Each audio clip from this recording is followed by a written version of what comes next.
Alright, well, hello everybody, and welcome back to a brand new series of Vintage Story, attempt number 24. And in this one, we do have some goals laid out that I'd like to explore. So the first most important thing, the most important goal, is I want to explore the finer intricacies of the nutrition and satiety mechanics. Now, I learned last night that apparently, for every 100 satiety that you get from a meal or a slice of pie, you actually get a hunger freeze. Your hunger won't go down for 30 seconds. And that's per 100. So if you were to eat a stew, a bowl of stew that restored your entire 1500 satiety from starving, you'd have 7.5 minutes where your hunger wouldn't go down. Apparently. So we're going to be testing that out ourselves in the field during this playthrough. I also learned apparently that if the time freeze thing is true, that if you have 2 bowls of 500 satiety soup, and you eat them both in a row, the freeze doesn't stack. So you're essentially wasting 2.5 minutes of hunger freeze when you eat 2 servings in a row. What you want to do is eat 1 serving, wait until your hunger goes down, and then eat the other serving, instead of filling your hunger bar all the way right away. Another thing I'd like to discover in this playthrough is apparently every 100 satiety consumed restores 40 nutrition. Nutrition is those bars like fruit, vegetable, protein. You get 2.5 max HP when you fill up each of those bars, right? So what I'm wondering is, how much wine do I have to consume per day in order to keep my fruit nutrition capped out during the winter? So in order to find that out, I'll need to find out how rapidly does your nutrition deplete over time. That's going to give me an idea of how much wine I would have to drink every day in order to maintain high fruit nutrition during the winter. So I want to get down to the mechanical nitty-gritty of nutrition and satiety today, and that's what we're going to do. I'm also going to use the Helve Hammer for plates and ingots. Apparently it doesn't just remove the stone from the chunk of iron bloom, it also shapes it into an ingot for you, right? Yeah, and I'm gonna have an above ground cellar because I feel like having the basement one where the music changed every time, that was pretty annoying. So, create new world, wilderness survival, customize, 1 life. Water can be transported. We're gonna have cubic block chiseling, 8 blocks of prospecting pick radius, and no class exclusive recipes. We're gonna go VSPD, Vintage Story Permadeath 24, apply. And then we'll also name the world that. Okay, let's hop in. And I will get chat ready.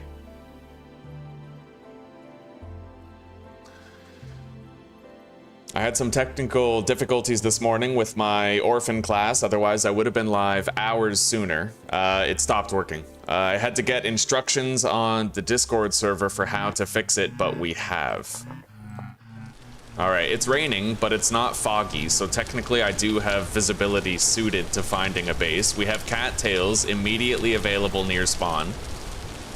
4 days until the first temporal storm. Hello, Cameron. I'm doing okay, buddy. Yeah, I fixed the mod. I finally fixed the mod. It turned out that I had created it sort of the wrong way. Somebody on the Discord server named Jayu helped me to fix it and got it operable, so we're good now. We're good and ready to go. How are you doing, Cameron? Same to you, Jake. Nameless King, how are you guys doing? Alright, we have an immediately available source of clay right here, which is very nice. And the cattails over there are a terrific thing to have. That means we don't need to wonder where that's going to come from. Let's grab these berries for food.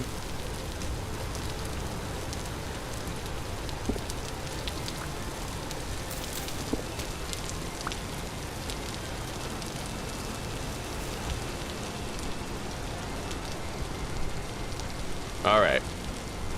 Yeah, lots of cattails up there. There's also a big lake. I don't know if we're gonna live there, but for now we need to focus on gathering those cattails. So we're gonna grab some sticks. I'm gonna collect these red currant berries as well.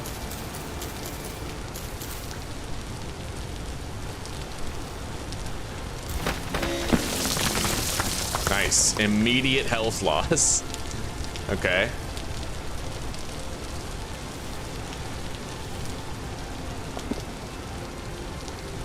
All right. We'll get a lot of sticks right here in this dense cluster of bushes, so let's gather them.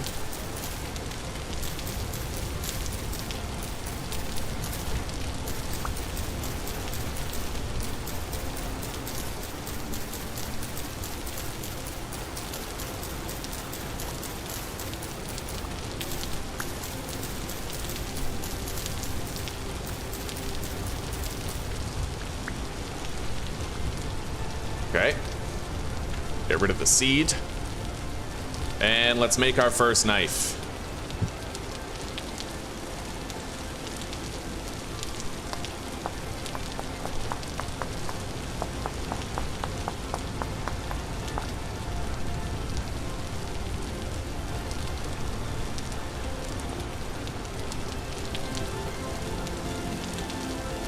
Here we go.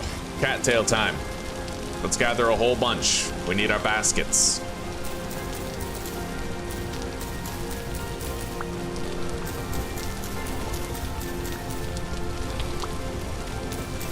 Now, I have no clothing.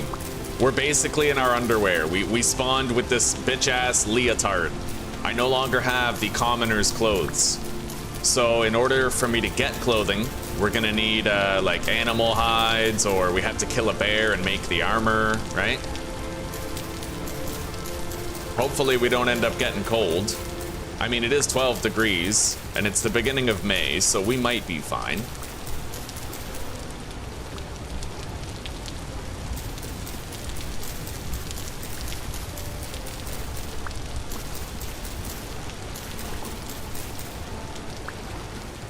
Alright, we can already make a new storage basket, but we're gonna go gather a little bit more. If I get 40 cattails, then I can make all the baskets I need.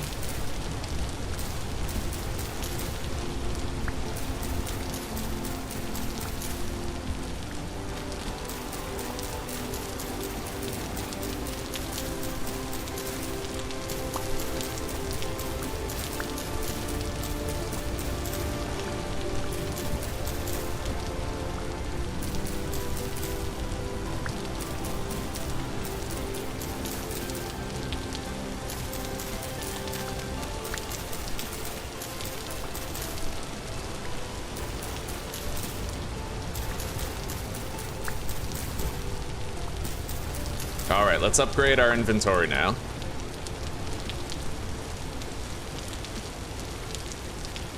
There we go. We have our 4 baskets. Now we're gonna have to grab extra so I can make a little storage chest for our cellar.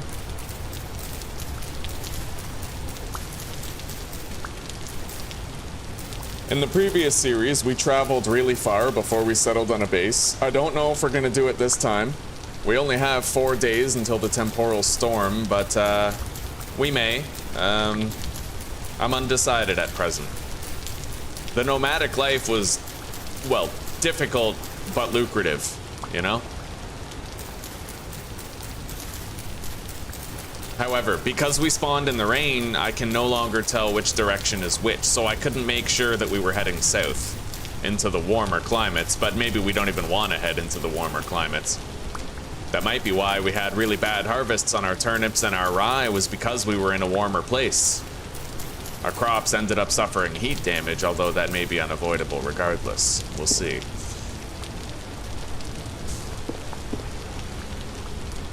All right.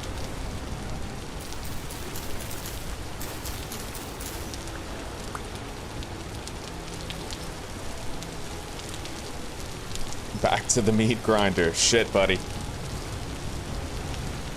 I'm doing okay, oh snap. I had a hectic morning. I had to fix my class mod. It was broken. I had to get help on the Discord, but we found help. It got fixed, and we are back in action, buddy. How are you doing?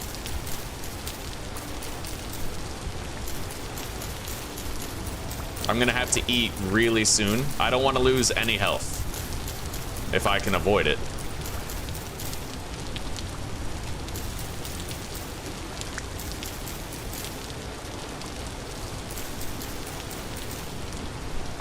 Okay, let's eat these red cur ants right here.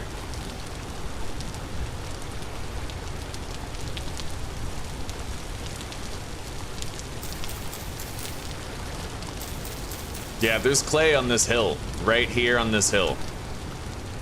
I have to bear that in mind. In fact, I think I'll grab a stack right now. Get started on our cooking pot and stuff early. I already know I'm gonna need 2 shovels, so we'll just go ahead and grab 2. And then I need an axe.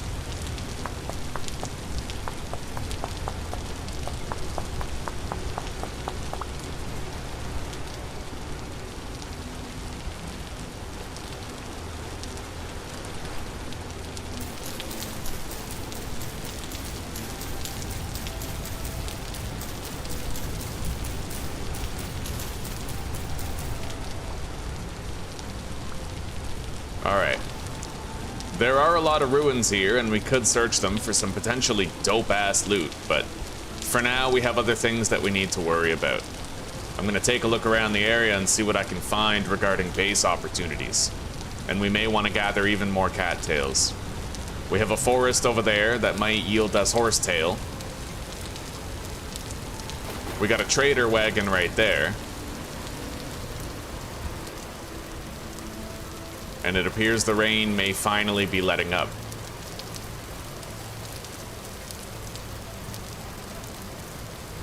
Yeah, let's familiarize ourselves with our home turf.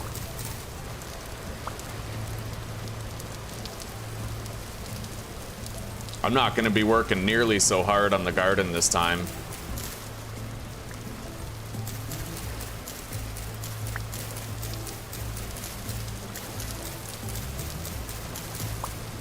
Well, maybe. I may still decide to, like, you know, maybe we travel for a while. The problem is I don't know which direction is which. But maybe we can turtle up here for the first day, gather a whole bunch of necessary resources, and then we can either use the setting sun or the rising sun to orient ourselves for exploration.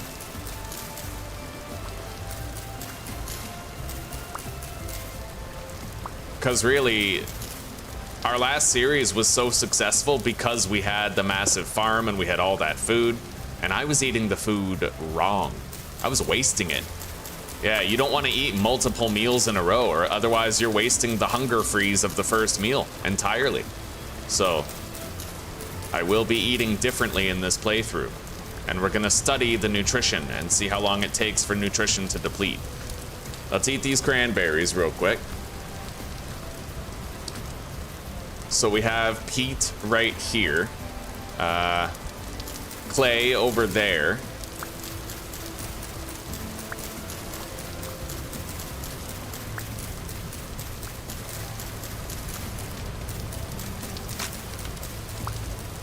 All right, we're gonna need a new knife.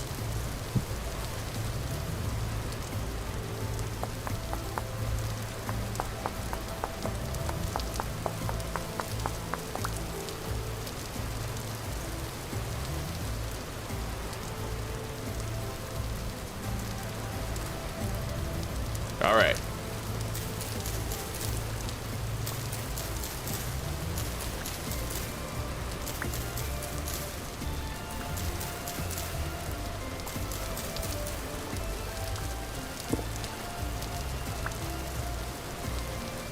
Well, let's get looking around.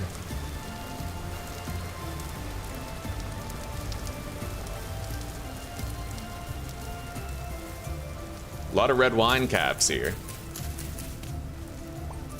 May as well start gathering them if we do have to spend the day here before we can move on. It's very cloudy. I can't really orient myself directionally.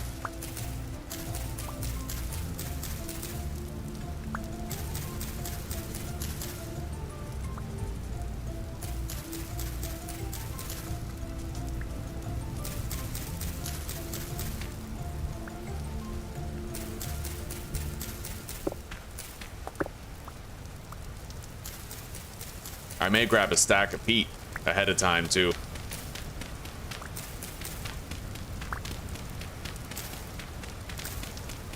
And we'll go back and grab that stack of clay also.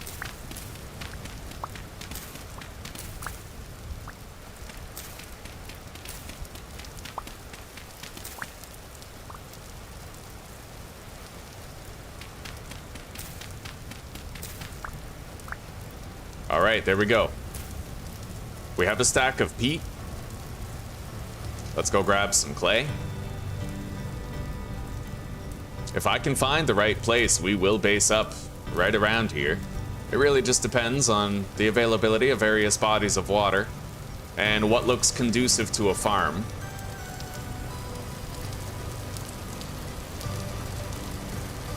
That's rye. I don't really care about rye. It's gonna get sun damaged anyway. Spelt is where it's at, dude. But we'll still collect the seeds, whatever, right? Why the fuck not?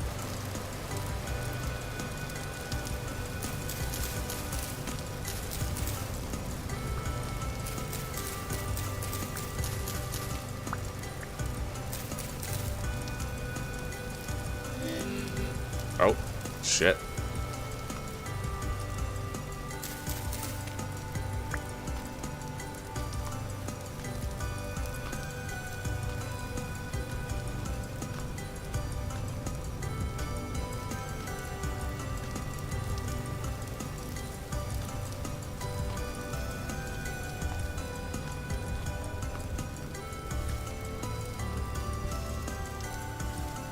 Okay, got more food.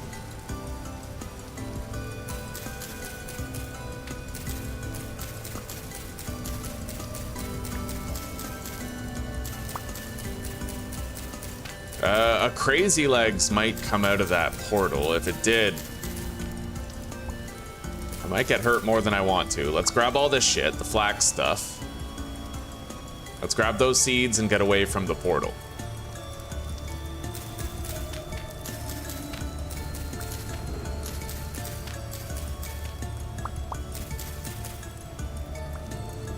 All right.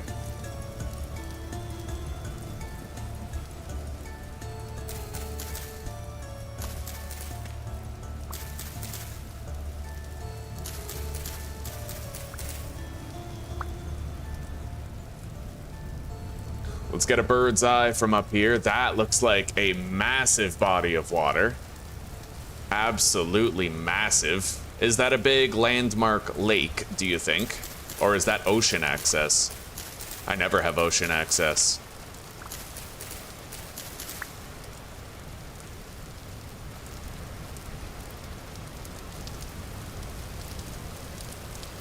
Well, there's cattails growing in it, so we know that's not ocean. That's freshwater.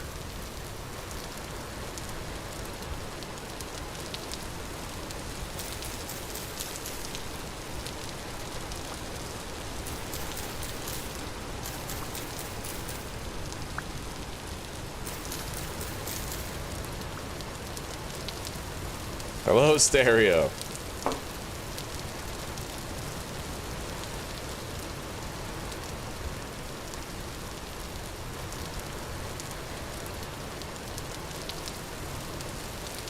All right, let's grab these carrot seeds.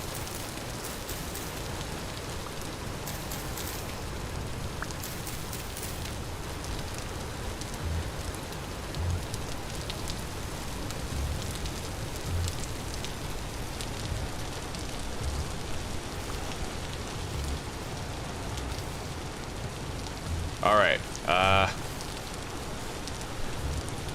interesting, massive lake. But I'm gonna go back and grab that clay now. Because even if I do explore and find a good place to live, we don't know how long it's gonna be before I can actually like settle down and find clay in that new location.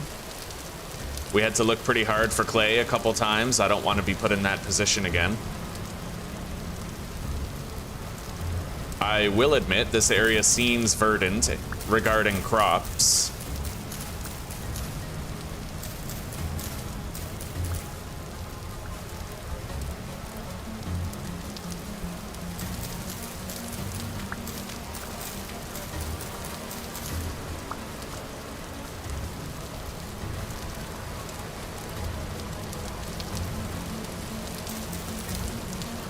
The kind of place where we could gather a lot of seeds just in our day-to-day explorations.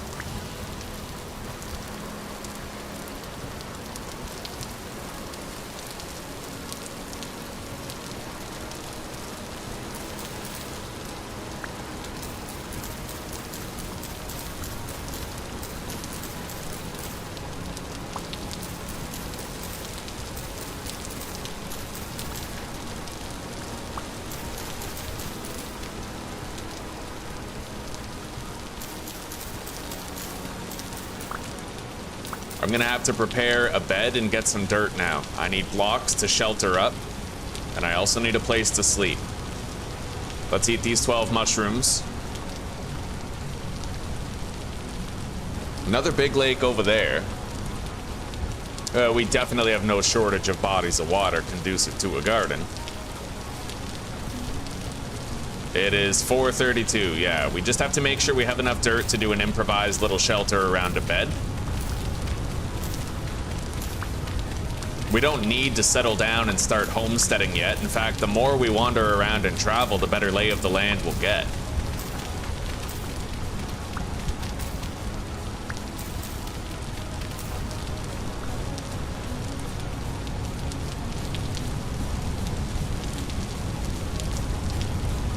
All right.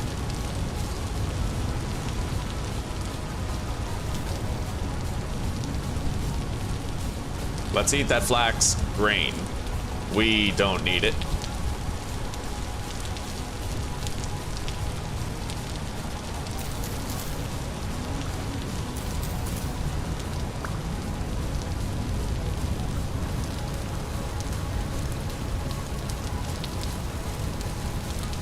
All right, that clay was over here. Let's go grab a stack.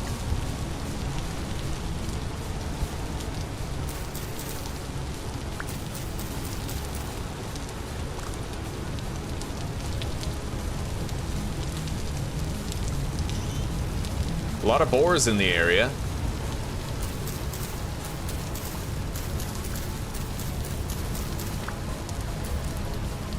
Although this one seems intent on full harassment for a while. I can outrun it. It's just a little annoying.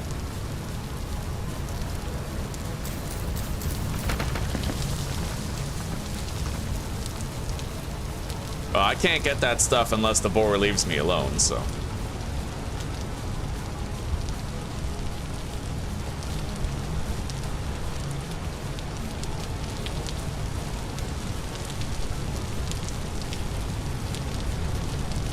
Now I just need to gather enough dry grass to make myself an improvised bed. And the boar has given up the chase. I'm gonna head back to that cave and grab the flax that fell in. I think it was over here. Yeah.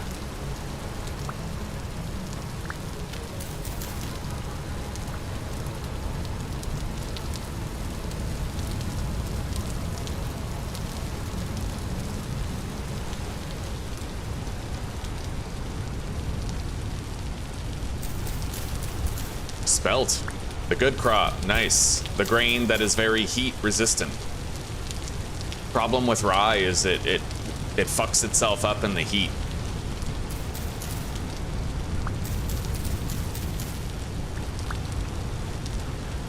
Oh, fuck, I'm getting cold. I was worried about that. I didn't spawn with any clothing in this playthrough, so I'm probably gonna have to make like a little campfire. I haven't even cut down any wood yet. Yeah, that's the shitty part about having a rainy spawn on day one and having no clothes. An unfortunate byproduct of fixing my class today is that I lost the clothing that you start with.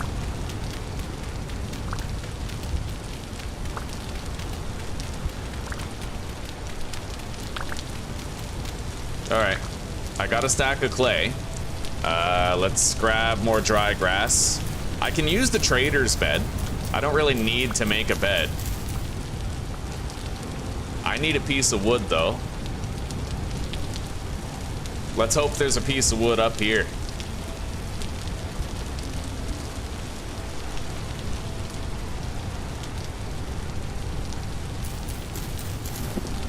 Yep.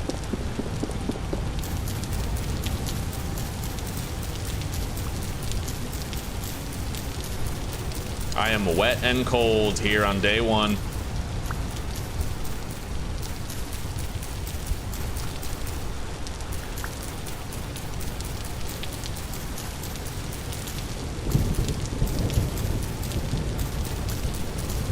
We got plenty of extra sticks before cutting this down.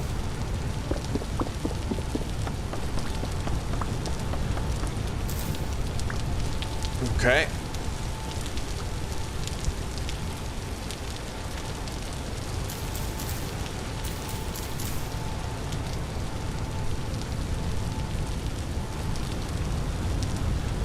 get rid of that. Grab the turnip seeds, and let's head over to that trader.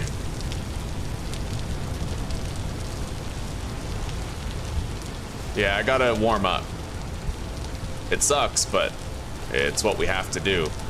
I grabbed a stack of peat already. Trader wagon right there. We'll use this as a temporary little base camp while I explore the area and seek out seeds.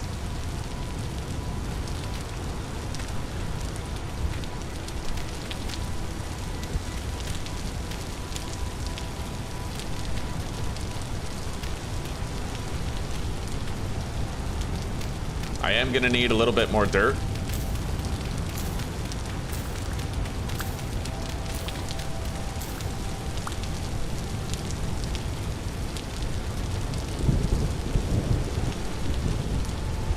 Okay. Now, chop that into firewood, put down some grass, make a fire starter. Really rough out here.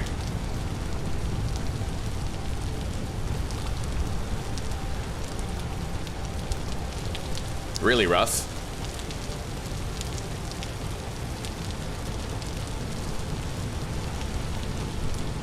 All right, we have fire. At least I won't be freezing.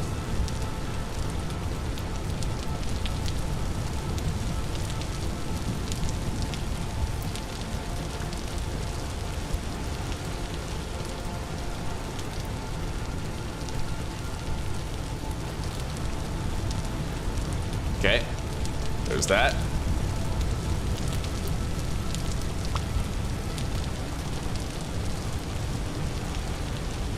Now we have to make a gate.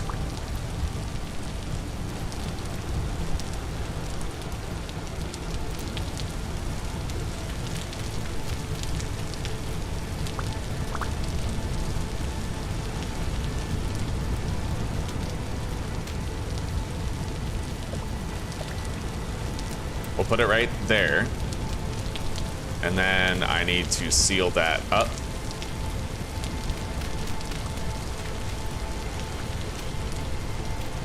All right, and I could use a little bit of storage, which we will put right here.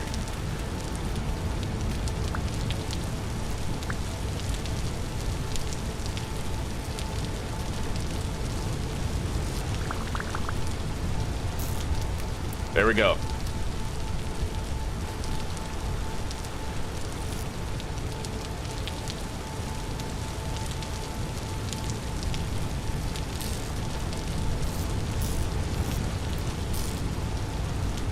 Now that we're not freezing, I could just try to keep on looting throughout the night.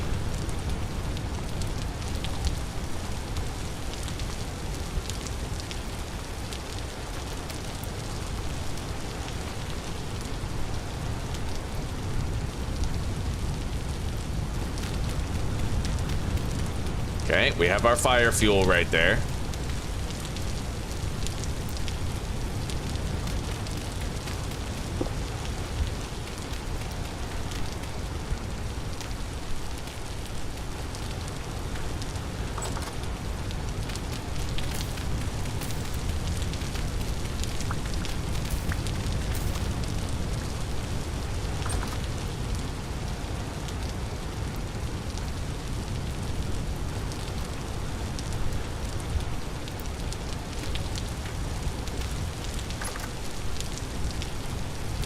And like I said, we don't need a bed because we already have the trader's bed. Yeah.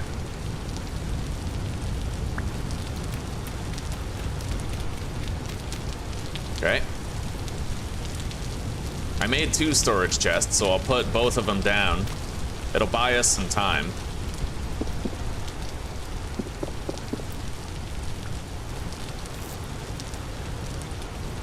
And let's start making our cooking pot and bowl real quick.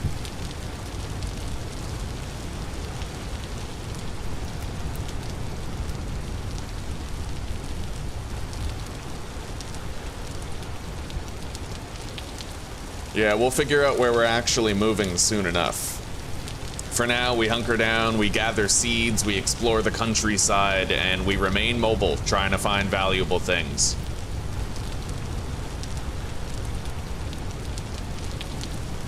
Okay, we have the cooking pot.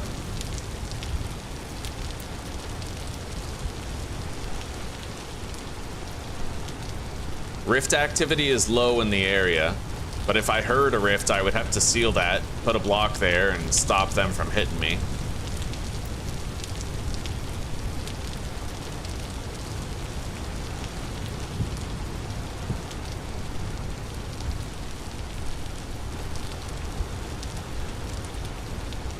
I only need 1 bowl to eat, but we'll make 3 to put in with the cooking pot, and then I can make some oil lamps as well.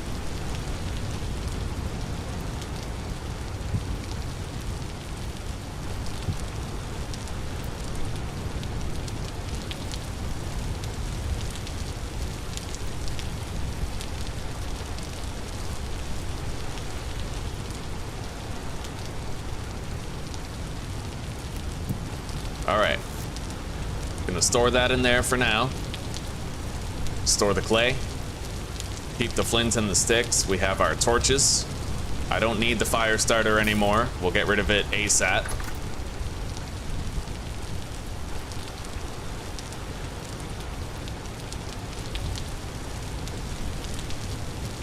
We technically have the trader's storage that we can use. The trader does not, however, have a lamp attached to his wagon. Unfortunately. And as long as it's raining, I can't just stick a torch on the wall of my shelter. So, what is that? That is rice grain. I'm just gonna go ahead and eat that.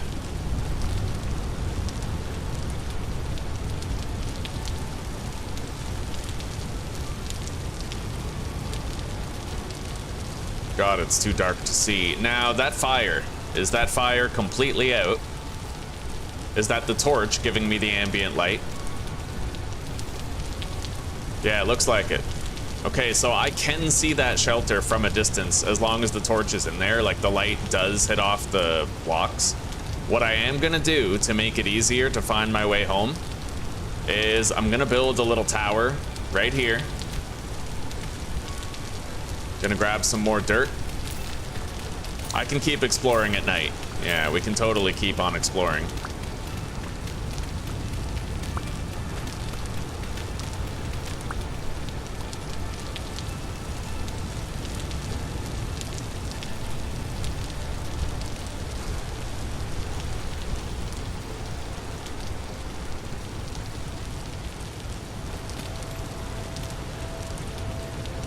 And then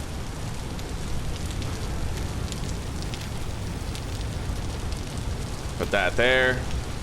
Put a torch right here. Now the rain won't be able to extinguish it, and it's more elevated. I can grab this one from inside.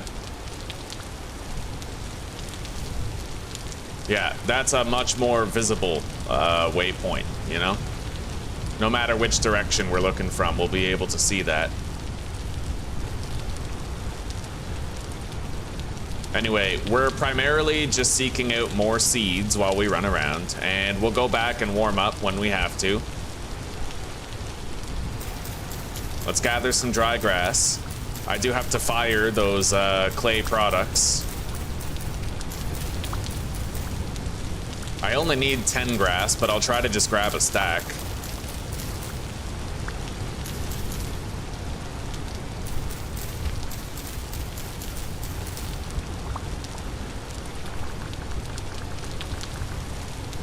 In 1.21 days, the rain is gonna stop for 9 days. Okay. Let's grab that.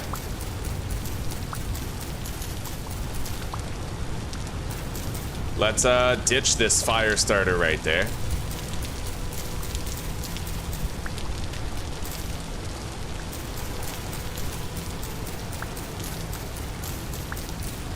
We got a monster.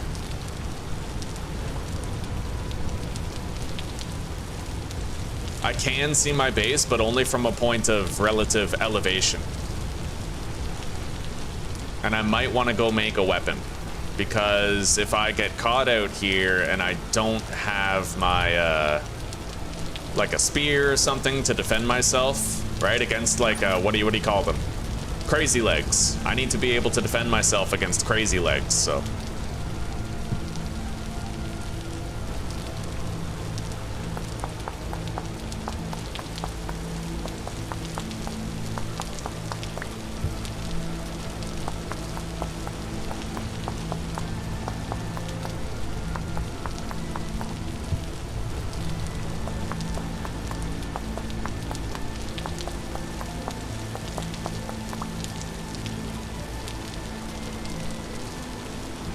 Alright, we have our 3 spears now.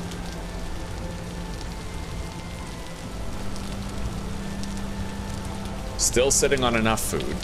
It'll start getting light in about 2.5 hours, 3 hours.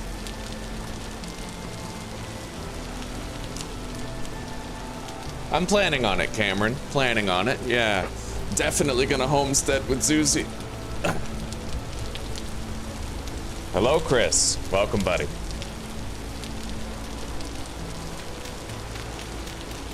Okay. Alright, let's get out there. Let's keep on looking.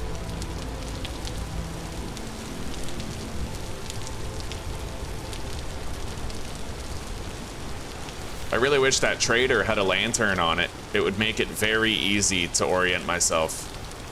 I'm gonna want to seek higher ground, because then it kind of gets easier to figure out where my base is in the dark.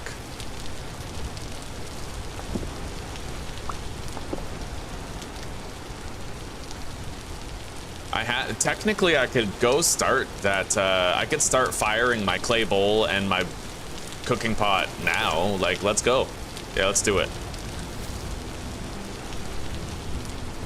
Although, I would need to fireproof an area unless I can locate some sand around here, which I may yet be able to do.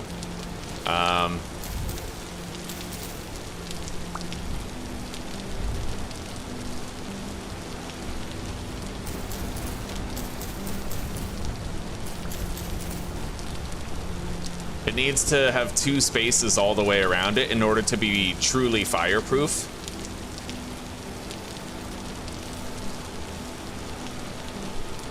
This would do. Yeah, something like right here. So I can build it right there and we'll be fine. Let's just get rid of these bushes. Oh shit.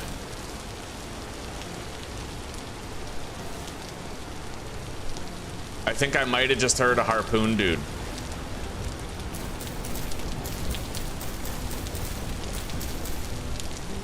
Maybe not. Hopefully not. Let's go grab our clay stuff and move it over here for firing. Same with the fuel that we're gonna need.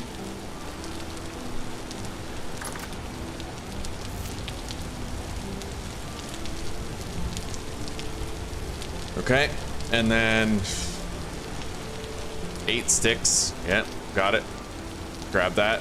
I need 4 peat.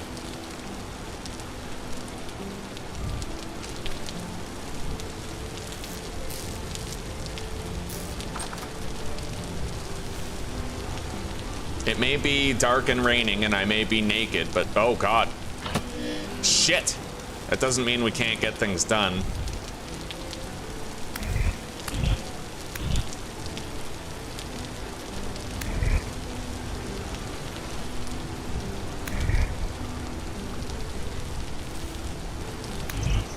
Okay. Fucking asshole. I knew I heard one of those. Now my health is a little bit lower.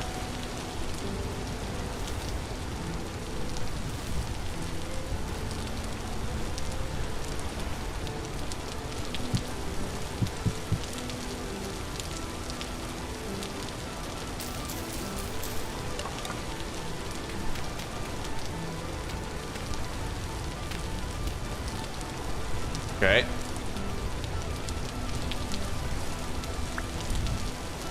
Light it. All right, the pit kiln is now ready. Our cooking pot and 3 bowls are coming in. And we have another light source that can kind of direct us back home while we're out and about. I just have to make sure I don't fall into any bodies of water.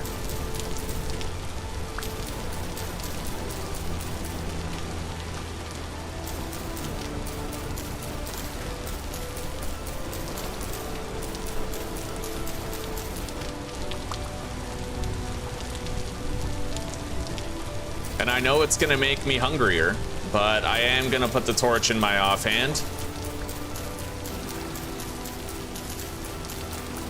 So I can do this. Actually, a better way than that is to just place the torch. No, then it'll burn out if I place it. So I have to place it under that. Now it won't get burned out by anything. Yeah, there's ways. Little hacks. One thing I find weird though is that the torch burns out when it gets rained on, but it doesn't if you're holding it. I feel like neither of those things should be true, or both of them should be true, but never one or the other, right? Like, I feel like a torch should go out in my hand if I'm holding it and moving around, like it should by rights.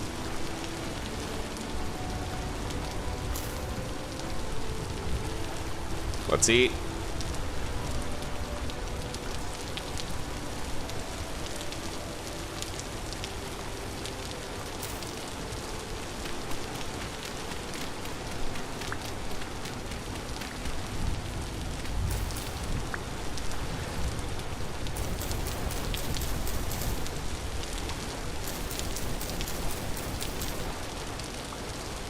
It is nice to already have a cooking pot on the way.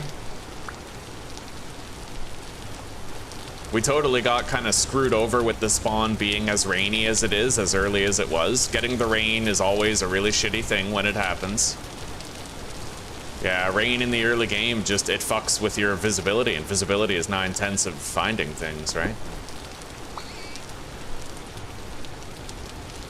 We're gonna leave all the boars in the area alive. I'll ultimately get more out of the boars if I have a cooking pot first. A lot more.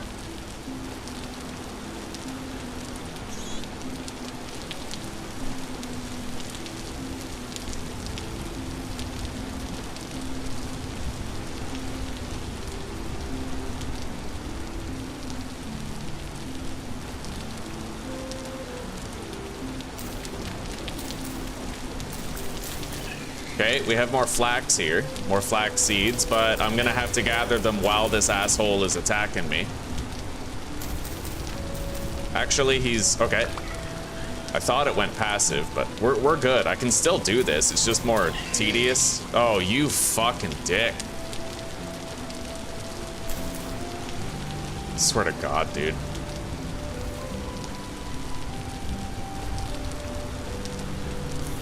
Oh, my fucking torch. At least there's enough light where I can kind of see, but we gotta go back to base. Okay, I grabbed the torch. Let's go back to base. Gotta really watch my step here, because if I fall into a mine, we're as good as dead. I'm really hurt. I'm gonna need to get some horsetail today. It should be one of the first things I try to do, honestly.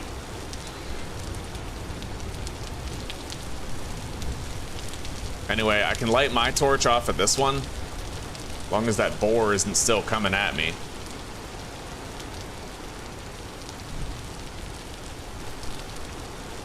Okay.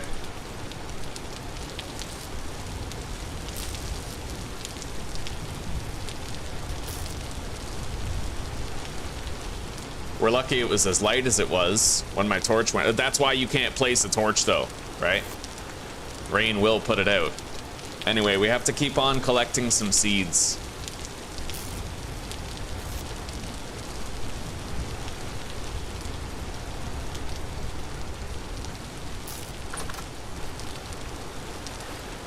And I need to locate horsetail, so we're heading over to a place with trees in the hopes that I can accomplish that.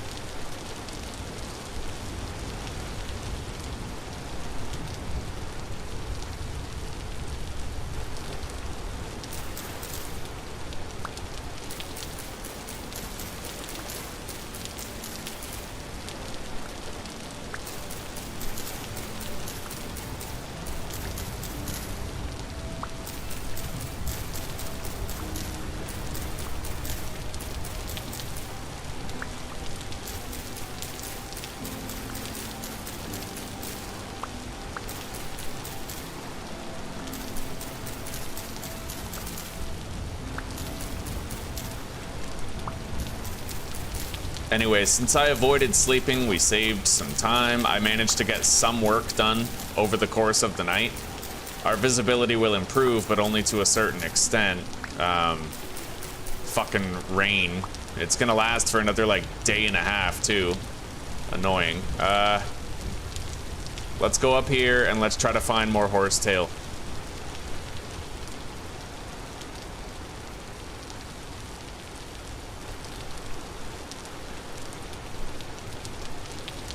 I see what looks like flax.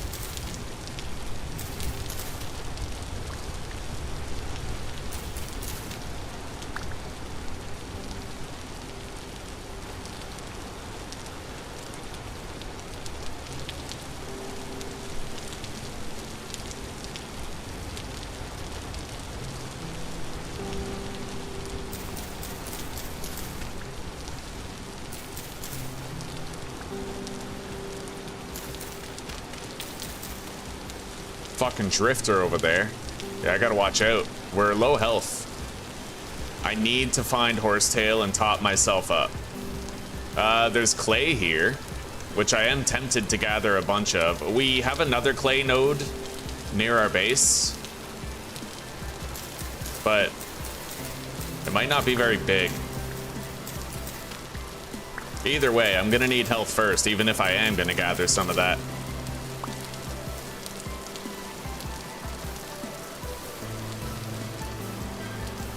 Nice, it isn't raining too hard over here.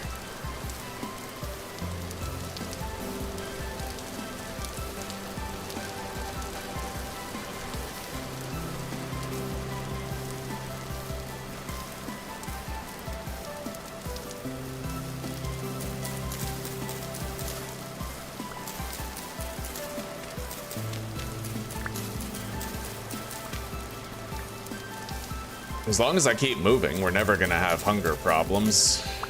As long as I keep on looking around.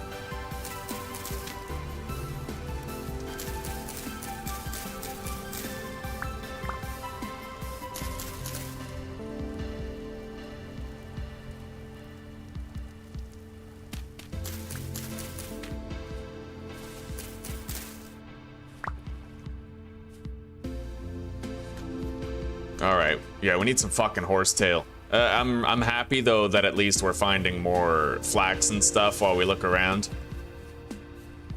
I'm gonna want at least 100 flax seeds for the garden.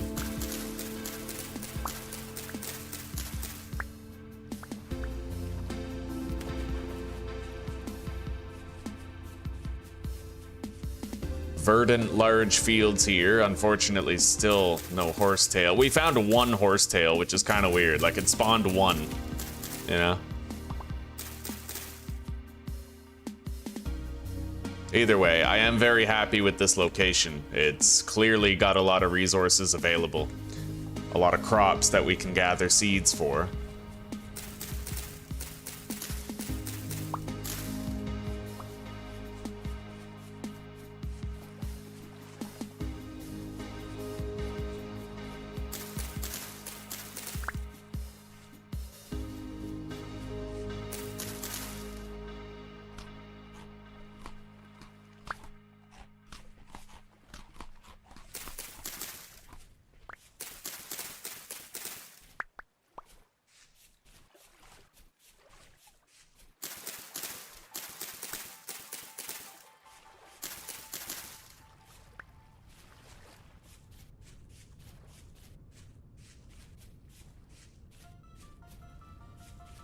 It looks like rye is the most common crop to be found in these fields. There's a forest over there, okay? So we're gonna go check out that forest and try to get some godforsaken horsetails. Let's head over.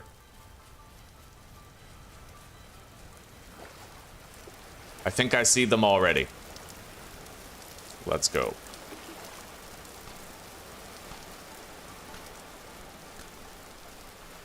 We just gotta be careful on the border of this forest and try not to die here, right?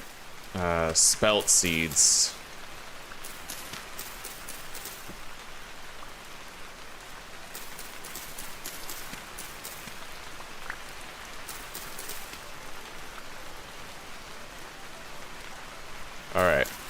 break it now, gather it after, once I'm hungry enough to hold it.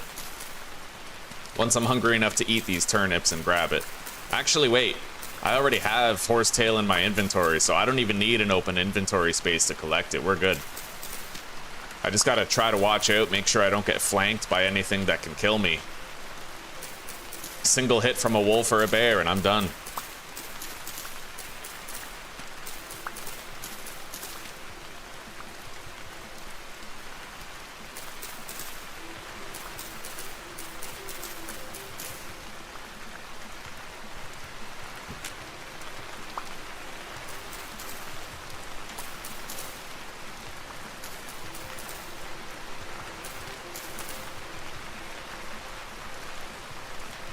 Let's get to the open.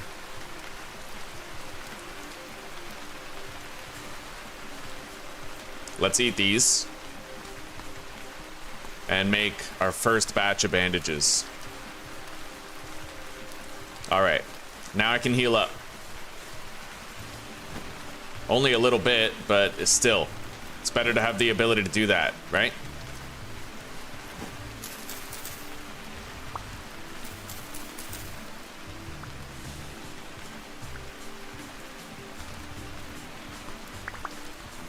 Our grain score is increasing well. In fact, our nutrition in general, we could survive a bear hit from full health. If we had to, we totally could.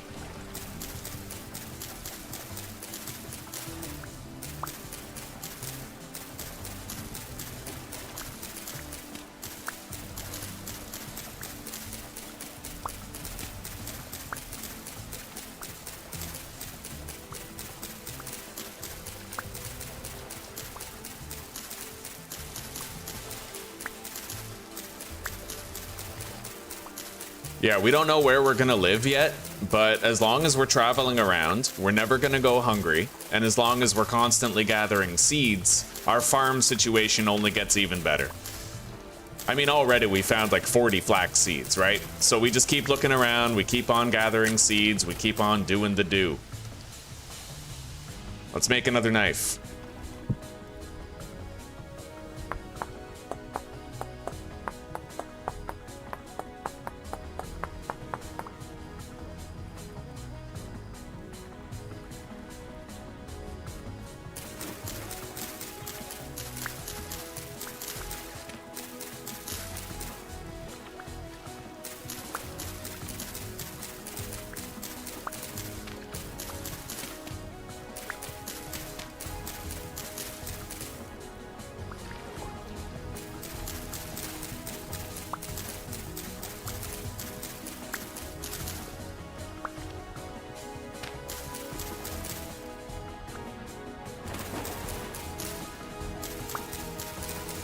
Alright, we have a full stack of those. Now, before I leave, I might want to try to fill up my stack of horsetail also.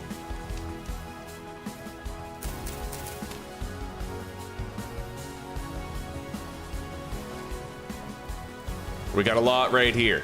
Let's get gathering.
Alright, we need 14 more and then we'll have a full stack.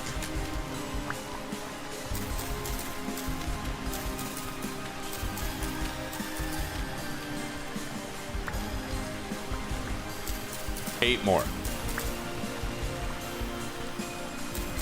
You know what they say, right? Smoke them while you got them. If you got horsetails near you on the edge of a forest, just grab up a whole stack. You know you're gonna need them again in the future. You may as well stockpile on them now, right?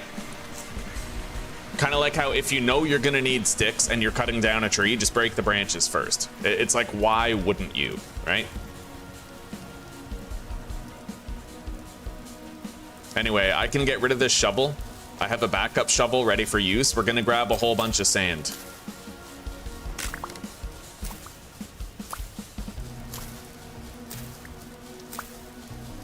Like a stack of sand, right? We're out here. Let's just grab it while we see it. There's a big mound.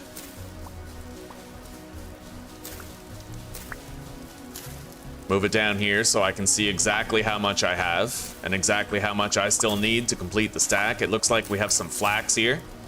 Get some more flax seeds.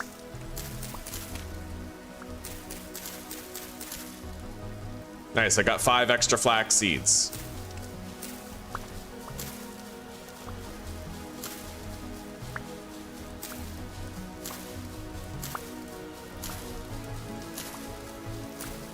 Honestly, this seed does have a lot of, well, the seed has a lot of seeds. The seed has a lot of crops just laying around ready for pickup. It is good. It's a good seed.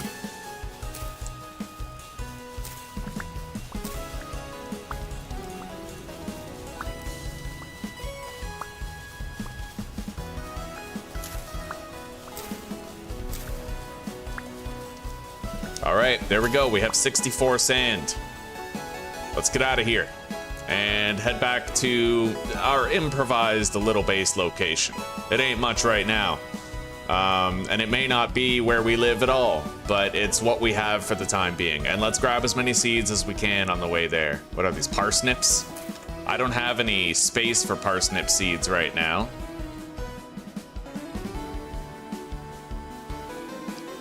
Yeah, we're gonna leave those behind.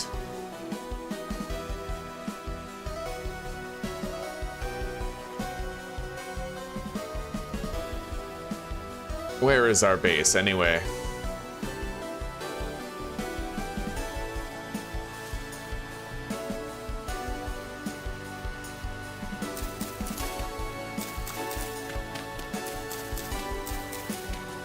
I have a general idea of the direction, like I'm pretty sure it's over there.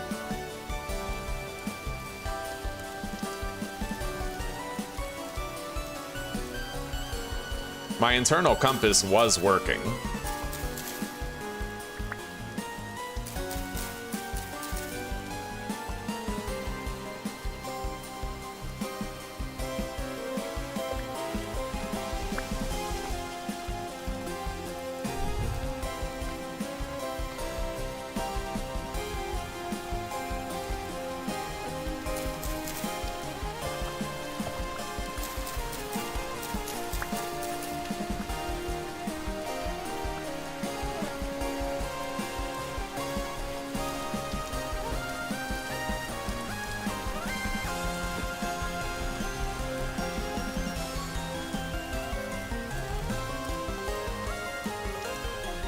Where do I go to get home?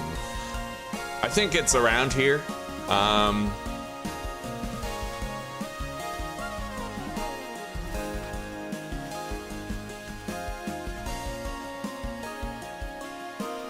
It might be over this hill, actually. Kind of like over here. Tell you one thing, whether I'm right or wrong, we're gonna find out real soon. Oh yeah. That might be my base right there. Yeah, definitely my base. We found it. Okay, we're back home. We're not lost. Everything is good. We have horsetails. We have sand. There's clay right there.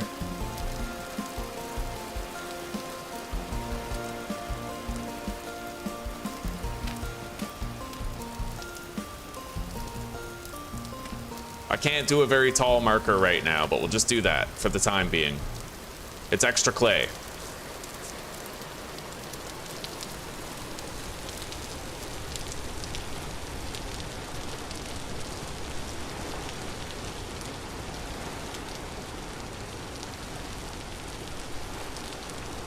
Hello, Random Jack. Welcome. Welcome.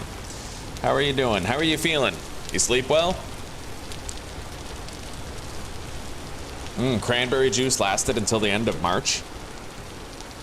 I might want to have wine for the winter.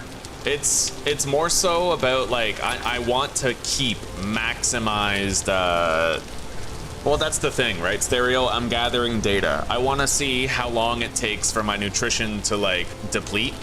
I want to see how much nutrition I lose per day. So how much wine per day would be required to keep it topped up. The thing with juice is it doesn't last forever. Not nearly as long as wine. I know that juice is 200 calories, like 200 satiety per liter, and wine is only 80. But with wine, I don't have to worry about it spoiling at all, right? And that's cranberry wine. So I feel like cranberry wine, does it have a longer shelf life than other types of wine? The same way that cranberries have a longer spoil timer themselves. Like I don't have any of this data yet, right? So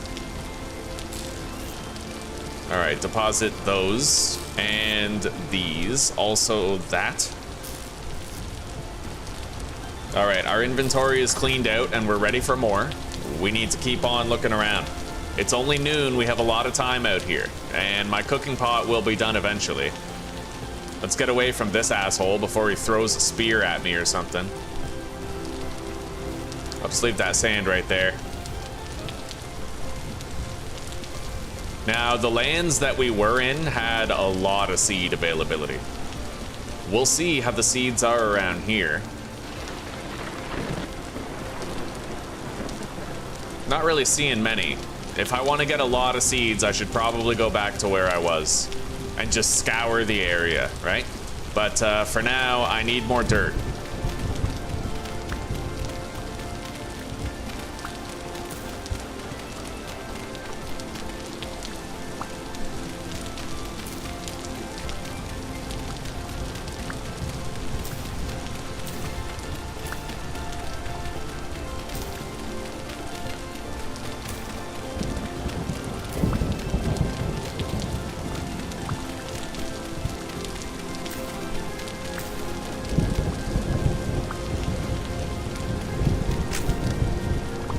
All right.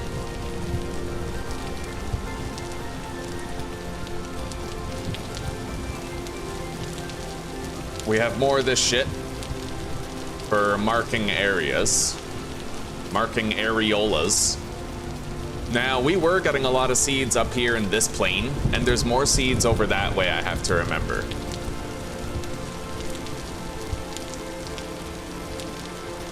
We'll find whatever we can find here. Yeah, flax right here, right? We gotta find as much of it as we can.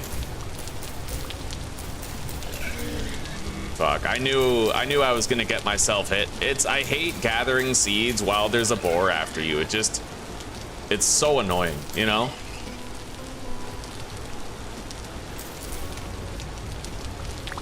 All right, let's heal up. This is why we got the horsetail, was for little moments like that.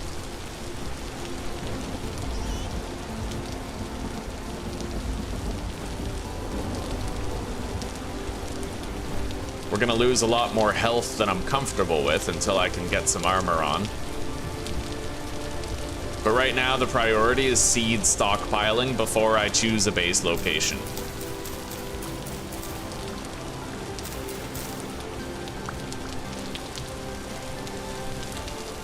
Oh yeah, we have more flax behind me. Let's grab this stuff first.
Let's eat that onion. Same with the carrot.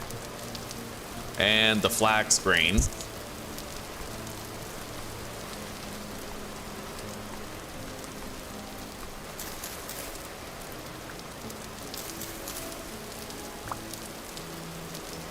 Eat the red wine caps.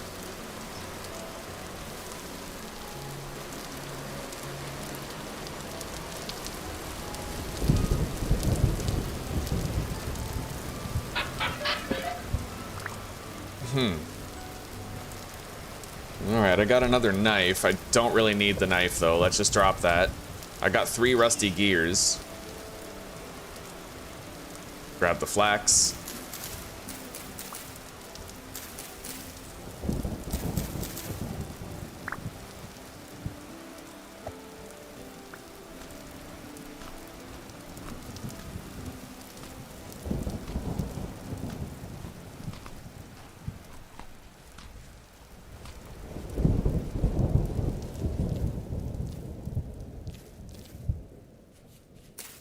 Oh, very nice. Dense flax cluster right here.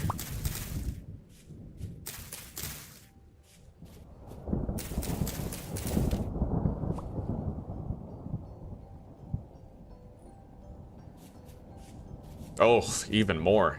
Yeah, this area is pretty good for concentrations of flax.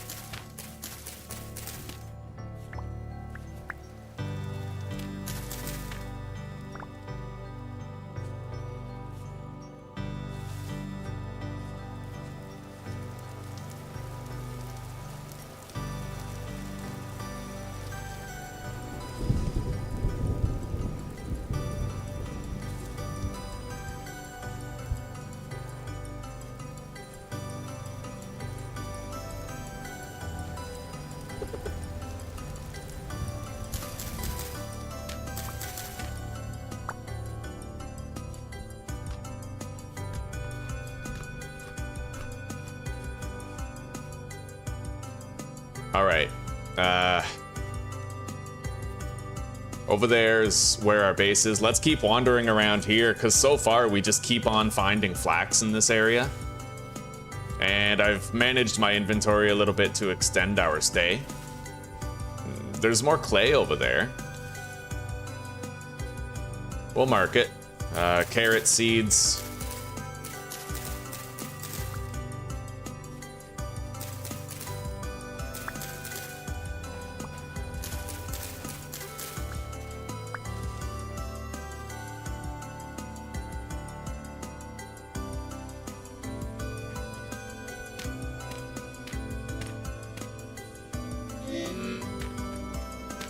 Alright, let's go up the hill. It seemed like this flat plain up here was where the concentration really was.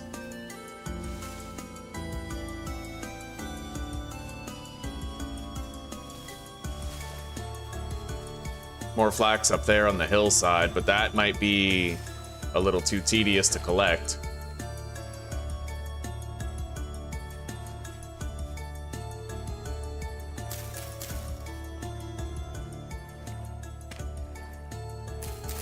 Might be able to stop a little cave-in. Alright.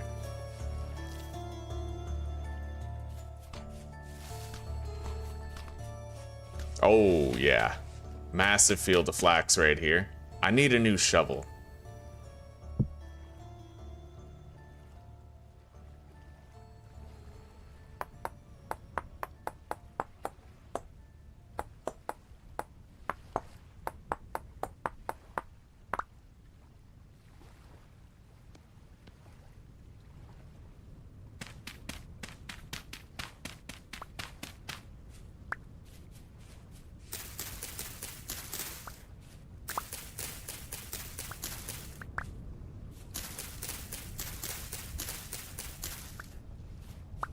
Alright, 29 flax seeds just on this one trip alone.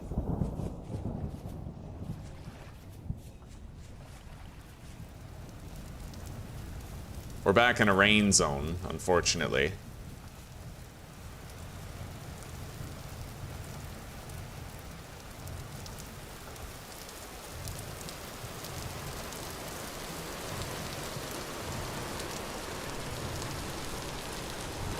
It's gonna make it harder to see certain things.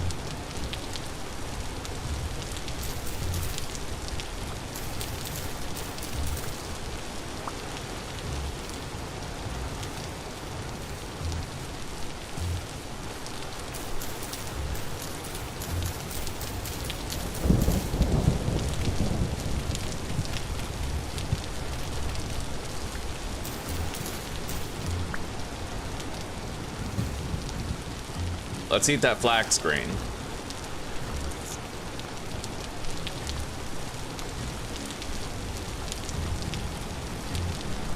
I don't know about the fully fresh juice thing though, Stereo, because remember in my last series I had like 5 different barrels of wine, but some of them were only gonna last 1.7 years and other ones were gonna last like 3.5 years. I don't know that it resets the spoil timer only because I saw something contrary prior. Maybe it does reset it. Maybe it resets it from berry to juice, but it doesn't reset it from juice to wine. I don't know, but I definitely noticed there were inconsistencies with my spoil timers, and I don't know if it was a glitch with the carry-on mod or if it's like lower condition juice makes lower condition wine. I really have no idea.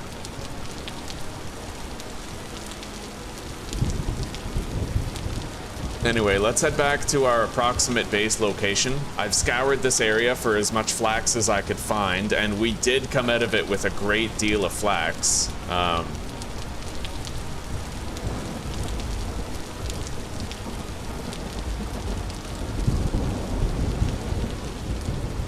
Now we'll go back to the other place where we were finding it.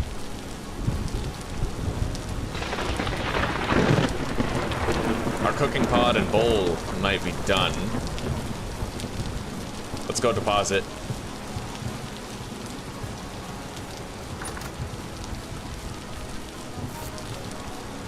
Yeah, we have a full stack of flax now. Seeds.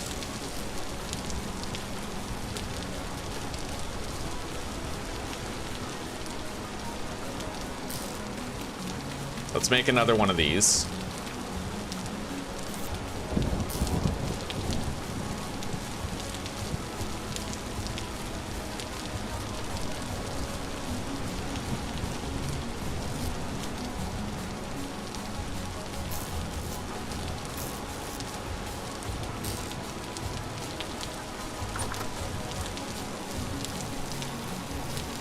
Uh, 18:23. It is getting dark.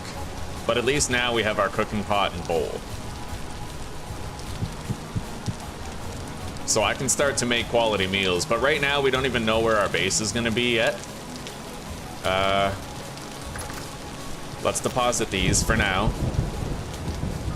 And let's head out.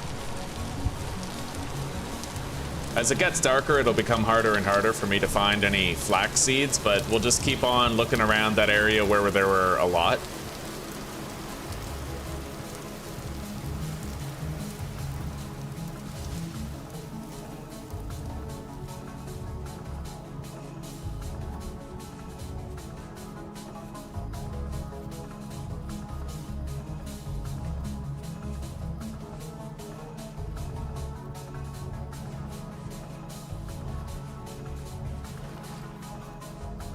Yeah, this big plane over here. I need to leave behind some sort of a signifier or have a landmark that helps me get home.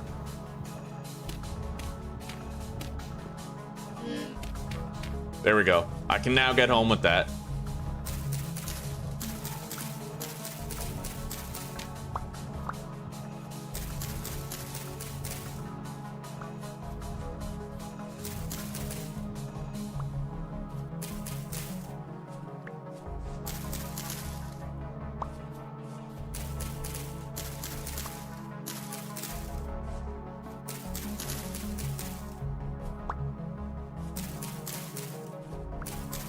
I think I'm gonna make another torch too, to use as a little landmark there.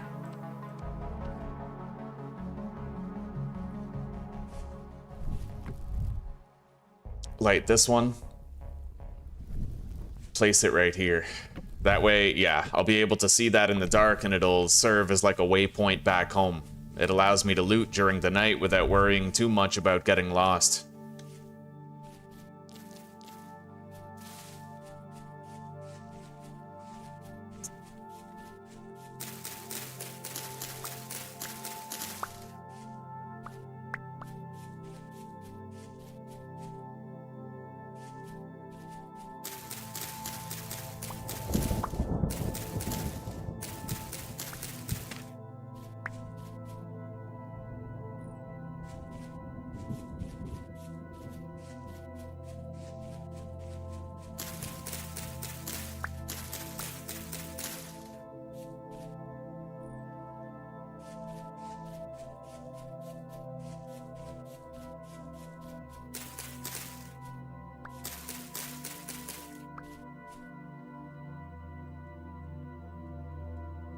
is going to be harder and harder to see these seeds as it gets darker. There's some flax. No, that's not flax, that's rye. Or spelt, actually. It's too gold to be rye. Yeah.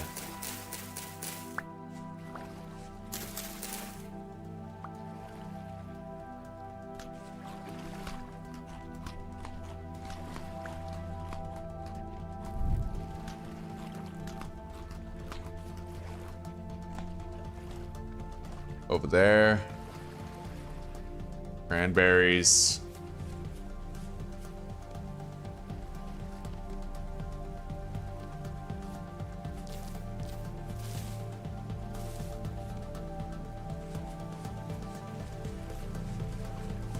Yeah, the waypoint back home is definitely working, but it is getting too dark to even see crops on the ground.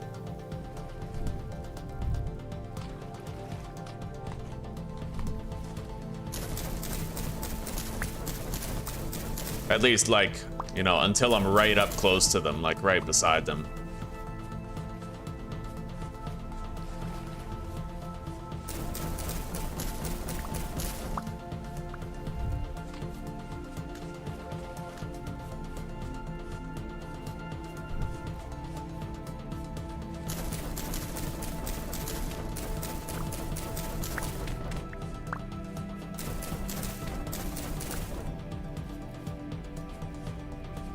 All right, let's head home. Get back to my little waypoint marker. Yeah, it's over there.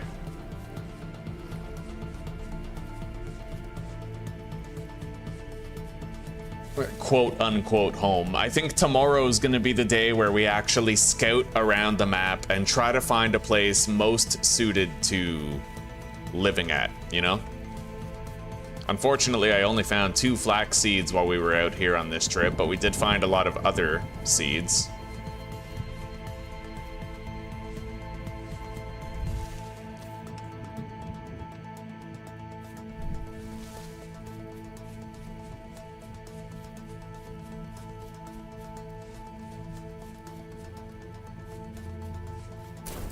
Hey, look at that. 3 more. Very nice. We can't really count on that happening, though. It is too dark to see what's going on, so let's just head home at this point.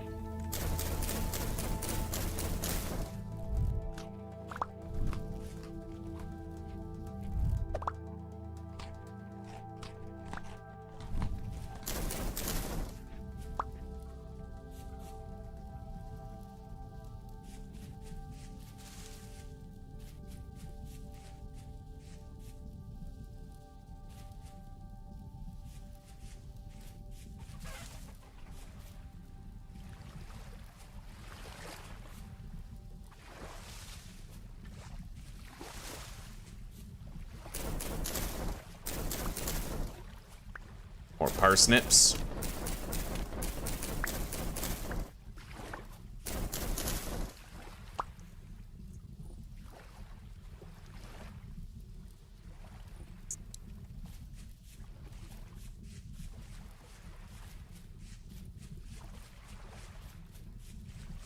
That's some real NPC talk there, Cameron.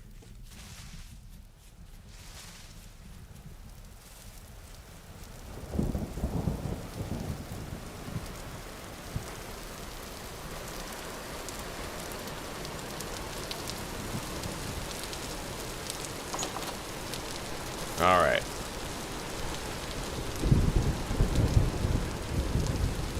I have 82 flax seeds.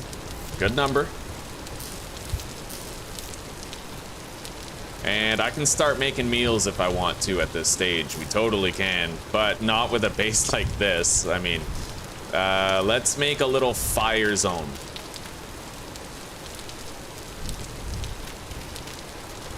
Right here. Grab the dry grass. I'm gonna need, you can't add this to it, right?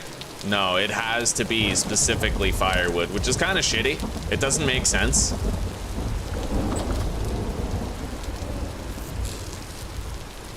Because you can remove the firewood and then add the peat after, right? So it's just a logical inconsistency that it currently is the way that it currently is.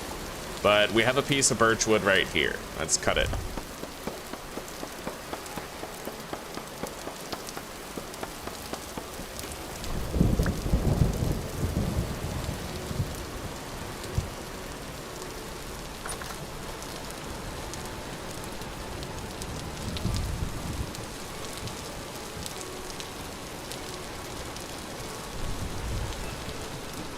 Okay, grab that.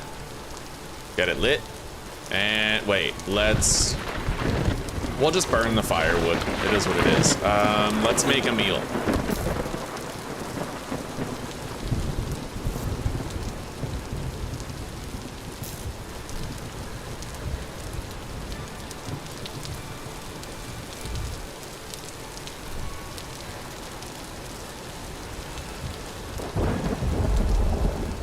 All right, 6 servings of rye porridge with red currants mixed in.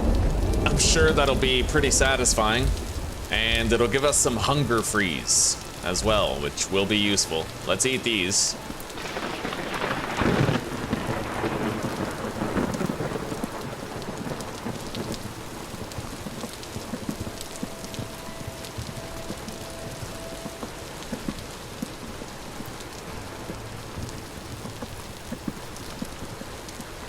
All right. Yeah, we'll be doing much better on food now. I can carry that cooking pot around and just eat from it at will.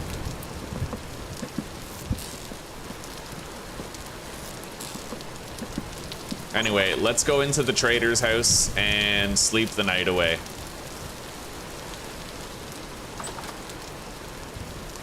Bro, do you not have a bed? This motherfucker doesn't even have a bed. No way.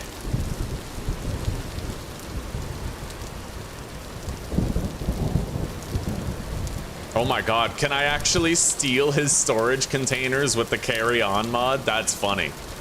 Anyway, I need to make my own bed if I want to sleep, so...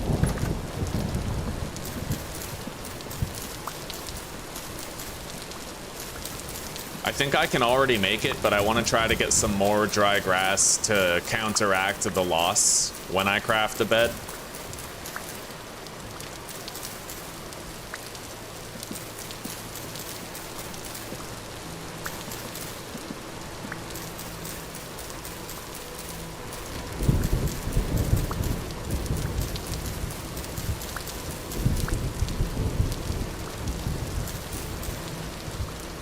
I could theoretically spend the night panning. We have our porridge now. Rye porridge with red currants, and we have a large quantity of it. So, looking at this, 240 plus 480 is 720. That means I should have 3.5 minutes where my hunger doesn't go down if I eat a serving of that. And you don't want to eat 2 servings in a row, otherwise you'll end up wasting 2.5 minutes, right? So we're gonna play around with that a little bit now. Let's head out there and let's try to find a piece of wood for a pan. I already have a stack of sand and I could build a panning shelter somewhere nearby. I mean, there's water everywhere here, so even right here would be all right. Yeah, let's make a panning shelter. I'm gonna put the torch down right here so the rain doesn't put it out, and I'll gather some of this dirt beside the trader.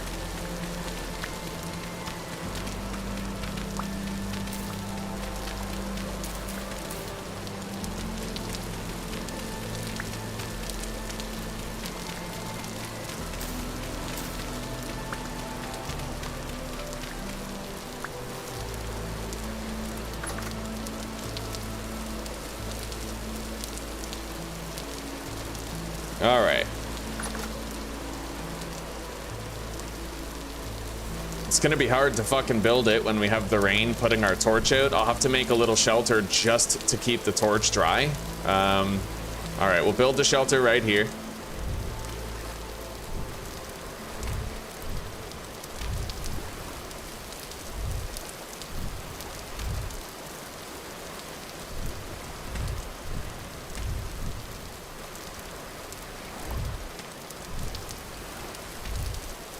All right, now we can put it down and we can build the rest.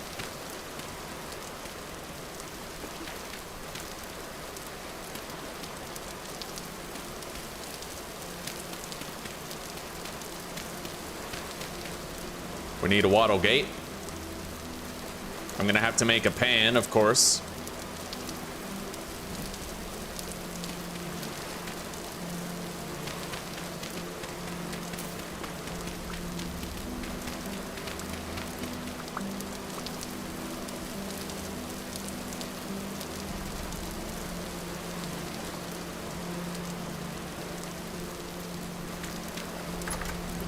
Okay, we need a storage chest right there behind us. I can put this right here.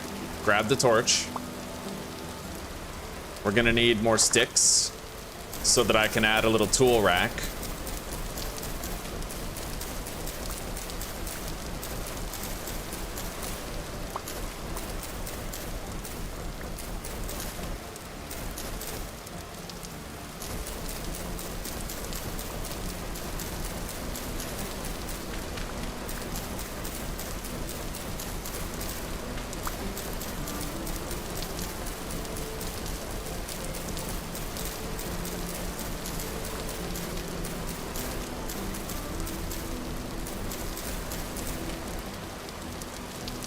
All right.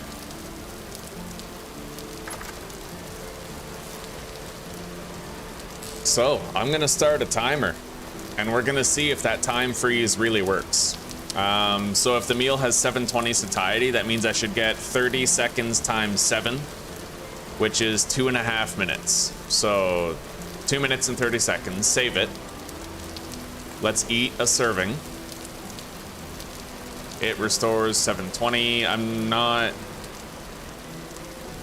missing enough hunger yet, but we will test it out. Let's make a weapon rack for hanging shit in there. Possibly even 2, but I'd need more sticks.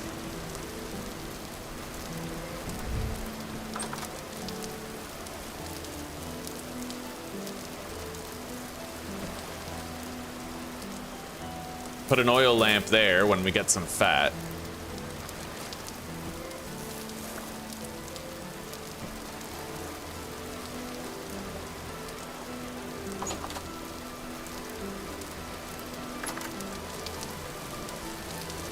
What the hell? Where's my torch?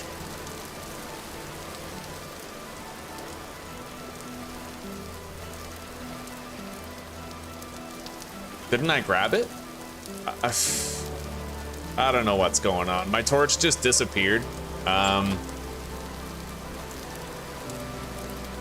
have no idea. So I'm just gonna enter creative and give myself a torch. I'm not dealing with glitchy bullshit. All right, torch. And I'm gonna take a lit one for my pain and suffering. GMS. Okay. Oh, I placed it. All right, let's toss this one, get rid of it, and then light this one. Yeah, I was looking for the gate. Can I light it on here? No. All right, we're gonna have to go up to the roof and light it on this one.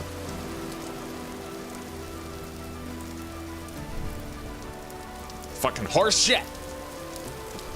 All right, now we are hungry enough, so let's eat this and then start the timer. 2 minutes, 30 seconds. Our satiety is 1229.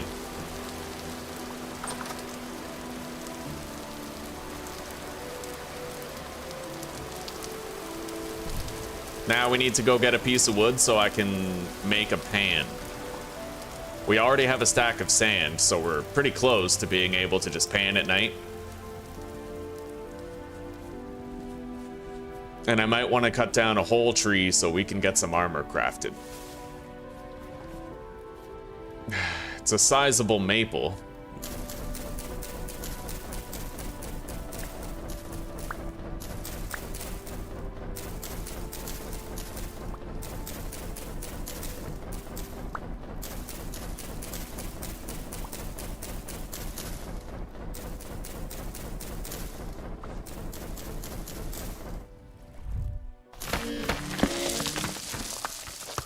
Solid.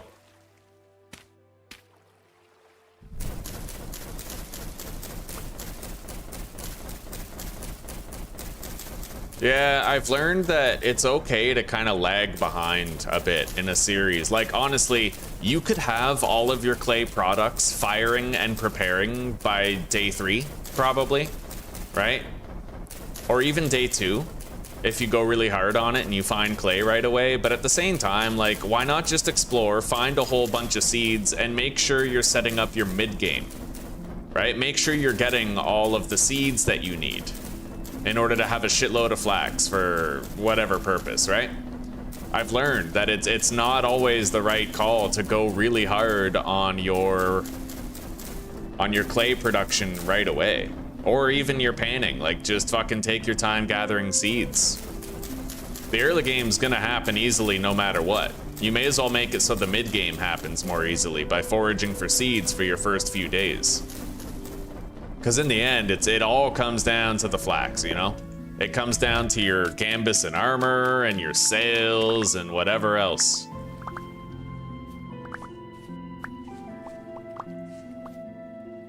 All right, let's go up here.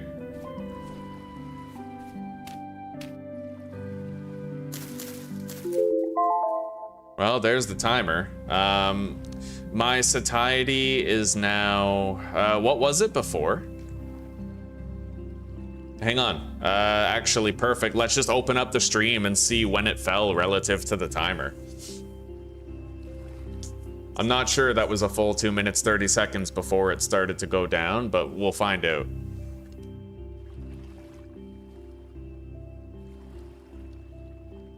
If YouTube loads sometime on this business day. All right.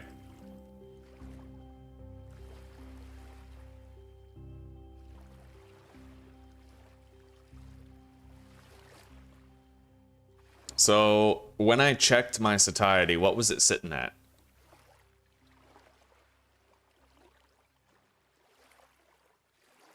Oh, Cameron, that's no mystery. You're probably a hentai guy. Fucking Mimoko-chan in Paradise or whatever the fuck. All right, so we had 1229 satiety. I started the timer already. I can't really see what this timestamp is, but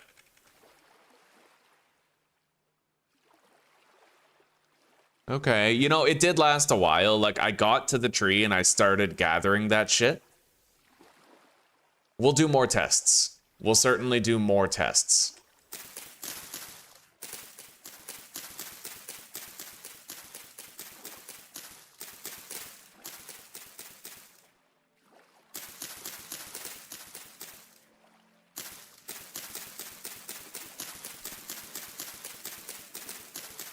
Yeah, 20 bucks. Cameron's search history online is like the day I woke up and my sister was a fleshlight, like 100%. It's like the complete chronicle of that. Bet you dollars to donuts there's a series like that.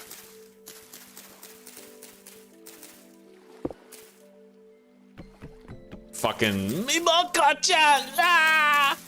You know, fucking going crazy hard over it too. He right now he's gone. He's not even like here. He's like taking off and just fucking perusing again.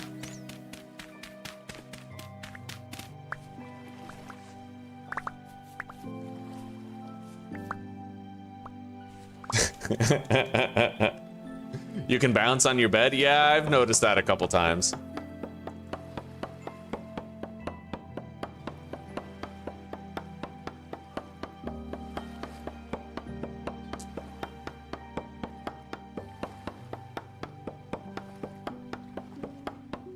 Well, I was thinking about stereo. I was actually thinking about using that B mod, the Golden Combs mod, just because, like, having to repeatedly build skeps is tedious as fuck with the cattails and all that, right? And I always figured, like, why not just make a clay skep that you can repeatedly harvest that doesn't break down? All right, we cut down a tree. We got a lot of wood. We have a lot of sticks as well.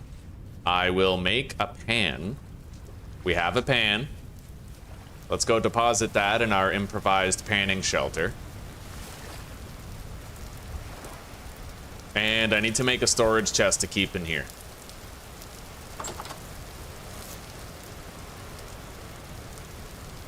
We'll deposit all that wood. I think I'll live without armor for a little bit. Let's keep these sticks. Bowl that. We already have our pan. 4, 8, 12, 14. So that's our armor right there. We'll just craft it. Okay. I'll put 2 pieces of wood into the fire. Grab our dry grass. Put the knife there and the dry grass. Boom, we have armor. Now we're less likely to die. Put the dry grass right here. Place the pan in the shelter for later. And we need a storage container. And now I'm gonna want to start hunting animals and shit. Now that we can make stews and stuff, you know? I could make a little cellar. I need to get fat to make the lamp bowl, so. And I need to prepare to have my hunter bag. So, eat that. Boom. Start the timer. Unpause. Yeah. And let's grab more dirt. Make more rammed earth. You were correct on that statement, but it does not involve sisters. Right on, right on. I'm just fucking with you, buddy.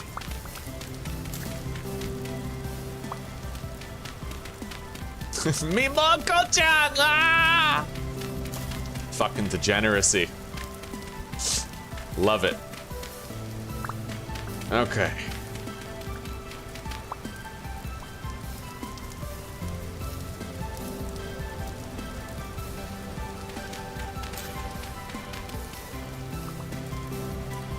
Gotta make a little bit more. Let's make it into rammed earth and make it into the kind that we prefer. Equip the knife. And we're gonna go back now to that place we were previously at in order to seek out even more cattails. Sorry, even more of the seeds. My hunger still hasn't gone down yet.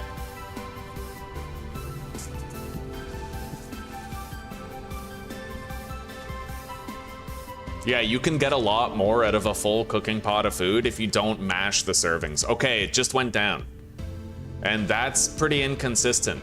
The fact that my hunger is already going down means that a lot of the wiki is wrong on a lot of that information.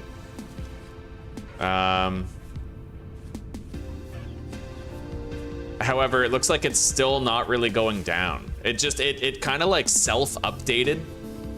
Now it's going down normally, it seems. I don't know, it's kind of hard to tell. It's wildly inconsistent.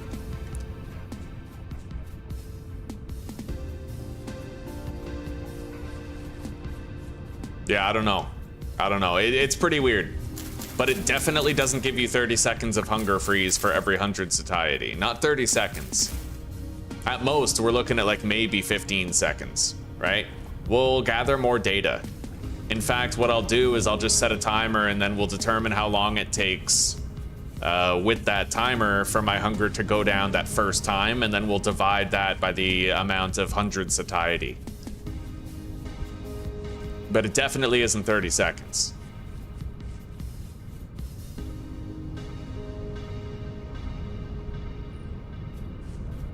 I did that in attempt 16 stereo. I did that. It felt so fucking, I don't know. I didn't like it. I don't like the concept of needing a whole bunch of cattails and clay every time to get more honey. I'd rather just juice the berries and make wine. It's an activity I enjoy. I don't enjoy the activity of maintaining bees, and I'd much rather just prepare barrels of wine to keep my fruit nutrient satiety up.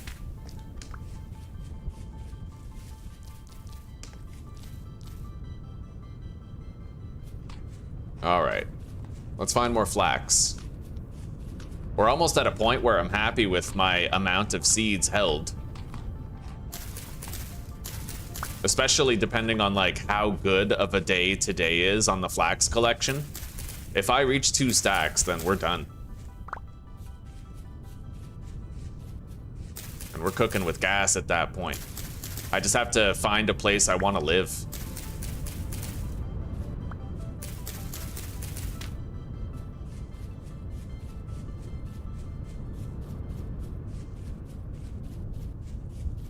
This whole area is very flat, favorably flat.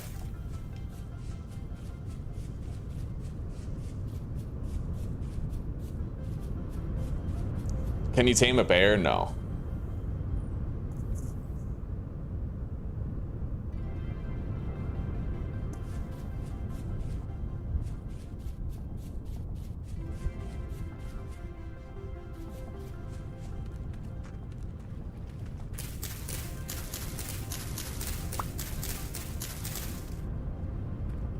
Wow, I got like no flax seeds from that. What the fuck?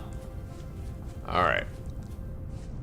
We've gotten 13 so far today, though. That's not a bad number to start with, given how early it is. And the fact that we just keep on finding more and more seeds here.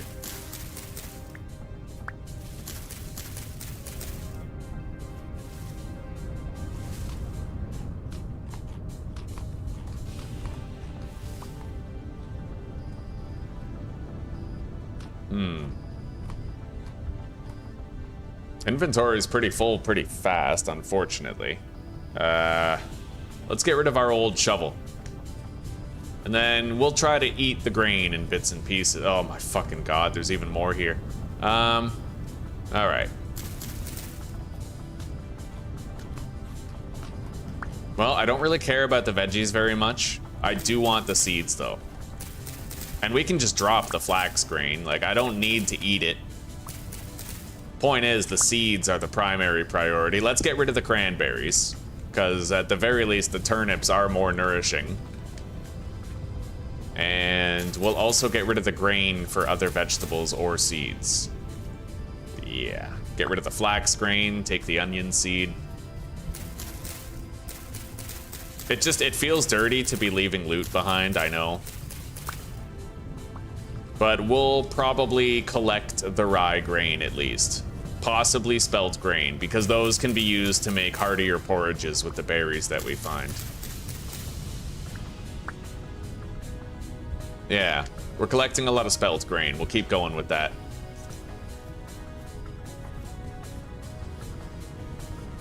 I see a lot of flax off in the distance over there.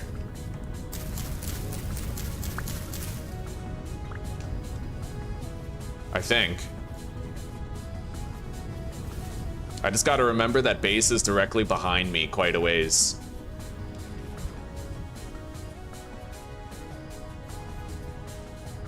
Oh yeah. Give me seeds!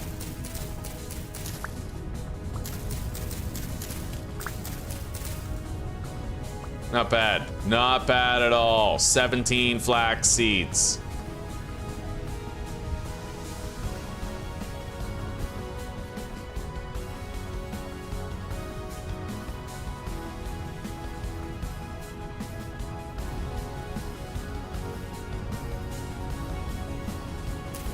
More flax.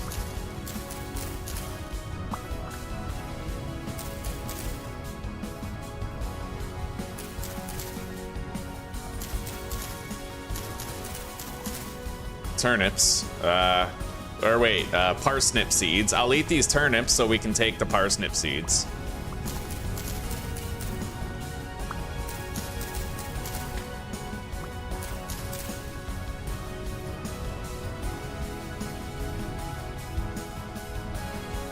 Let's see here. Do I see any more flax in this area?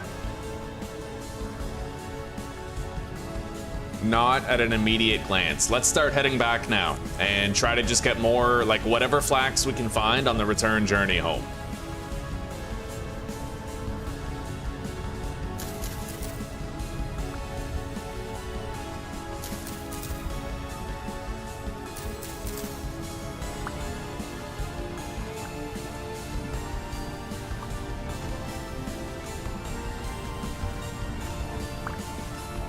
Okay.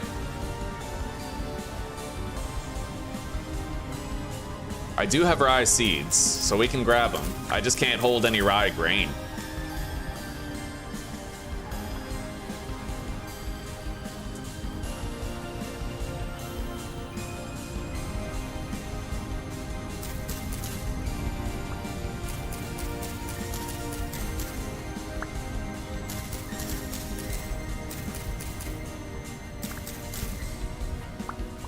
Oh, very nice. Yeah, let's just head straight home. And just keep an eye out for any more stuff that we can see on the way. Any more. I think that today's the last day that I need to wander around looking for seeds. We're gonna have more than enough for a lot of flax. And then I can just think about where do I want to live, right?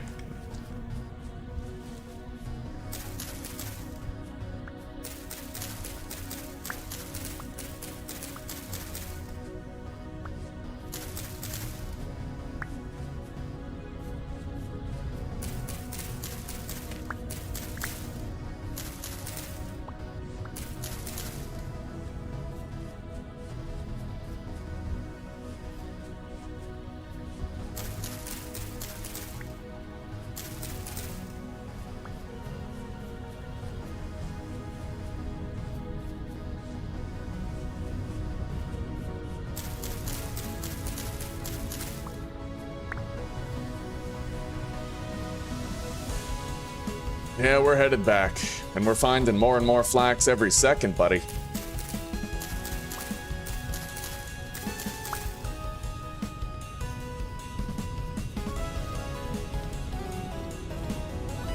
Alright, I think I saw more over there by the ruins too. I'm gonna head over there again.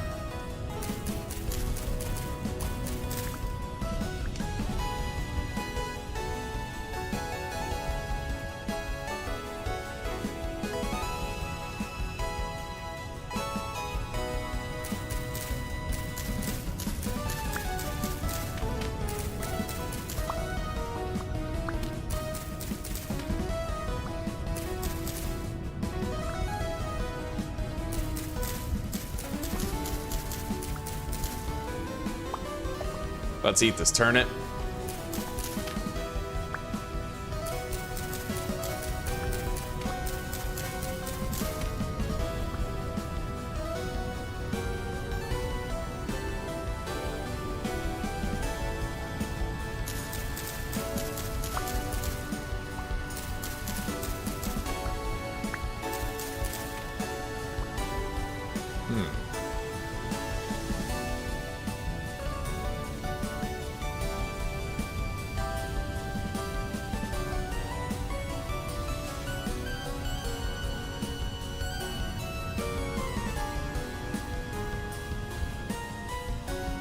Not really seeing any more.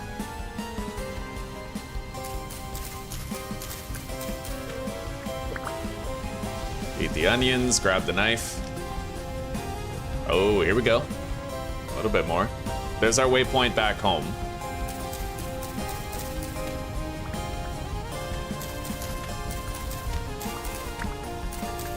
I was able to get a lot more spelt grain. 15 more for additional meals. There's more flax right here. We're gonna have over 2 stacks of flax seeds by the time this is done, and a whole bunch of flax fiber as well. Then we can start the rest of our game, the real game. Yeah, find a base, make our clay products, start a farm.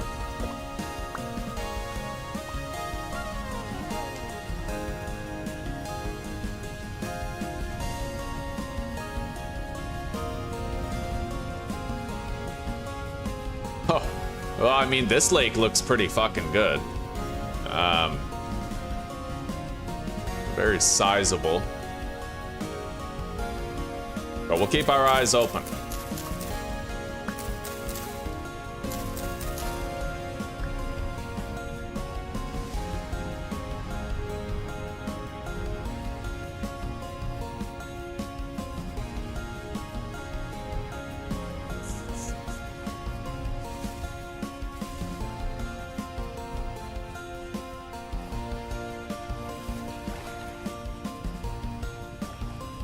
So today's mission is, well, we could honestly just put off doing our clay products if we really wanted to. I could pan tonight, or I could do clay forming tonight, whichever seems easier. But I think that as long as I don't have a base, I should pan instead of doing the clay. It only gets harder to move if I make a whole bunch of clay products, right? All right, yeah, we have 2 stacks of flax seeds, even more right there. A whole bunch of spelt seeds also. Really nice.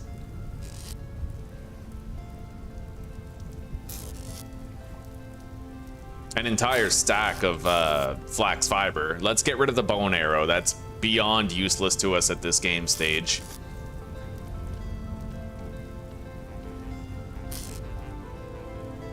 And we'll eat some of these cranberries while I go out there and seek a base location that I'd like to live in. That area over there was massive, wide open, and relatively flat. I didn't see much for hunting opportunities there, but... We got a boar right there, but as long as we don't kill him, he won't go anywhere. I need 2 more of these to make 2 ropes. And then 1, 2... Shit. 3.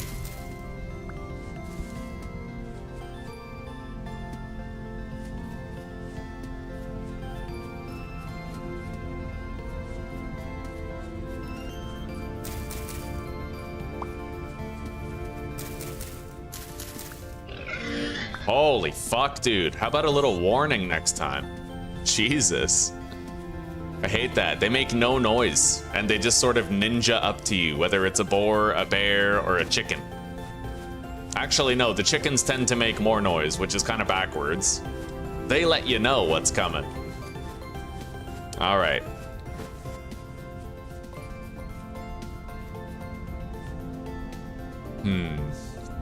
You know what? That massive lake over there might just be the contender I was seeking. I mean, the simple fact that it's a huge landmark makes it really easy to not get lost over there, right?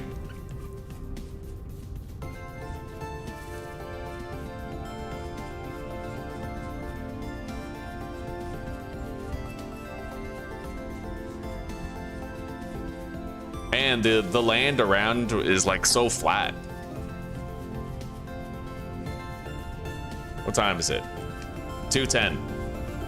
Well, 1:10. As long as I'm fast, we can scout a lot of land in a very short time frame and really figure it out.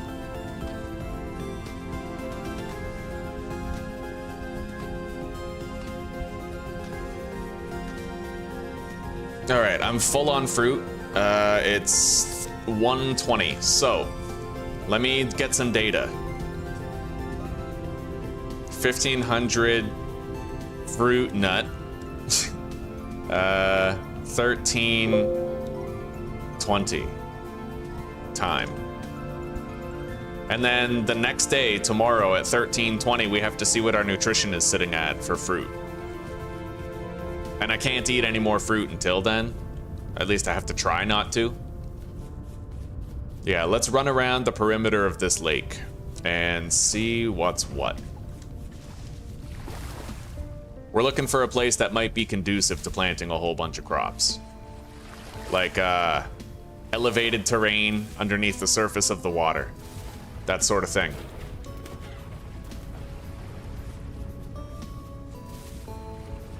I see a swanky looking little peninsula over there. We'll check it out. I have no idea what I can do with this shit, that molten sand. I don't even think it has a use yet.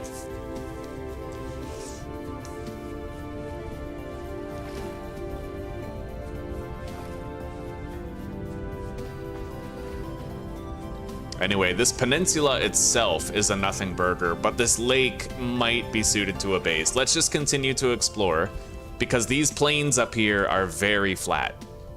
Very flat. There's no telling what we might find.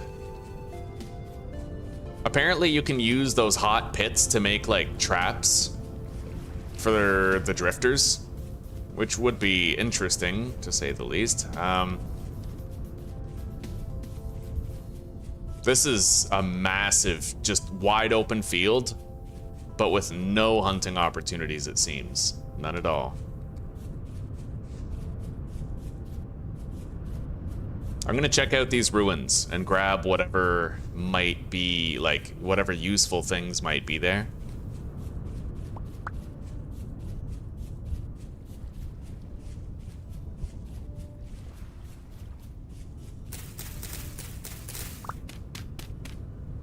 I have no shovel. Let's remedy that.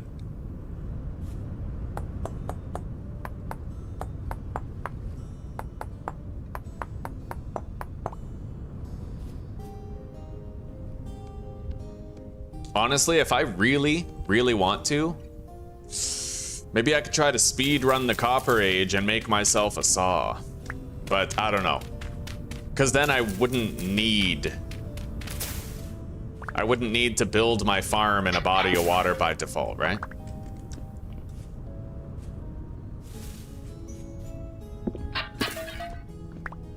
Tool vessel containing a flint knife, a mint condition one, I'll take it. Also another shovel. Let's get rid of that bone arrow and just take the other knife instead. What's this? Seeds. 5 carrot seeds.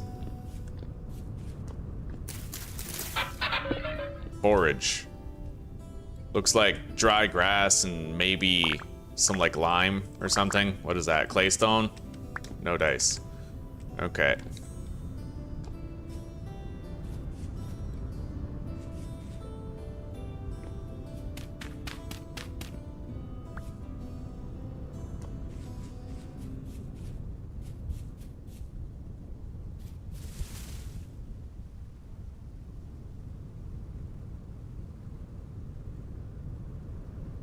Thank you, Cameron. I appreciate that, buddy. Yeah, you're gonna miss out, dude. You're gonna miss out. But there's always another day. Always another day.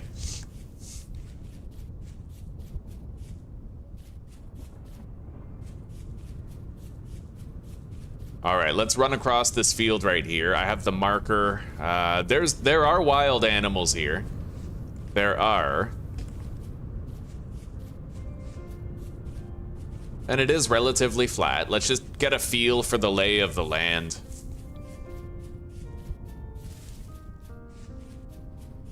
There's a nice boxy lake right here, well suited to making like a nice square farm, more or less.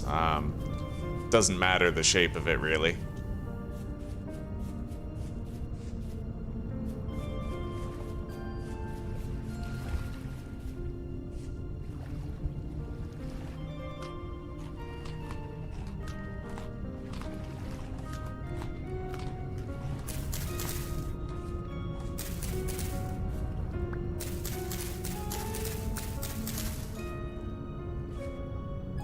All right, we need space. I'm gonna eat the spelt grain, get it out of the inventory.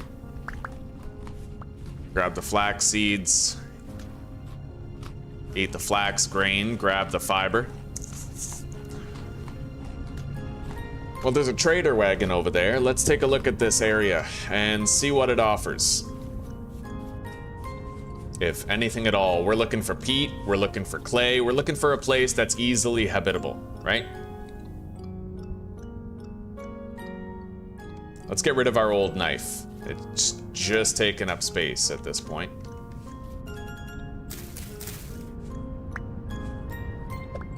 Eat that.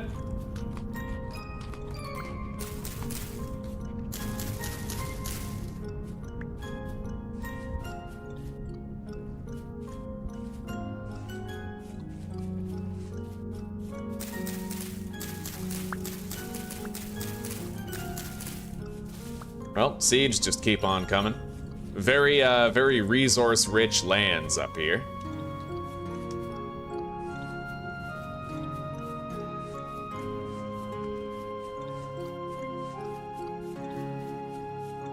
We have a large lake up ahead.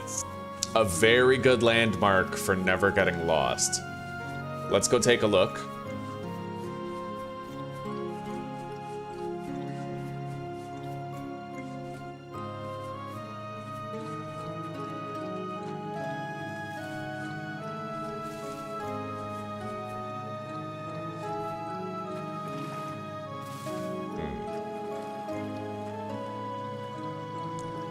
Little peninsula right there, but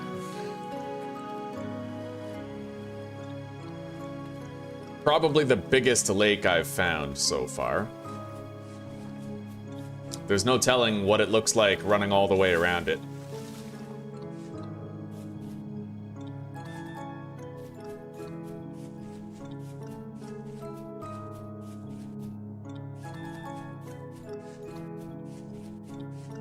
Oh yeah, cave diving can be really good. I've found like chunks of scrap metal that I was able to make like scrap metal spears and scrap metal axes out of. Oh, that's a lot of spelt grain right there. So my fruit nutrition is currently 1420 after... Let's check it like 1721.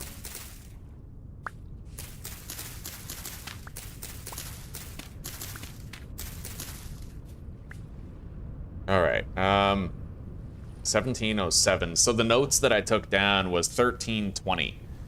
So it's been almost 6 hours, and my satiety my nutrition has gone down by like 75. That's pretty heavy. That means you're looking at like a 300 nutrition reduction after just 1 day, which is honestly insane. A little overtuned if you ask me.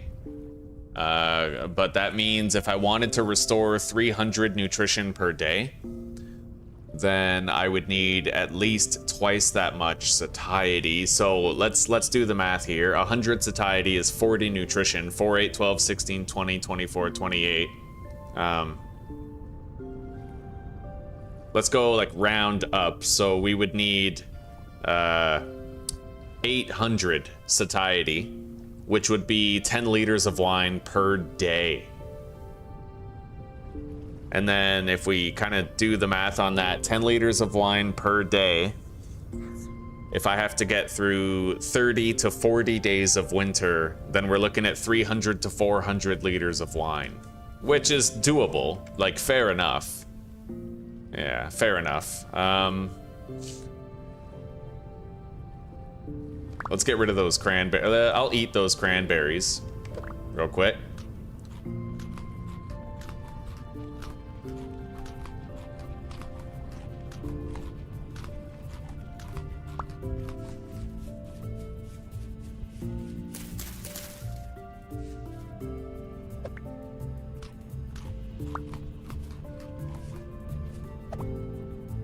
Let's head home.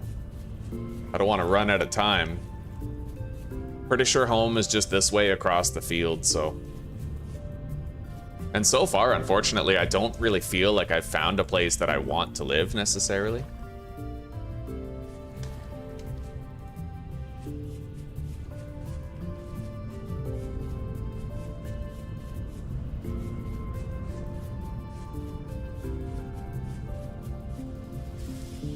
No, at this point, I know so much about the game that I kind of get analysis paralysis.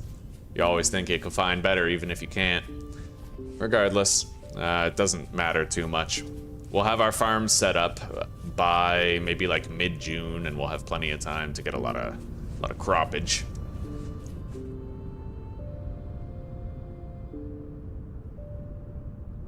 $750 for 300.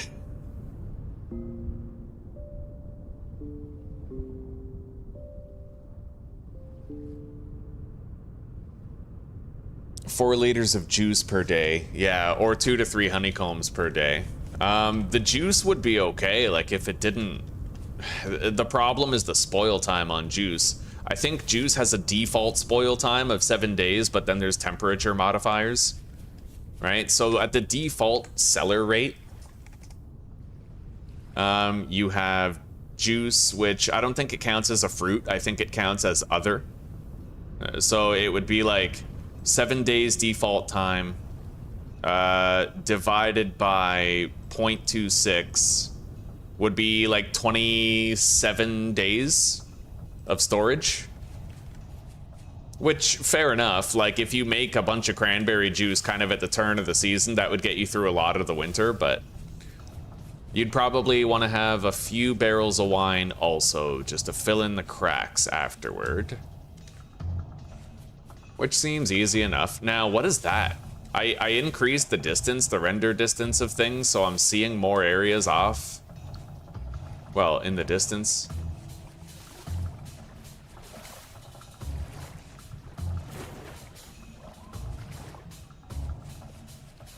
I gotta admit, we can't beat the hunting availability of whatever's around this area.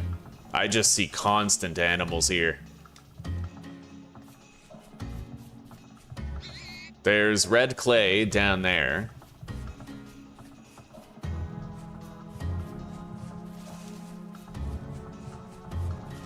A large kind of bog over there with some relatively flat ground beside it. Like, I could build in many places around these fields. Like, many places. Right down there. Let's eat.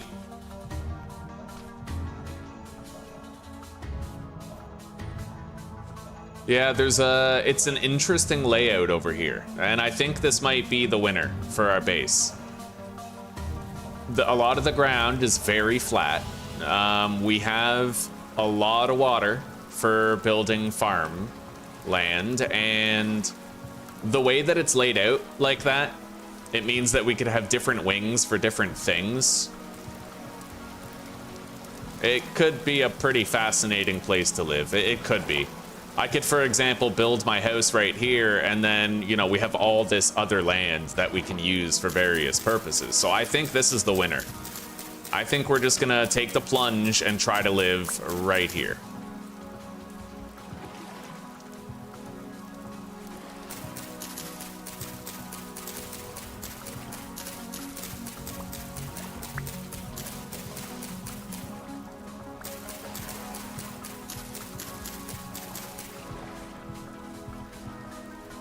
It doesn't look as scenic or beautiful as some of the other seeds we've had in the past. I honestly think the most beautiful seed we've had was the one with the big mountain. It was... I don't remember which attempt, really, but it was the one where we ended up dying due to a shiver that spawned in our base when I picked up the bear hide.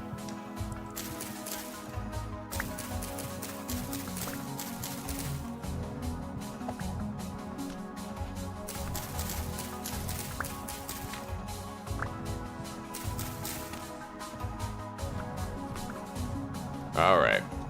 Yeah, this place seems to be the winner.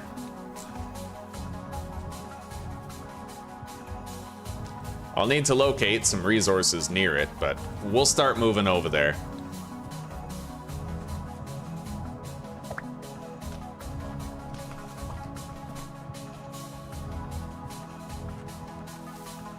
We have peat up here. I'll mark the peat.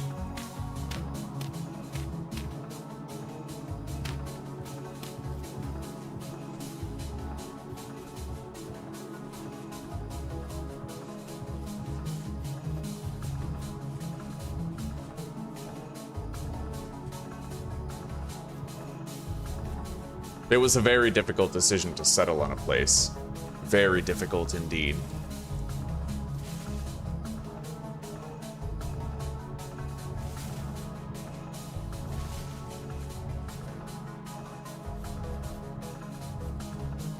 If we even are settled, I mean, you know, the world is vast. There's a shitload of fucking clay right here. We gotta mark that. And it's actually right beside peat. That's both. That's like double trouble right there.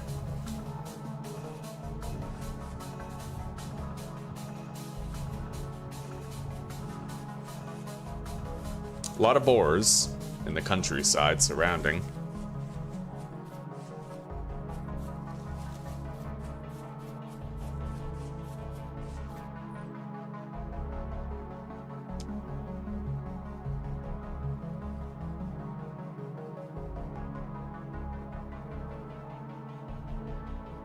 Once you reach negative temperatures, juice lasts for 70 days. Right, there is the temperature modifier, and I have seen it get as low as like 0.13. So if we had the 7 default multiplier times 0.13, yeah, 59 days. If it gets even lower than 0.13 as a result of the temperature, then it would be feasible. Oh, what is this? Now that's a landmark. We base up beside that, we would never, ever get lost. Not once. I may actually come over here. It'd be harder to figure out the space, but this is freshwater, otherwise cattails wouldn't be in it. It would be kind of annoying to have to go around it.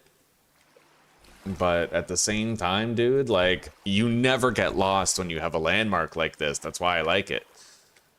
It's very tempting.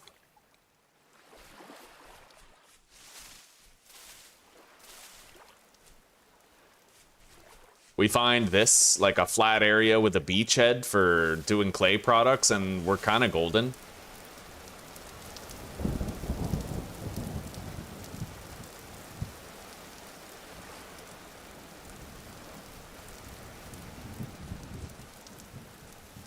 Maybe we'll scout this area out tomorrow. For now, I have to start panning. We gotta go deposit and stuff.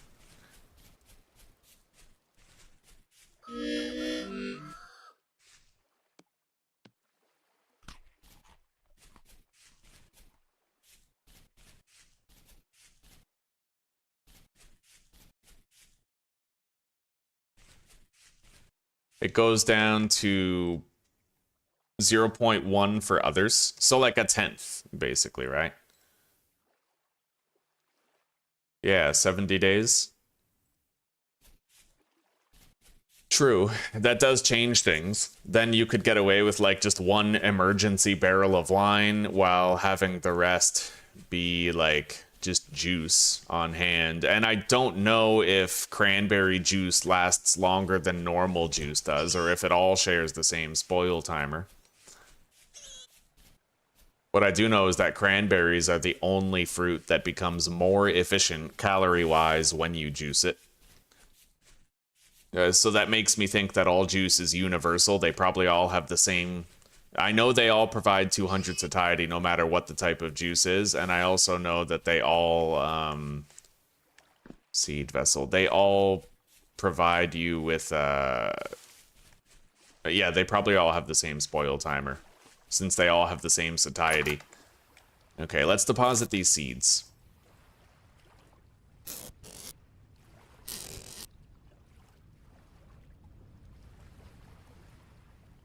We have more grain. Storage situation totally untenable, but we'll make more storage right here.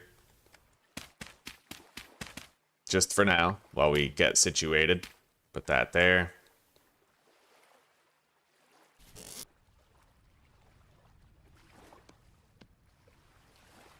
I need 2 of these.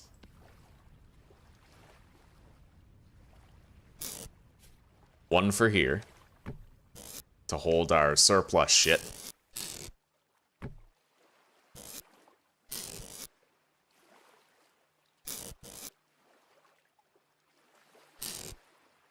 And one for the panning shelter.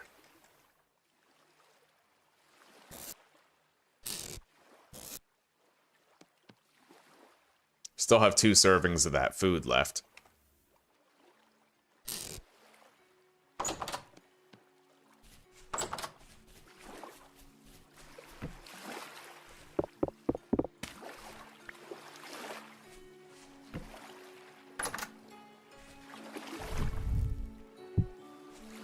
Let's grab our sand. And I might want to start working on my next meal.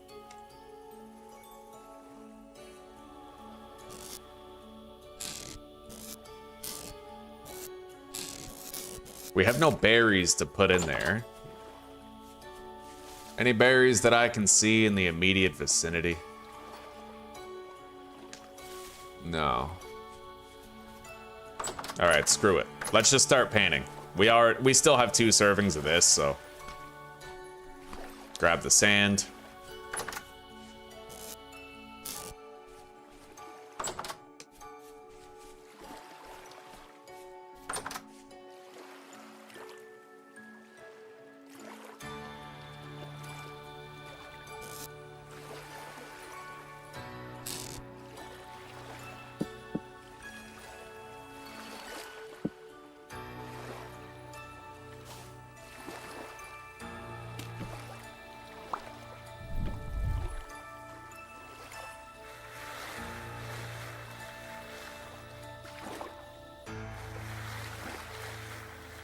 True, yeah, cranberries, and yeah, that spoil timer, you know. It lets you stockpile a bunch of them without worrying about it. True. Maybe, well, you know what? I'll probably resort to juice then, as per your recommendation.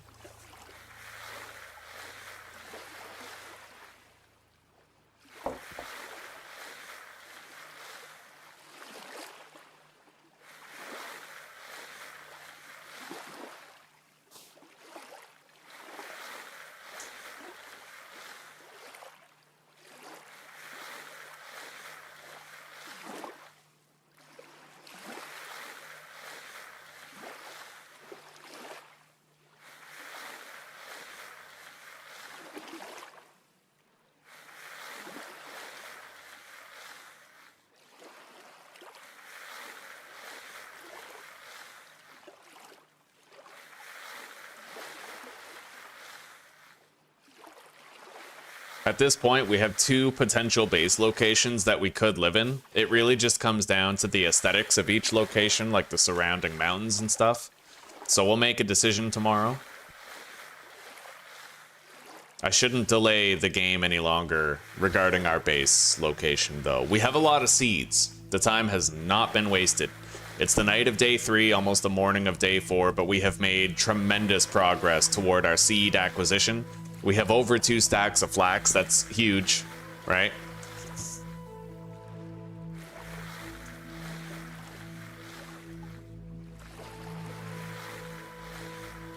Along with everything else, like, we'll be pretty good on food.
Oh shit, Cameron's taking off. We'll see you in a little bit, Cameron. You take care, buddy. He probably still isn't around now, but...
It's gonna be time to eat our last serving of porridge soon, but it should get us through the night. In the morning I can find some berries, make another porridge.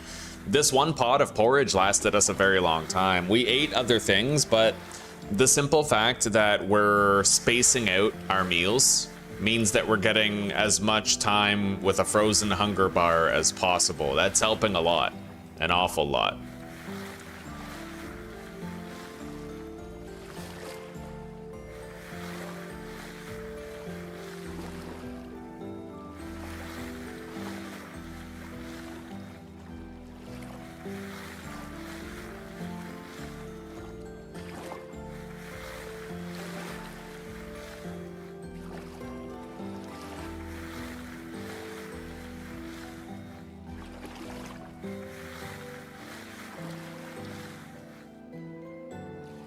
Well, CHE, it's nice to meet you. I feel like there are must-have mods, but that you won't fully appreciate them unless you fully understand the vanilla experience, at least in the early game. So my advice to you would be go without mods for a little while, right? Maybe watch a few of my series, kind of see how the mods I have change my gameplay. But in your own series, kind of observe what you don't have and why it's important, right?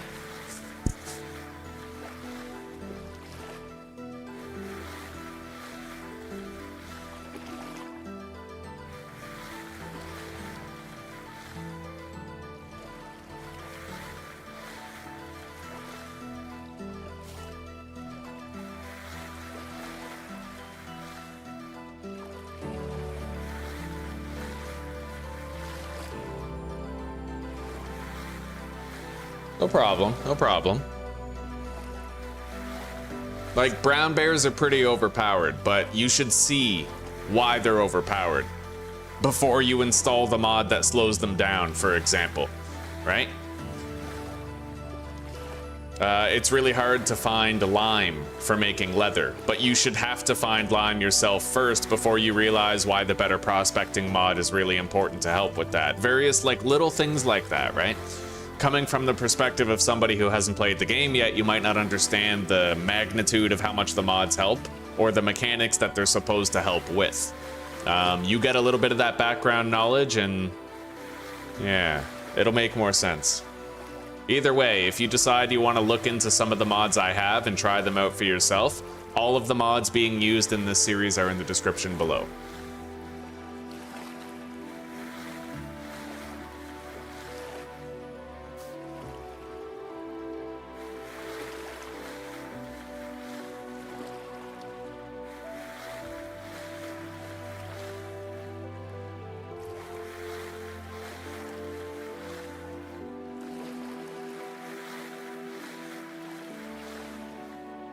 Anyway, it's light enough to see what we're doing out there.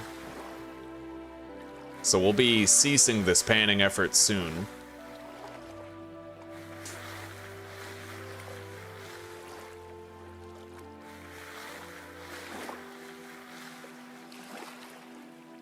Eat that.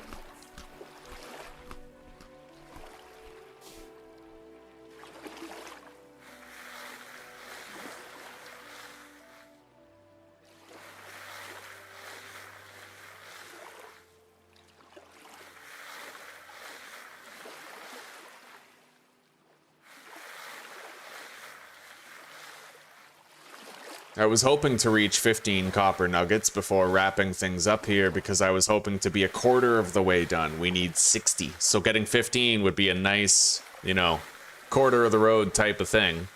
Let's hope we can get 15 really quickly. I just ate my last serving of my last meal.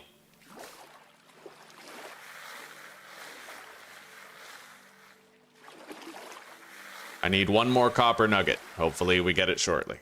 Oh, beautiful. That couldn't have worked out any better. We're good. Let's get out of here, forage some berries, and make our next 6 servings of porridge. We even got some extra copper right there.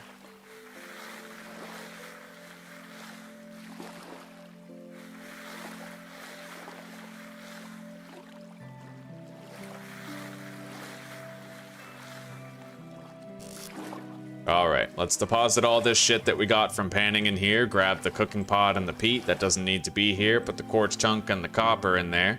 I'll take the copper and the rusty gears to base, deposit the sand in the pan. And let's grab our torch. As well as these.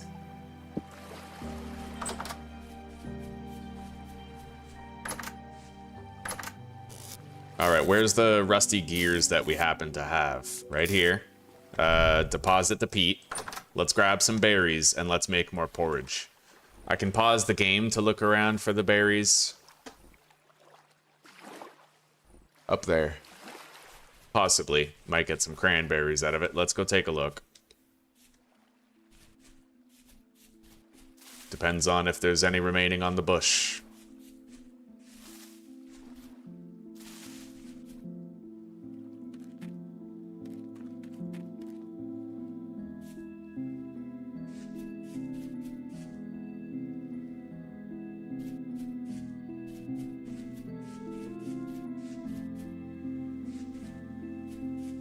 Not much remaining around here. Who knows, maybe it's time I hunted my first animals. Oh, fuck that.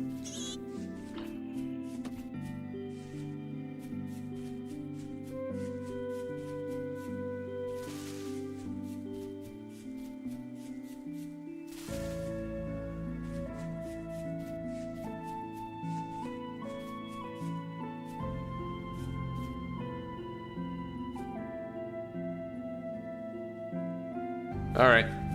Maybe we grab a whole bunch of mushrooms and I can just make mushroom porridge or something.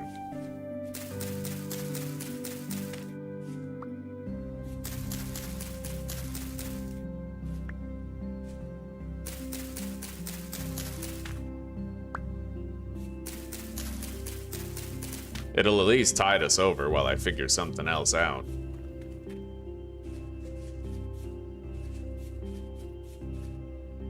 So this is one of our potential base locations. Let's go get a look at the aesthetics of it. The other lake is so massive I can't even see the other side. It's honestly kind of crazy.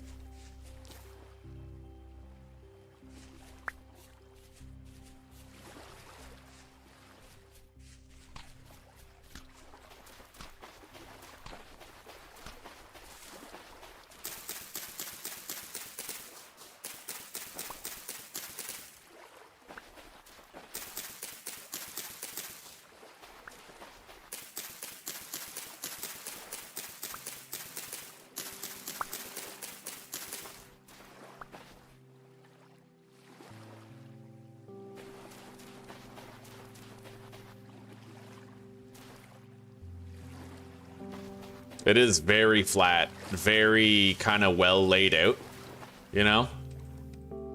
It would be really easy to build a home here.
That is so weird. There's such a disparity sometimes in the range of the spear throw. It's crazy. Wildly inconsistent. It's more like it has a range rather than a set distance.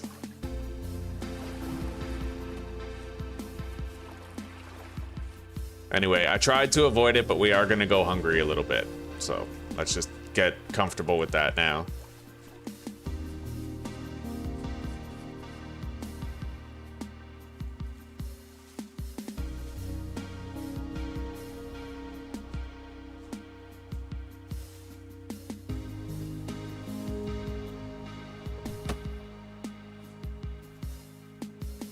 Fucking bush, oh my god. This is the worst hunt ever. I want it to attack me, honestly. Like, it would be so much easier if it just decided to go on the offensive here.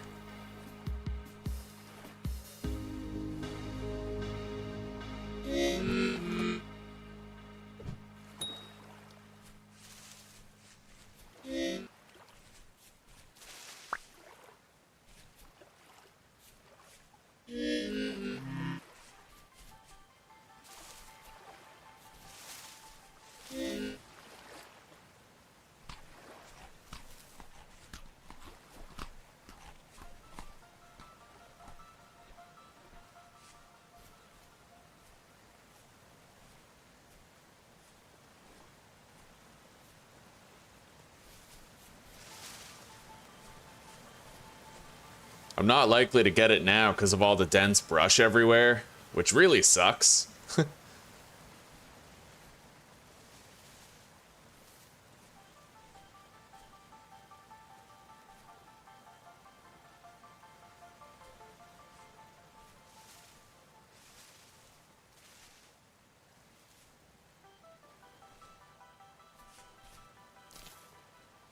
Alright, sunken cost fallacy. I can either keep on failing or I can go do something else that I might succeed in.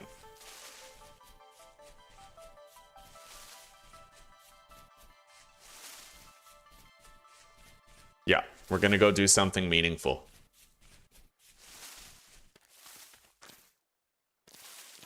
Definition of insanity, right? Why keep trying if it's not working? Besides, at this point, I can actually go make some fruit porridge as I had originally intended, so...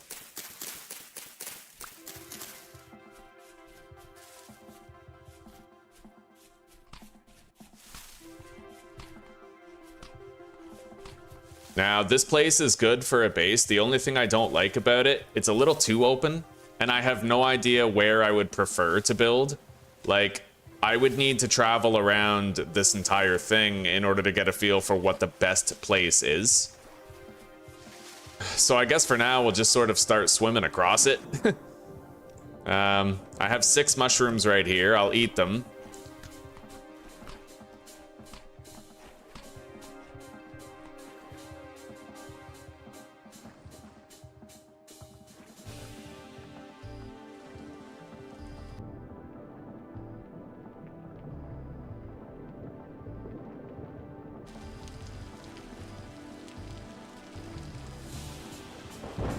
With a landmark like this, you know, it's actually possible this is too big. I would have a chance of getting pretty lost.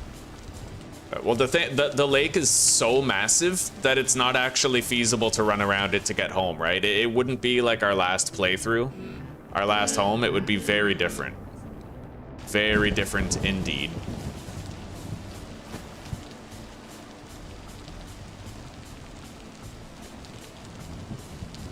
Yeah, I think so, CHE. Generated as you go. Yeah, this is too big. We're gonna base up in that other place that we found.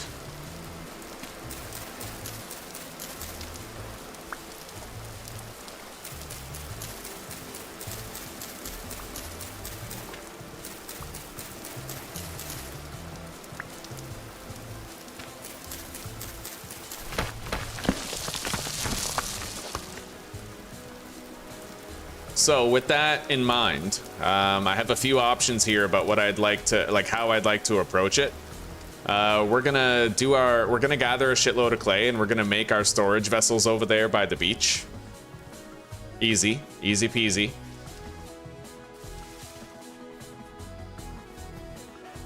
There's pine over there with an odd collection of fancy looking ruins.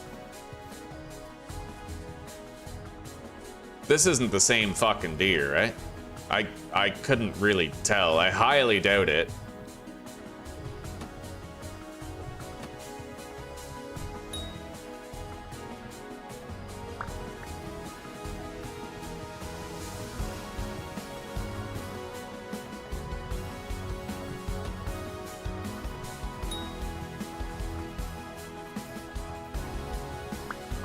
All right, we got an aggressor.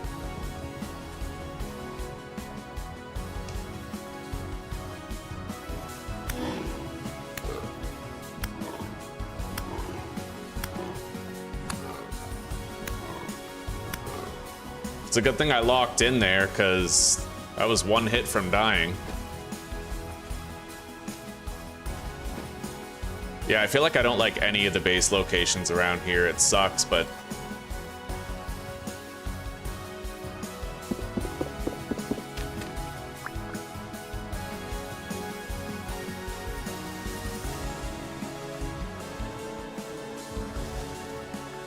this is the only one that seems feasible to me right here. It sucks because in your head you always remember these places that you used to have, places where you had no idea at the time because you were such a noob at the game, but it was a seed like very conducive to your success, right? We get a lot of those. Anyway, I couldn't even pick those up. Let's eat these mushrooms right here.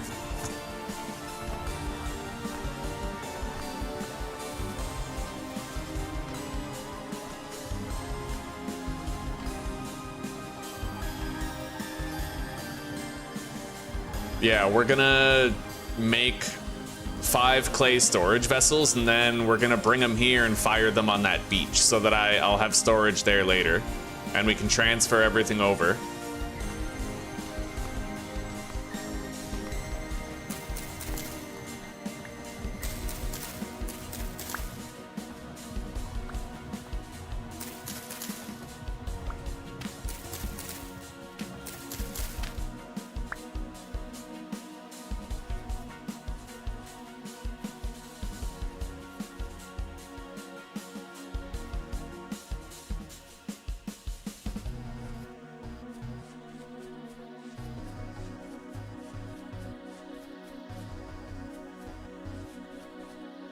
And I'll make a marker back there so I can easily find it. Let's try to kill these.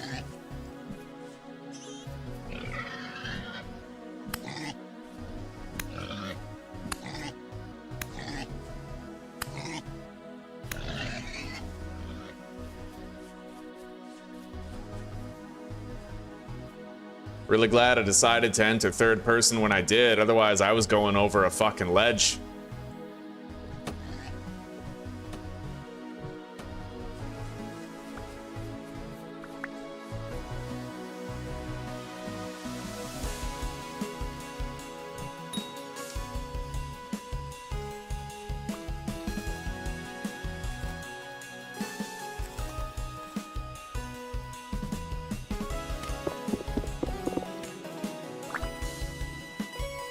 We're gonna hunt all these boars.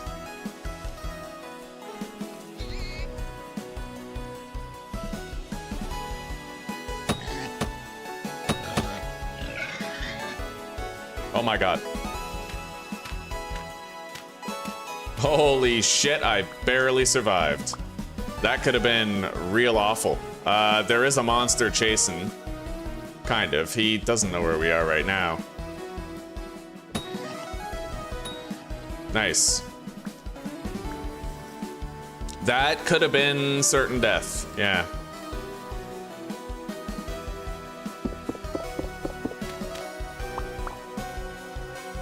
I need one more meat. And I think there was one more boar nearby.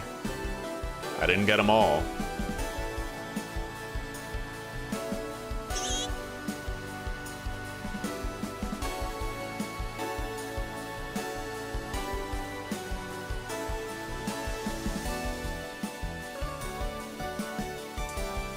I could make 5 servings of red meat stew. Let's eat these berries. We no longer need them for the meal ahead.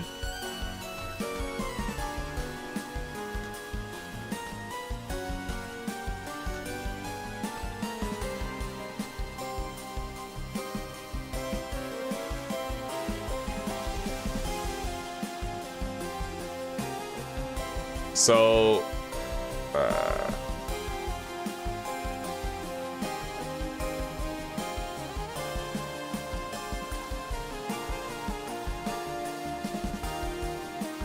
base is over there, and the home I want is over there. We just need to have a little marker from base indicating the approximate direction that I would have to go to reach it.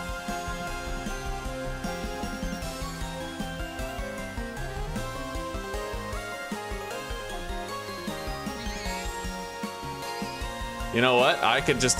Oh, here we go. Okay.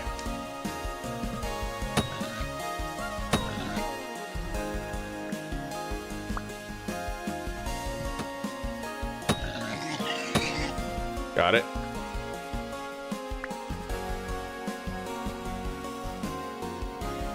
Plenty of nourishment to tide us over while we do all the work we gotta do. This will last a good long time.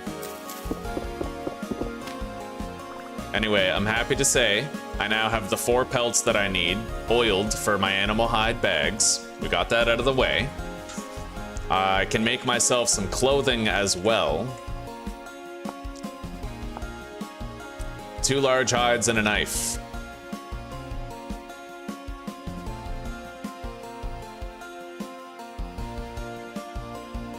We'll make ourselves pants later. And there's our clay. We'll get gathering. I want to try and have those 5 storage vessels firing before the end of the night. Like, well, before the end of the day. So let's get cooking. Put the cooking pot down. Deposit pretty much everything we can.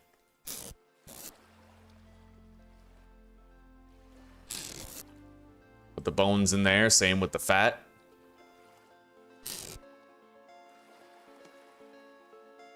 And let's get cooking.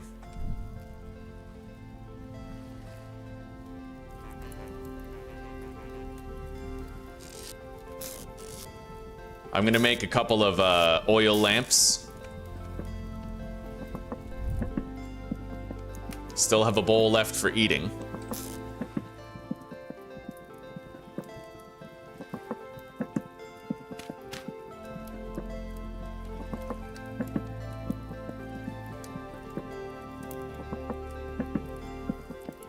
That should be enough fuel to get it done. We're full on carrot seeds. We'll put the rest in here. Place these hides down.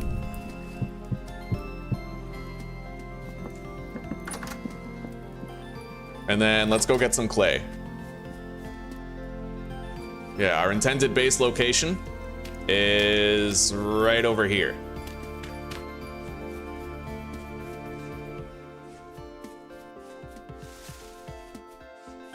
Same with more peat and clay.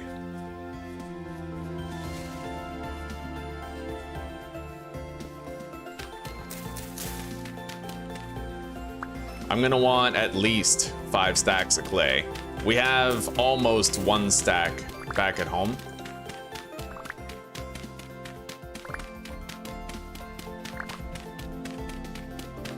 Let's just grab the exact amount that we need for the storage vessels. 35 each. If I want 5 vessels, then I'm looking at 175, 165, something like that. Basically 3 stacks. But I'll get 4 to be safe.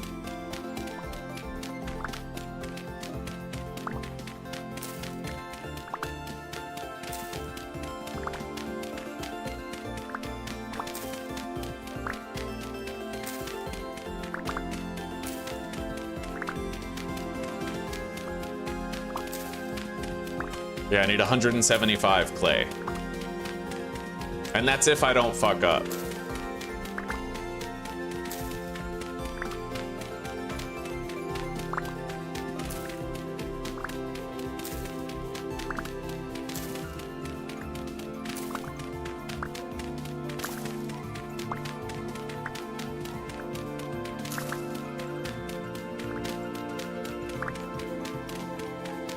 There's peat right here beside the clay as well, so if I'm making 5 storage containers, I need 8 peat each. I need 40 peat for all of them.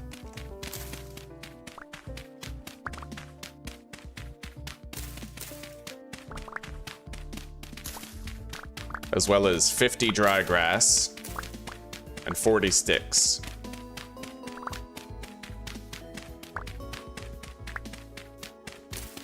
40 sticks, 40 peat, 50 dry grass.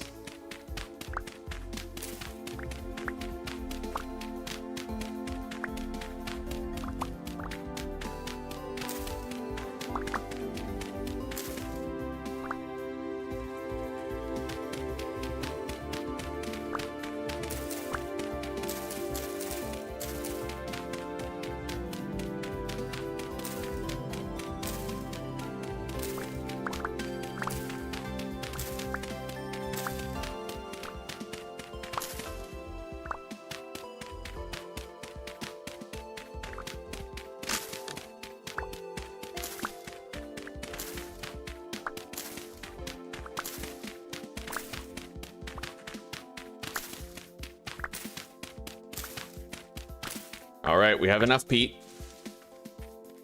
I have enough sticks. We'll grab the dry grass that we have, then we'll head over there and try to get them going.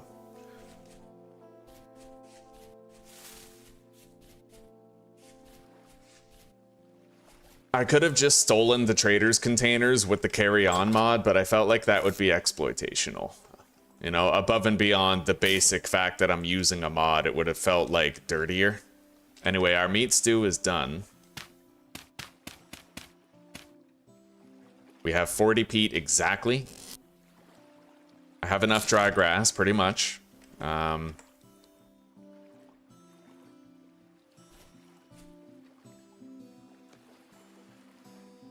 Let's take that pot of stew. Ditch this medium fertility soil wherever.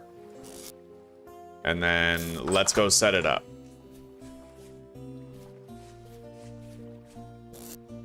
And I may as well seal the meat in here so that this space becomes a cellar. What the fuck? Oh, there it is.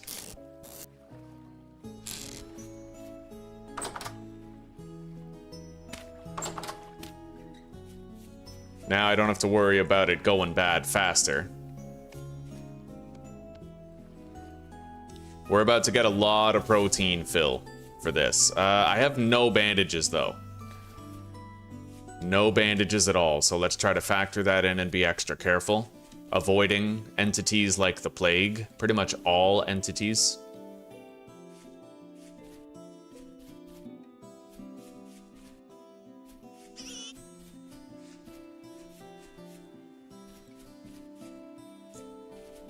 Oh, attempt 24? I jumped off my windmill on purpose.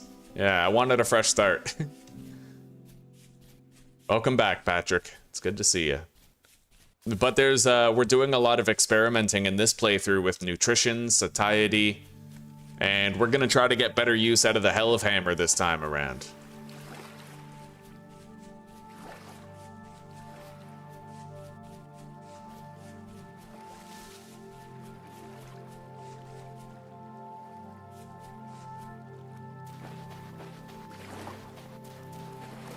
All right, let's begin.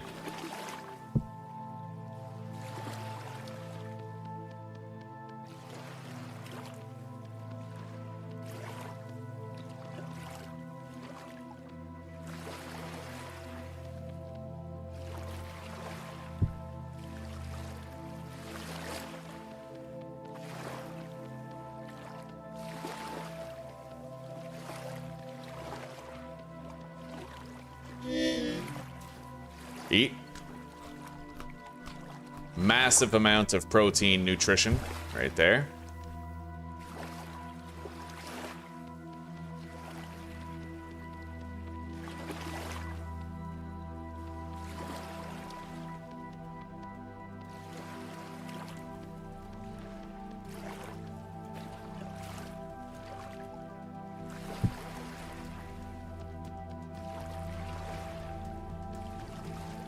Kind of hard to do this on a ground that's so bright. Something about it is really throwing me off. Doing it on the sand like this.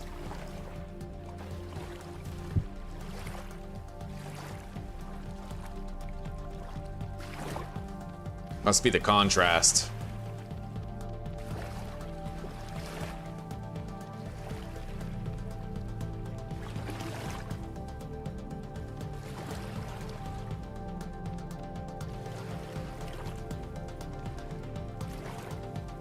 All right, so the bottom and the right. I can speed through those with the double square option.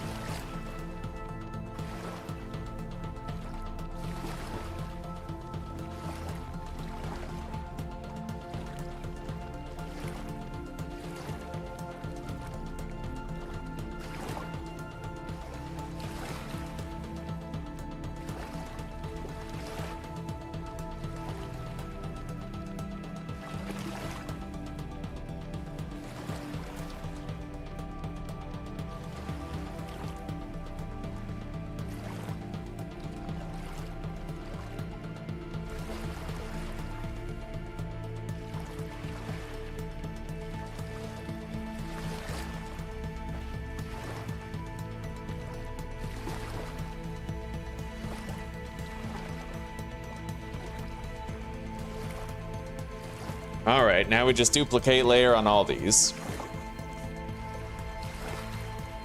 Oh yeah, the animals are really dangerous in this game, Che. Really, really dangerous. Even deers. If a deer goes aggressive on you on this difficulty, it can kill you in 2 hits. Really hard to fight animals. You gotta use circle strafing, and if you don't do it perfectly, you'll get killed, right? I got hit, and it was for over half of my health, and that was when I was wearing armor, so... Really, really dangerous. Although it looks like he didn't hit my armor. That's probably why it did over half my health. Yeah, whenever you take a hit, it can either be your torso, your head, or your legs, and you can't really guarantee which part of you gets hit. You can just try to make sure that all three parts of you are armored.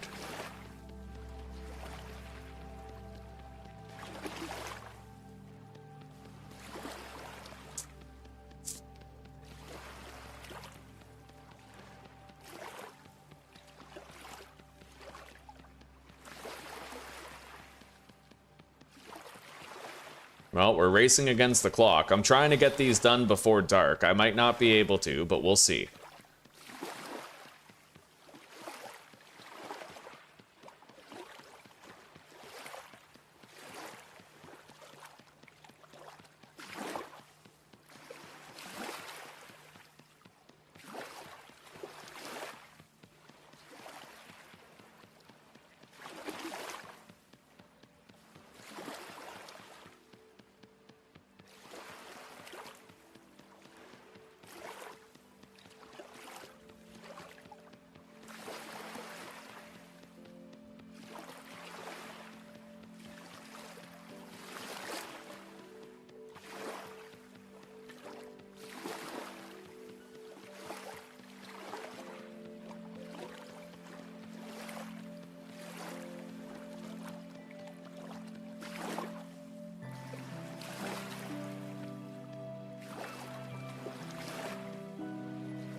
All right.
We're almost done shaping the vessels themselves.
Sometime on day 5 is when our first temporal storm is slated to occur.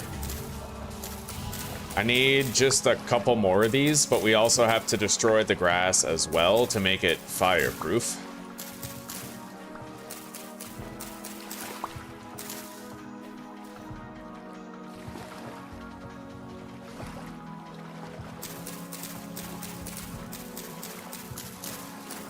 Okay.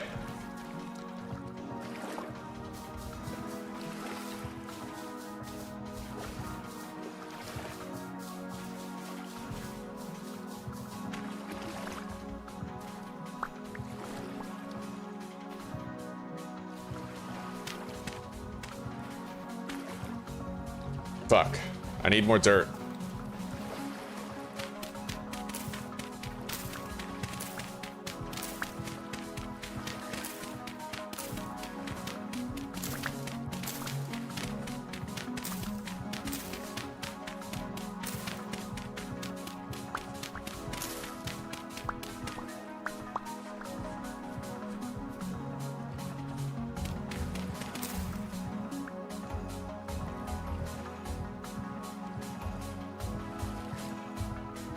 All right.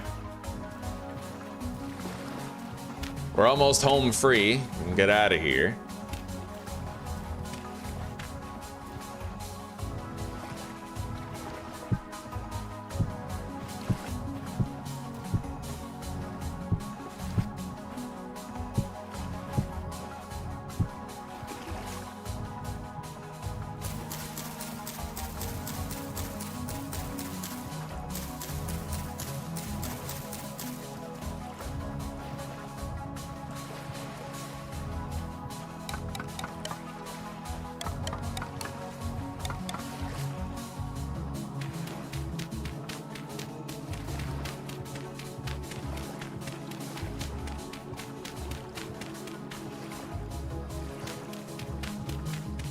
All right, there we go. Now we get these lit and we'll have our storage containers pretty soon.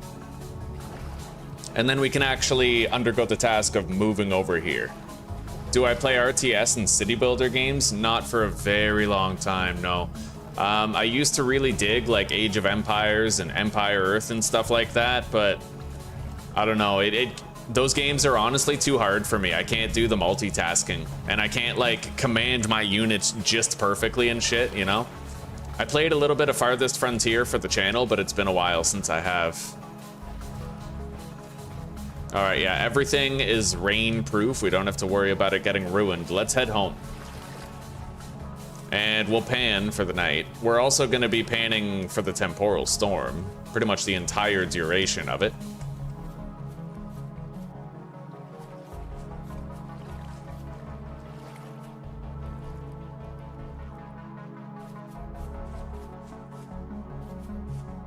I have no bandages, so just mind ourselves here. Make sure we don't fall into any holes.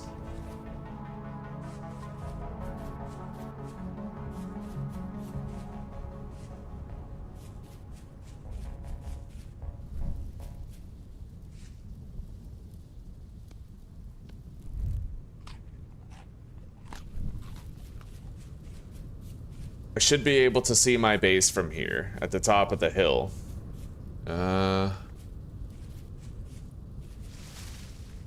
Not really seeing my light source, but if this is where we got the peat, then my base is over here.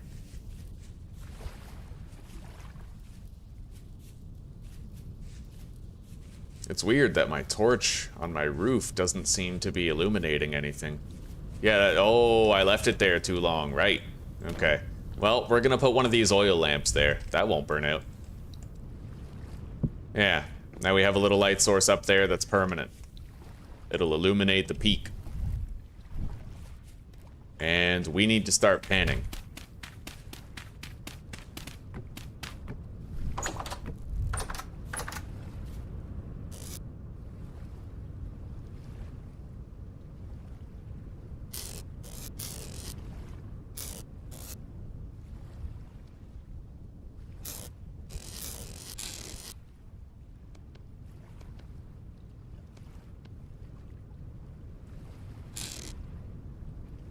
I have 6 sand right here that I can pan. Let's seal that up so it gets the preservation bonus on the red meat that we still have stored in there. Seal ourselves in, make sure it's safe, put that right there, and I think we're good. Let's start panning.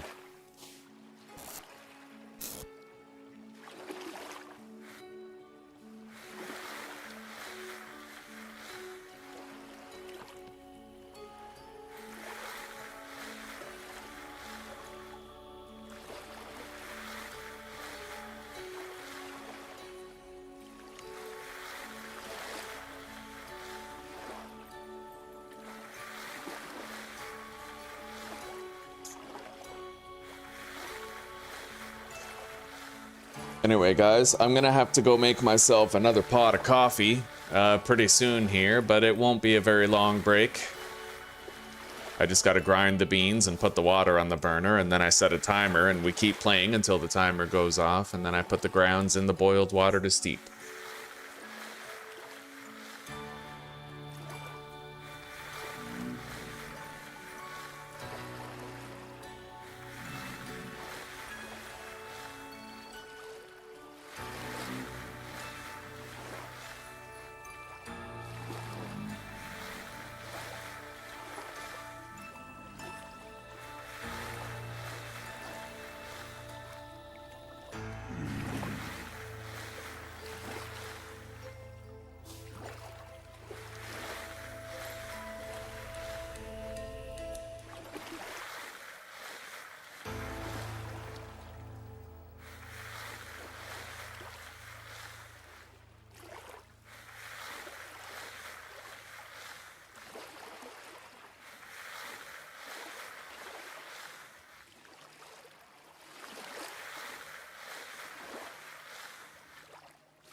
Metal scraps. I might be able to make a scrap metal spear or a scrap metal axe with that. Not a very common drop from panning.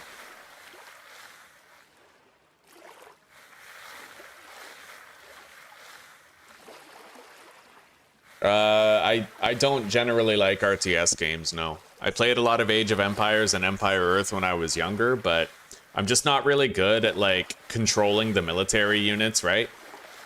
Like how you need this unit to counter this one and this unit to counter this one. It seems too hard for me, right? I don't like that micromanagement style of play. I like building the town, but I don't typically like the militaristic aspects of those games where you need units to counter other units and formations and whatnot. It's way too much, yeah. I played a little bit of Farthest Frontier. That's more of like a casual RTS city builder.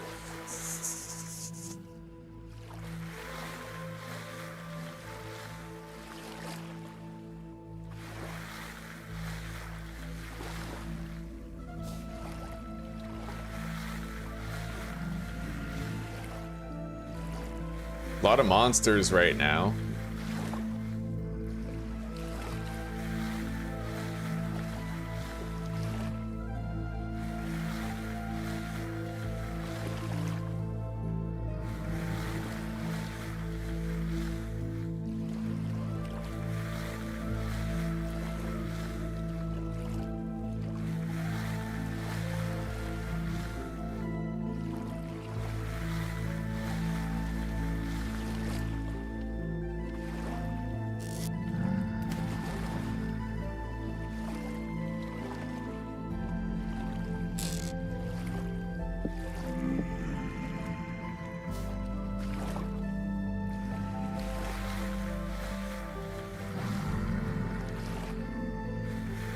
I have banished. Yeah, I have banished. It's just that with banished, there was like no combat, right?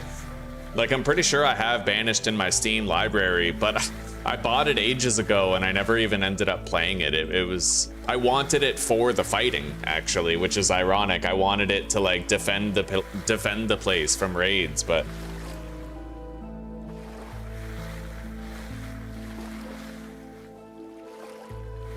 problem with those games is you can never quite balance it. There's always a meta. There's always like a strongest faction with the specialized military units, you know.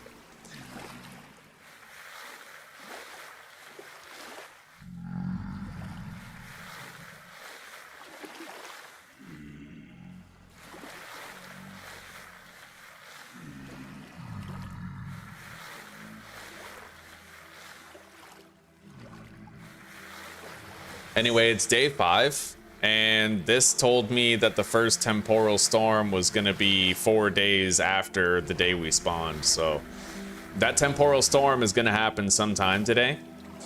We already have our clay storage vessels baking far away from here where we intend to live. I'm not really happy with any of our base locations. They're not... We didn't have any beautiful options necessarily, just fucking brown ass hills everywhere, right?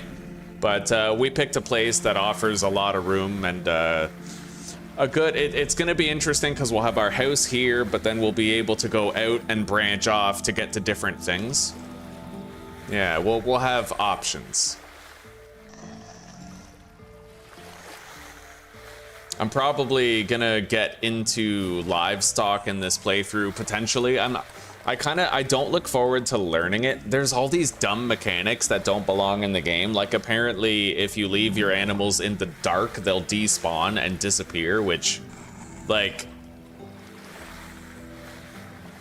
I don't even need to explain it. You guys understand how retarded that is. I don't know why the dev left it like that. It doesn't seem to make sense to implement a half-baked mechanic where literally your monsters disappear in the dark, but it is what it is. That's why I'm ambivalent about getting into animal husbandry, but apparently it's really, really, really nice. When I think about it, if I was raising goats, I could get milk from the goats for my nutrition's sake, and I could also use their meat to make meat stews, which every serving of hefty red meat stews, it freezes your hunger timer for 7 minutes apparently. And that's a substantial freeze, it really is.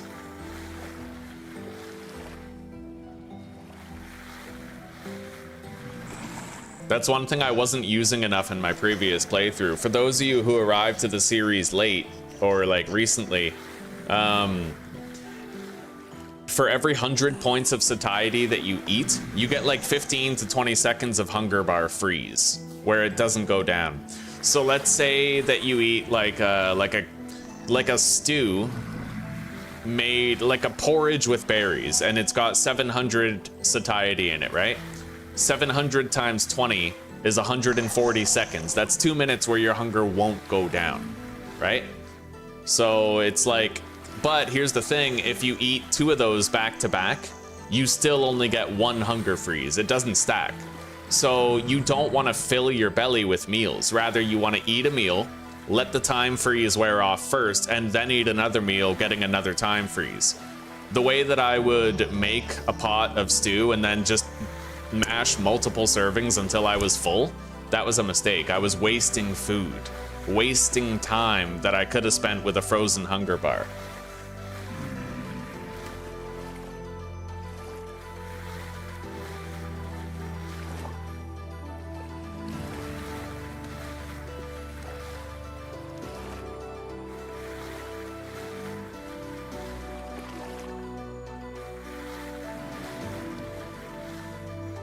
Anyway, we just about have 30 copper nuggets.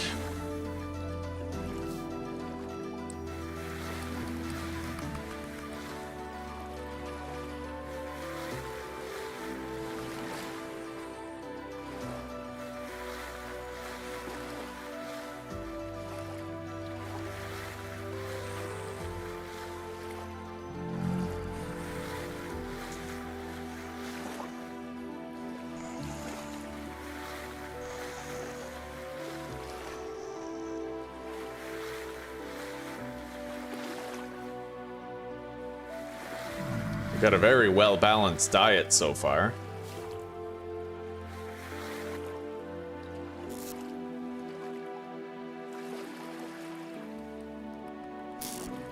Let's eat.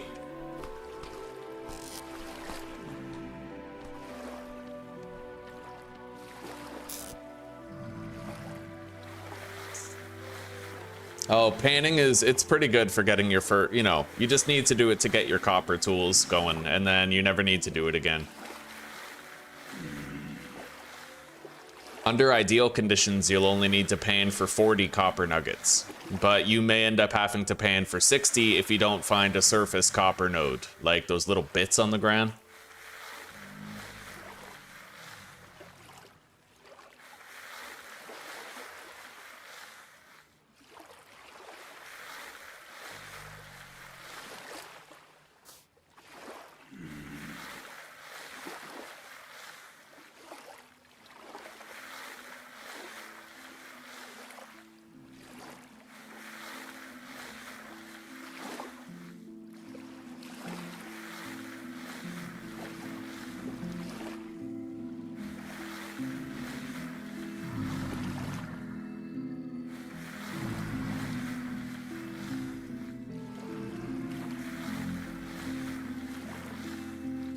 A lot of monsters out there right now.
All right, I'm gonna go start my coffee.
Honestly, I don't know, Chris. I never modded Minecraft before.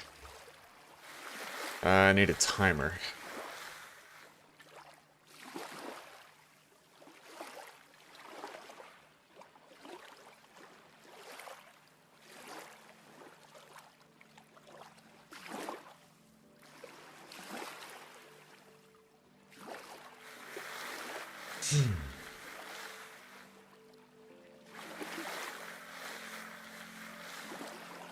Anyway, it's light enough out there where I could take off and go do something else.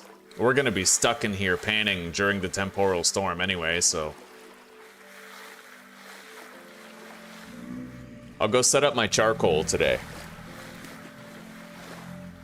Same place where we did the clay pots and shit. Maybe I'll just spend the day setting up a whole bunch of that stuff, but we'll start with the charcoal. Okay. I'll throw away the blue clay, we don't need it. Deposit the arrowheads.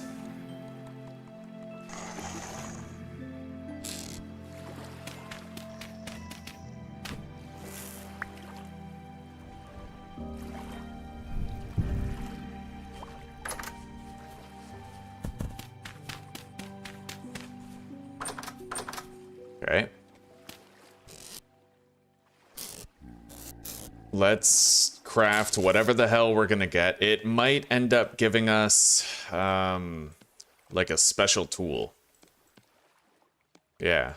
Like, maybe an axe. A club. Kind of weird. Okay, attack range of 2 is kind of shitty. Okay, we got a scrap club. It is what it is. It's basically useless, but we have it. Let's just hang it up.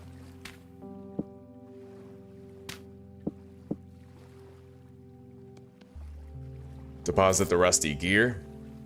And the copper nuggets. We now have 32. We're pretty much halfway done.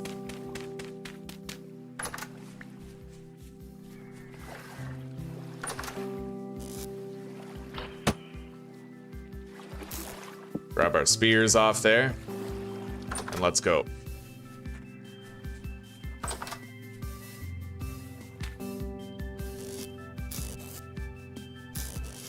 So let's grab our clay.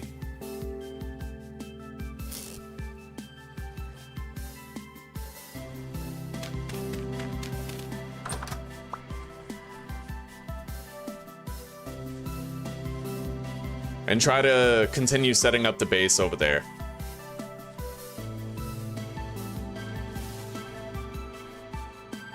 What the hell? I didn't deposit those? I could have sworn I deposited my pan and my sand.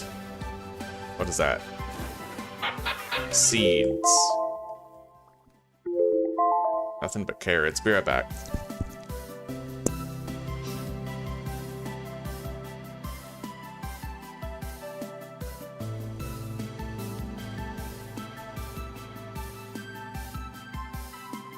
Need another 2 minutes. Water's not even close to boiling yet.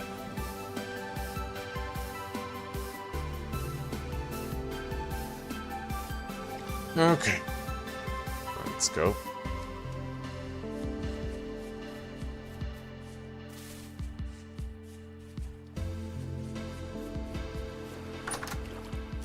I guess I have no room. Let's get rid of the claystone stones. I really don't need those. Even the flint spearheads, I guess I'll deposit those at base.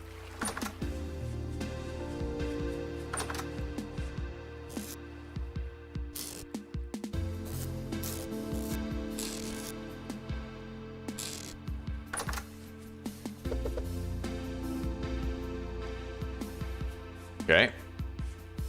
We got a lot of food remaining.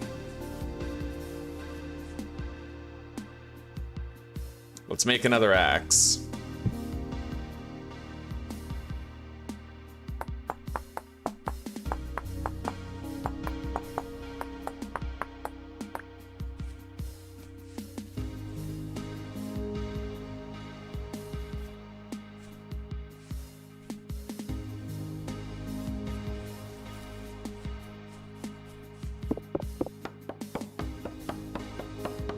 Anyway, this tree is gonna give me a lot of wood. A light temporal storm is approaching, so that's our warning.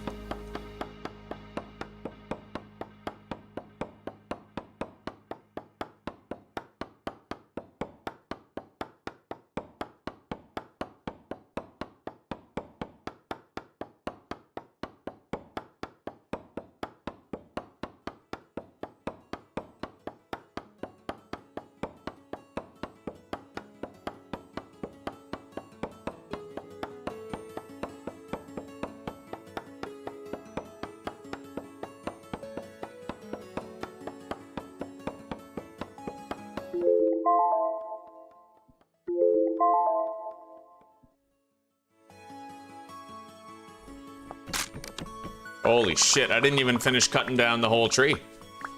That's insane. Even with 2 axes, that was a massive tree.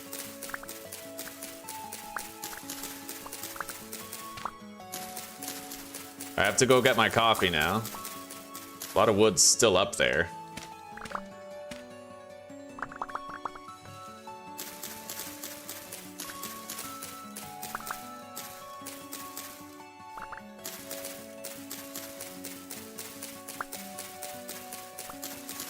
Coffee water, coffee water, coffee water. Don't forget your coffee water, coffee water, coffee water. Don't forget your coffee water. Coffee water, coffee water. I forgot it before, I ain't forgetting it again. All right, coffee water, let's go.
All right, that's a lot of wood to get started. 3, 5. I'm actually almost done with the charcoal kiln now, with just that much wood.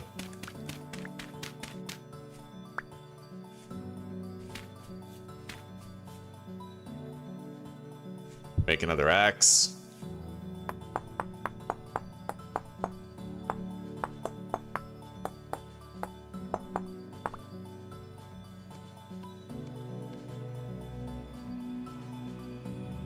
All right, 1, 2, 3, 4, 5. Yeah, I need 6 stacks of wood. I need 8 more wood, and then we're good. It's gonna have to be oak.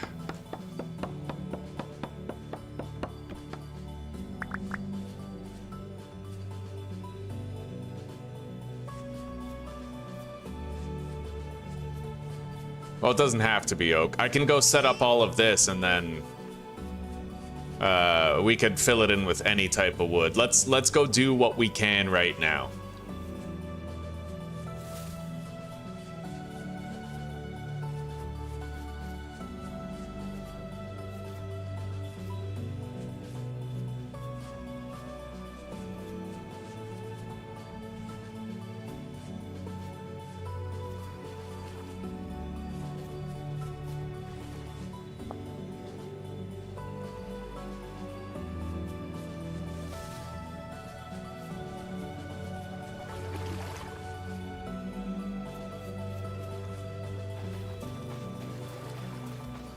All right.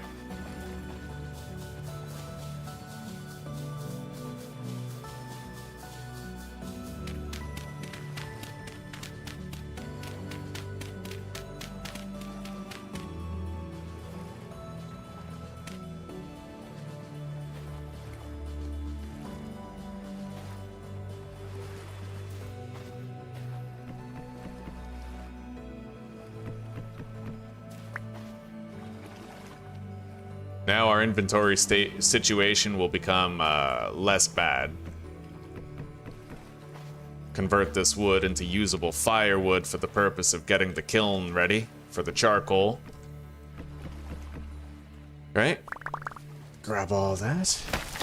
I am gonna need a new axe at this stage. Let's just put a little rim around this made of rammed earth so we don't have to deal with cave-ins anymore.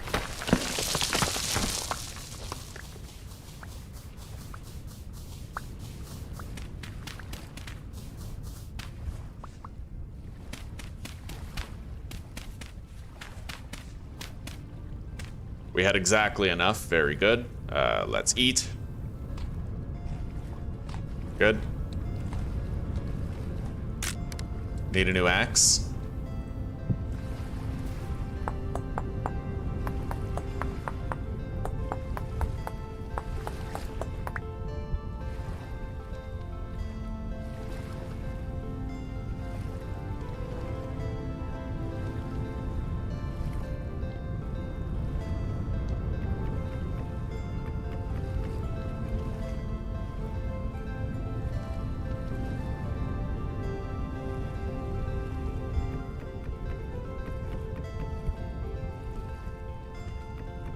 All right, I need 4 wood of any kind in order to finish this.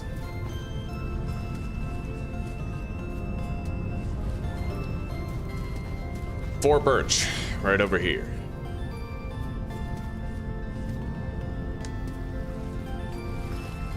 I technically need 3 for the pit, but then I need 4 more firewood after that. We'll get 5.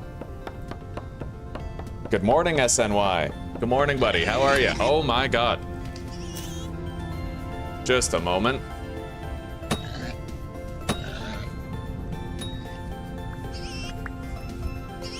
You attacked the wrong motherfucker. Motherfucker. Alright. He hit our armor that time. We took a lot less damage. How are you doing, SNY? It's been a hot minute. Biggest gripe about the game. My biggest gripe about the game. It's pretty unbalanced in terms of certain threats, but you can mod those problems away. Pretty much every problem with the game that I have had, I have been able to mod away. It's a very moddable game. So any problems you find with it, you can typically address independently of the game's development, right? So I would consider, I would recommend that you buy it. It's 20 bucks. You could get hundreds of hours of fun from this game, and if you just mod it, you can fix whatever problems you happen to have with it, right? All right, let's ditch our old spear. We have plenty of spearheads at home. And let's run this firewood back here.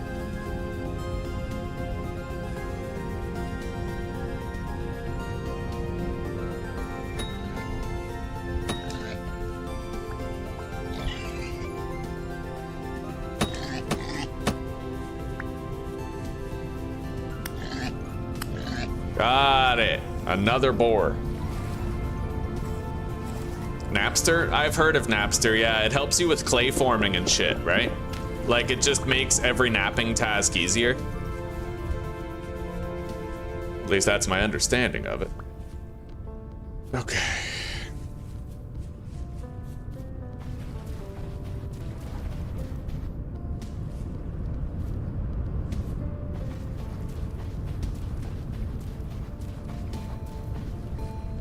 Now, let's get this set up.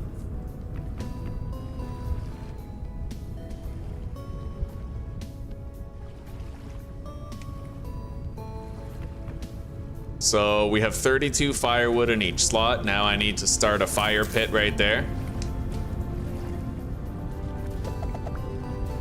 Right there. Put that down. Now we just need a little bit of dirt so I can seal it off.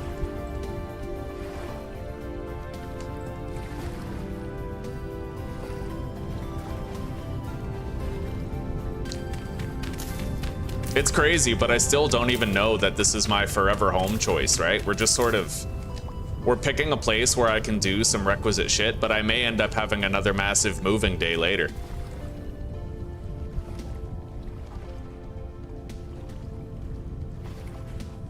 Alright, let's cover this up. Get our charcoal. Light it. Charcoal pit is lit. That's lit, bro. Okay. There we go. We're good.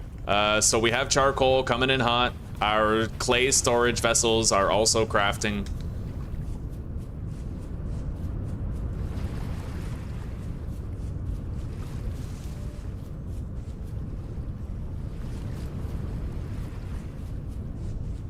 We do have to get home for the temporal storm. We got the warning relatively recently. We probably have a little bit of time, but I still have to go back and get organized.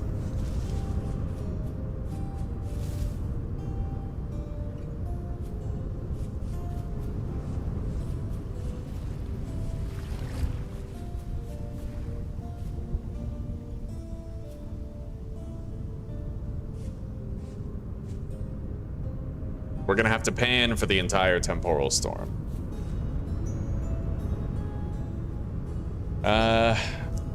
You configure each task speed, and by default it auto-completes 1 voxel at a time. You can configure it up to 8 voxels a second per task. I wouldn't trust you even if you did say after the last episode, just here for the ride. What do you mean?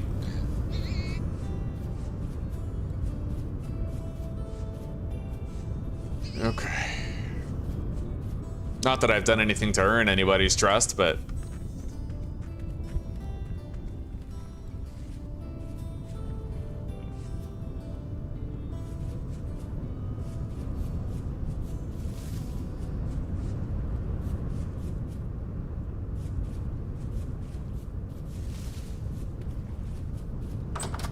Okay.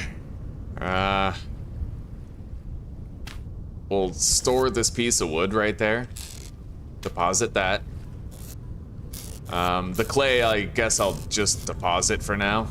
I actually had wood in here. Maple logs, we'll hang on to those. Bones in here. Fat as well. 2 medium raw hides. I kind of want to make some pants with those. I need pants. I'm fucking naked. So now we have shirt and pants. No longer naked. We'll take that sand inside the panning shelter. I still have plenty of food on hand. We're not exactly low. It'll tide me over. And I have 17 meat, which... Hang on. I have no more bowls, so I can't really empty this.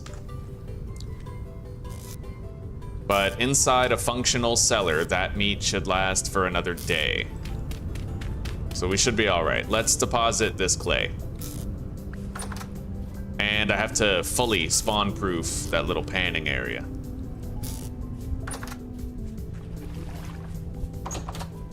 So we have to put this right there. I can deposit my weapons and my tools right here. I need to put this dry grass right there. Put the torch right here.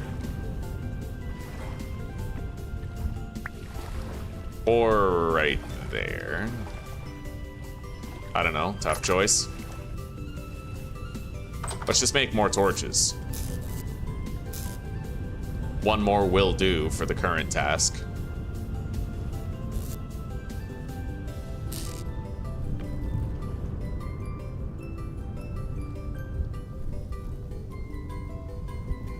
Okay. Yeah, our panning shelter is pretty much all ready. We got plenty of extra sand.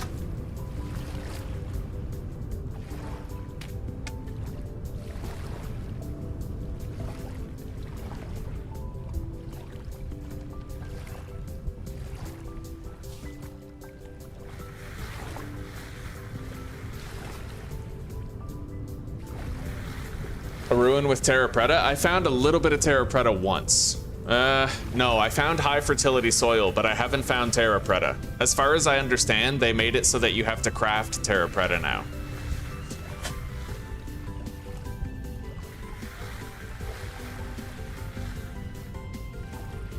Now, I'm gonna wait until I'm fully hungry, and then I'm gonna eat the meat stew.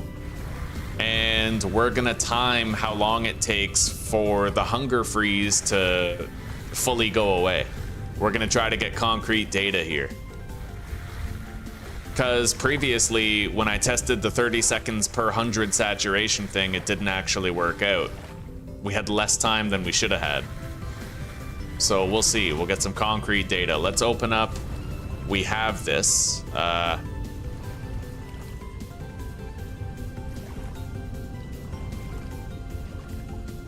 So yeah, we can just press play when the time comes.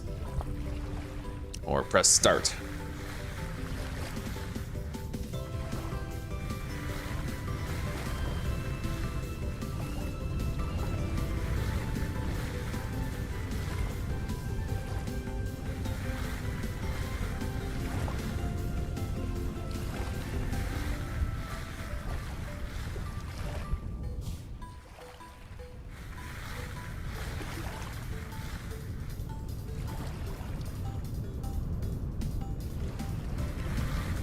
All right, our satiety is bottoming out. Let's equip that.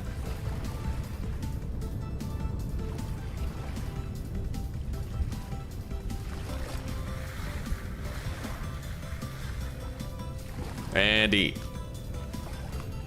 So there, I just ate. We're gonna time how long it takes to run out of the hunger freeze.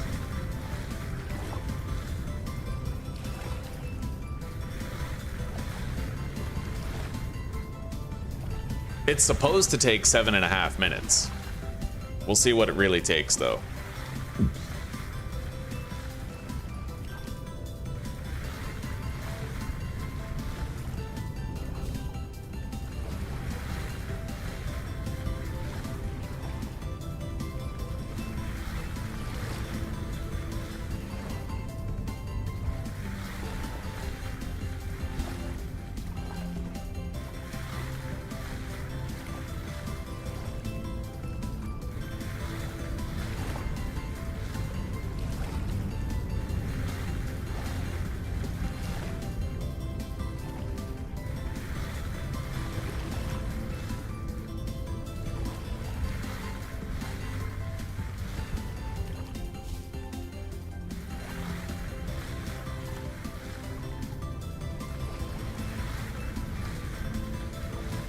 All right, temporal storm is now imminent.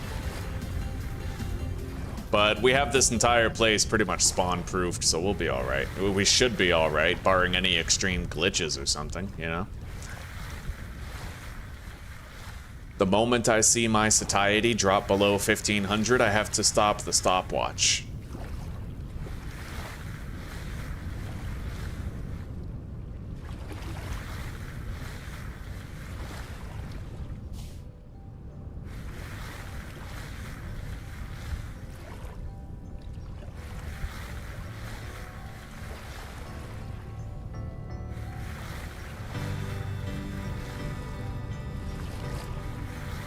I do wish copper was more common. I might actually install a mod soon for just panning copper, making it more common.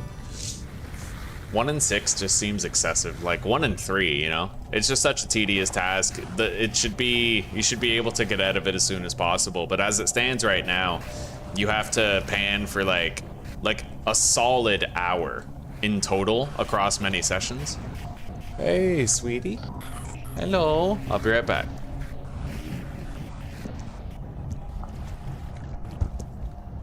Well, I'm doing a little bit of research, Zeus, real quick. Just give me a moment. How much time has passed on this? All right, we're gonna pause it and pause the game.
It's not sustainable, yeah.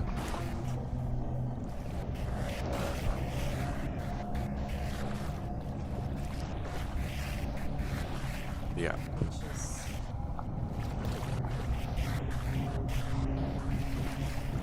Sleep apnea.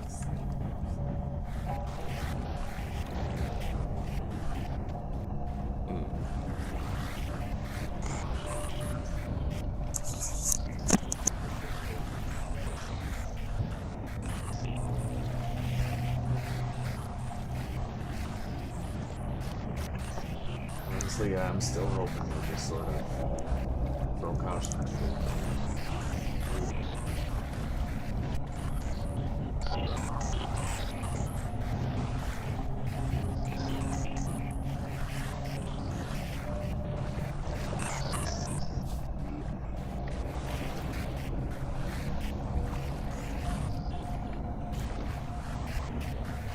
Well, now you have to adjust your circadian rhythm back to day shifts is the problem. Yeah.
Shit, my hunger started going down. Yeah, it definitely doesn't last the full 7 minutes. The wiki entry is definitely inaccurate.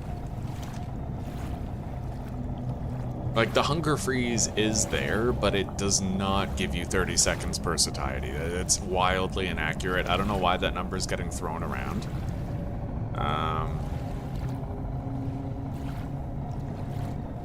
Unless, because I have a 30% increased hunger rate, that could explain it.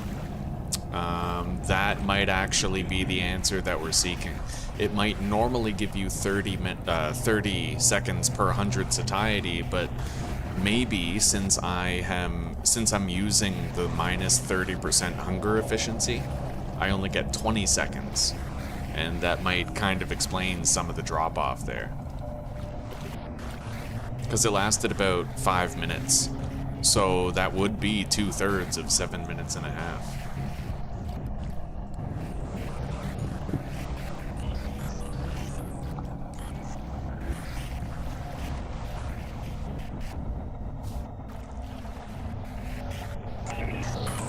Uzi. I really hope that, in my ideal world, you would just no longer work for Amazon.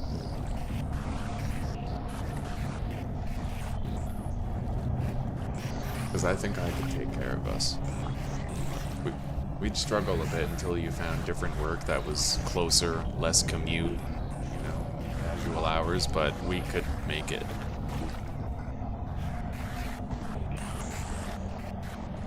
Cautious in one sense. Cautious toward financial stability, very incautious toward your own well-being. You're tending to sacrifice it to... Yeah. Which is good, yeah.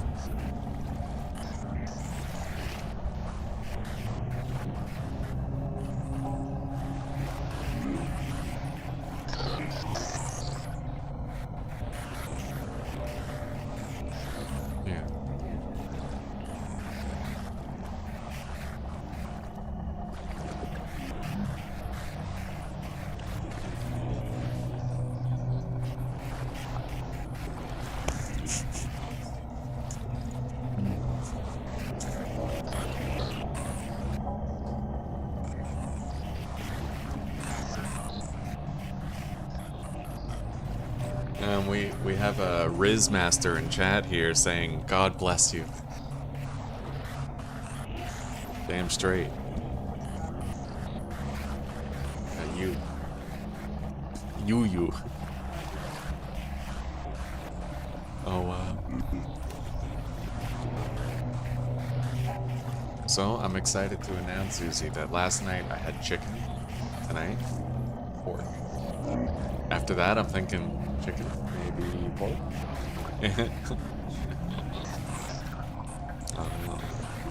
More pork for me. Chicken and rib. Chicken and rib. Or my personal favorite, chicken and rib.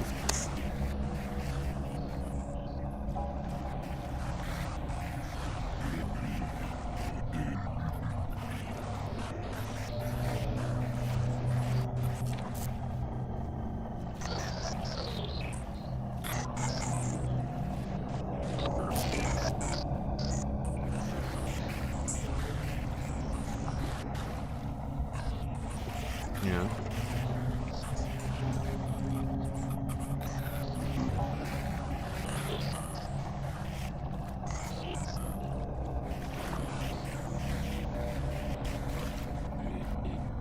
Yeah, well, I think that they're just as worried about you as I am. The job is, like, it's not that it's an easy job and you're failing to handle it. It's that these are extraordinary difficulties in front of anybody.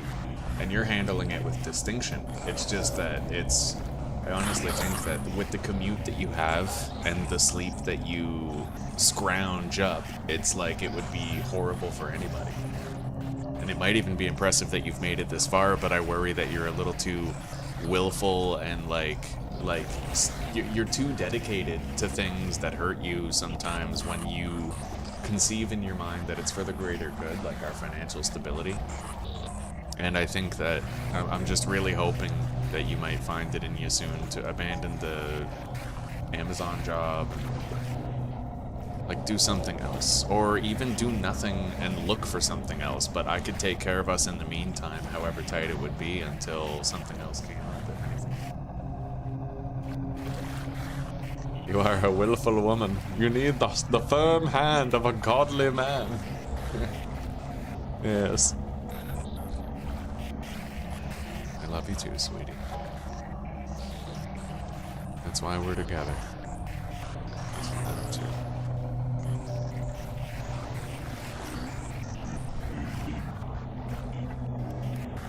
Sounds good. I like looking at those nippies. Oh yeah, those big eyes looking at me. Damn straight.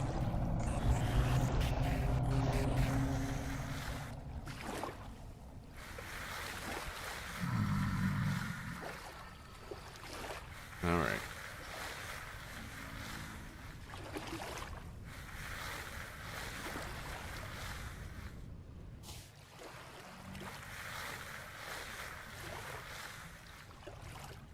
Humans today are 70% more productive broadly than in recent previous generations. To push ourselves to be more productive, while admirable, reaches a point only a machine can satisfy, and we are not machines. I agree.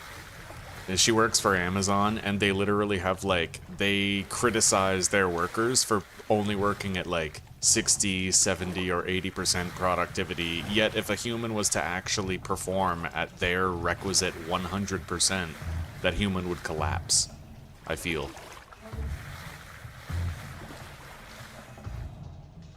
Yeah. Yeah.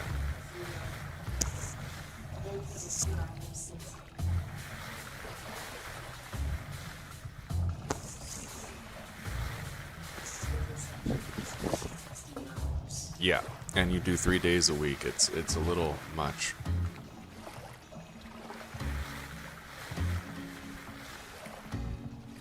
Well, if you didn't commute, it would be like perfectly sustainable. I always knew that if something got you, it would be the buses and the trains and the waking up early and the getting home late. It's the commute that really kills you.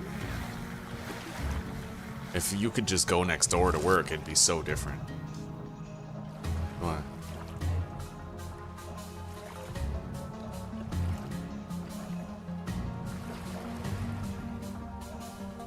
Yeah.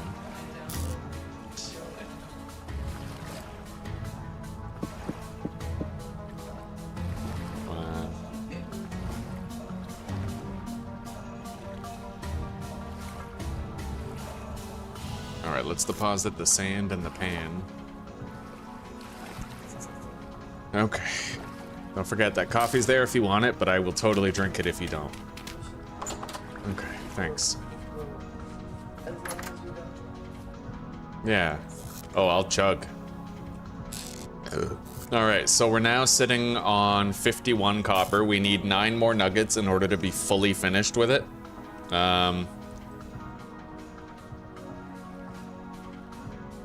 Once we eat, my cooking pot will be empty and I'll be able to make more meals. I guess we could start... Let's wait until these pelts are done, and then we'll start moving stuff over to the new base. They're at like 68% cured already. I can just continue. For now, we have a little bit of time to just keep scouting around, looking for the ideal base location, right? Plain and simple. It's dark though, and I have no bed, so I might make a bed so I can just sleep the night away.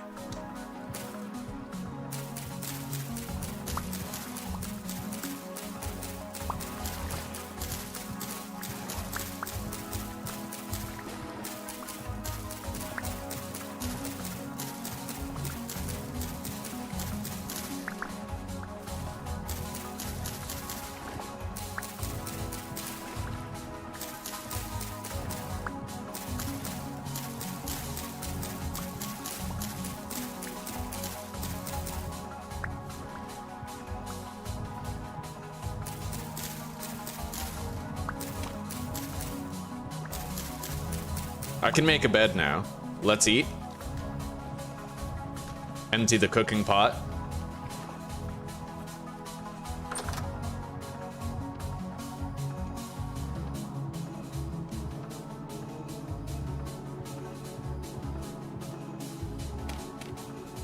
All right.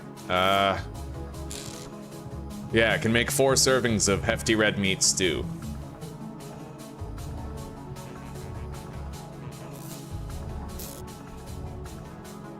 Which means I need 6 fuel in there.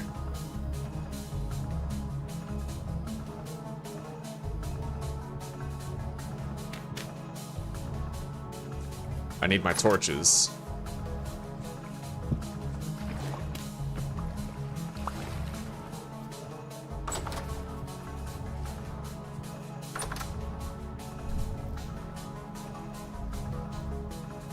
Finally got your hands on the game, eh, Dank Toast? Oh, right on, buddy. It goes well. It goes well. We've gathered a shitload of seeds already in preparation for the future.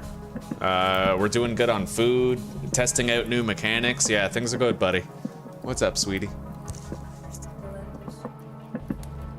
Could I have it over here? Right on. Sounds good. Thank you.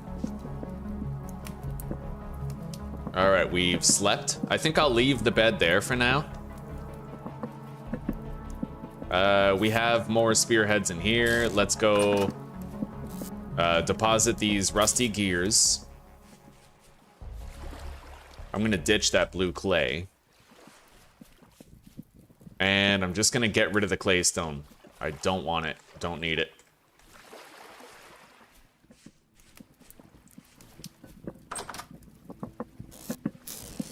Yeah, we have a wealth of seeds. I have over 2 stacks of flax seeds. 64, so that's 14, 128, 38. I have 147 flax seeds, right? So, yeah, we ran around, we really gathered a bunch. We're ready to hunker down, but we've had trouble picking a good base location, Dank Toast. A lot of trouble picking the right base location. Hopefully we can figure something out. So my current chosen base is over there, but I don't know if I want to live there. I know there's a massive lake right there. Let's go look this way and see what we can uncover. Thank you, sweetie. The shards of lentil.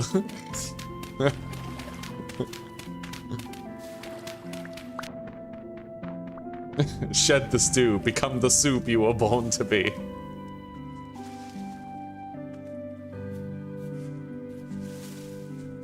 Not really thinking that this place would work out as a base, just given how densely forested and bushy it is.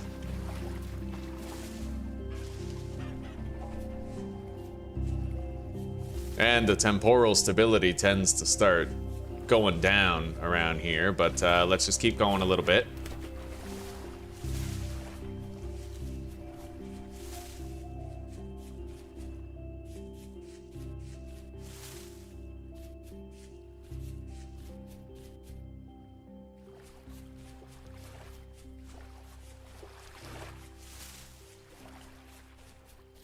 Hey, this might actually be a gravel field, allowing me to collect a whole bunch of granite boulders. That would be useful. It'd make building the house a lot easier, for sure.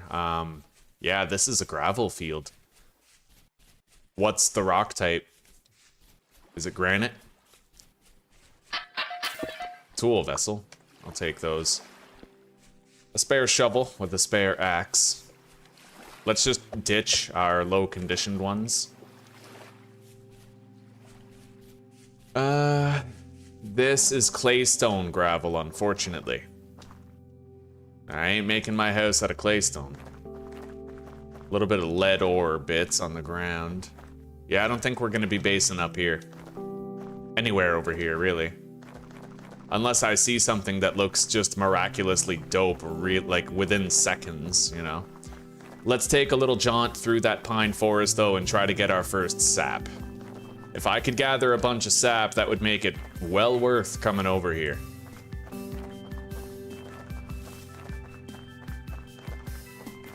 I did jump off the top of a windmill. Yeah, honestly, I don't know, I burned out, but I'm gonna start taking cold showers again and avoid that burnout. And I finally built my first health hammer. I plan on using it more in this playthrough to automate the production of plates and ingots. We're doing a lot of research on nutrition in the game. Nutrition and satiety and all that. It's going good. Not really seeing any resin yet, but if I find one, we'll be likely to find more. There we go. Apparently that's how it works, is resin will actually kind of spawn in clusters, so if you find one, look at the trees around and you'll probably see more. Allegedly, that's how that works.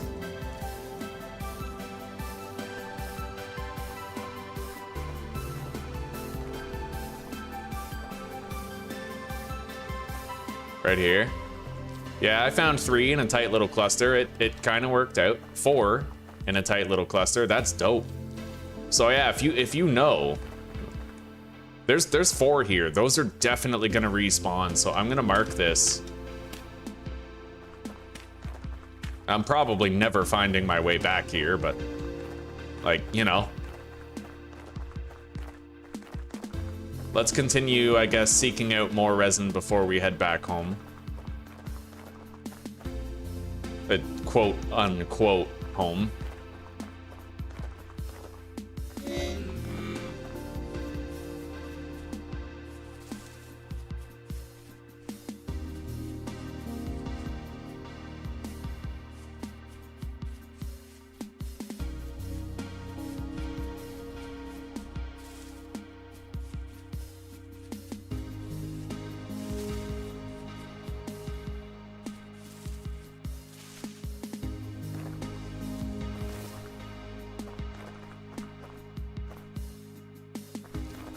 There's one.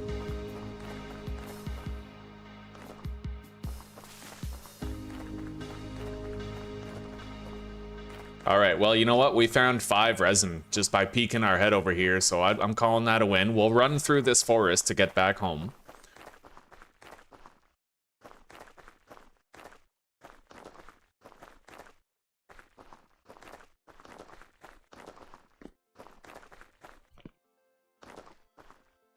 I've been told by many people now that this class is not balanced properly and that there's too many negatives in it and not enough positives. Which blows my mind because I always felt like the plus 5 HP and the run speed were positives enough, but apparently I was dead wrong. A lot of people are saying that this class doesn't have anything that makes it like as good as the other classes, you know?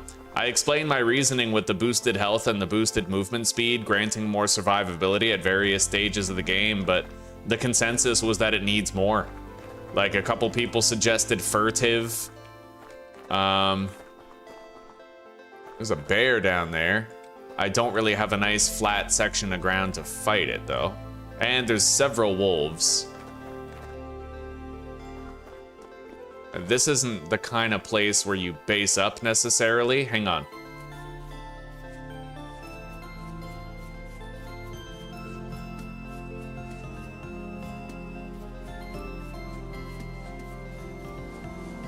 There's bees in here.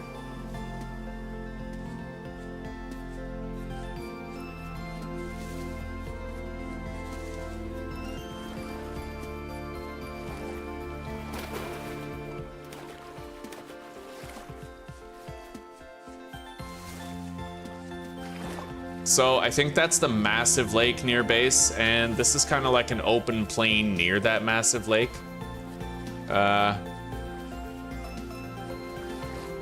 Certainly conducive to having a big farm right here.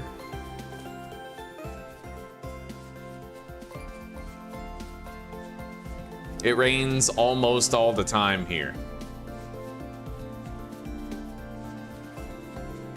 Anyway, let's head home. I gotta go straight and to the right.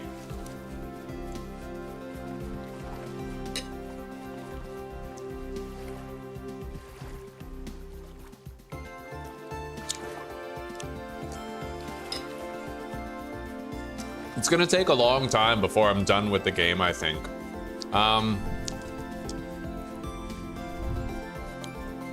Yeah.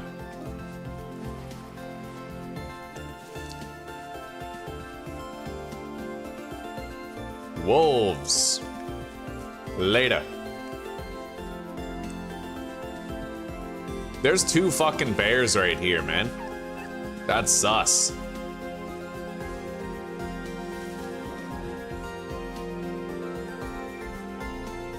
But I have a mod that slows the brown bears down, so no overpowered death machines today. You're a fucking normal bear. Same speed as a black bear, no bullshit, right?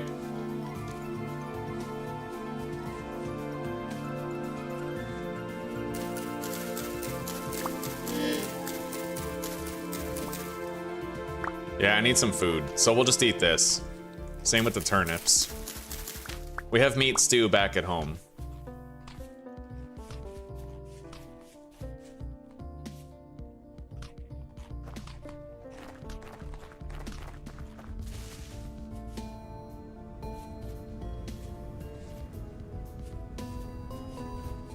I ran really far away from home, and now I'm approaching it from like a completely different direction.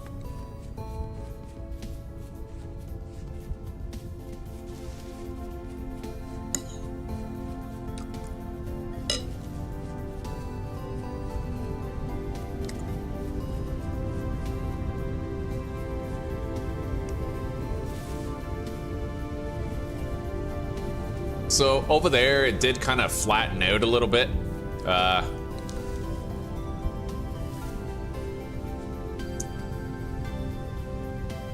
Can you attach a sail to a raft?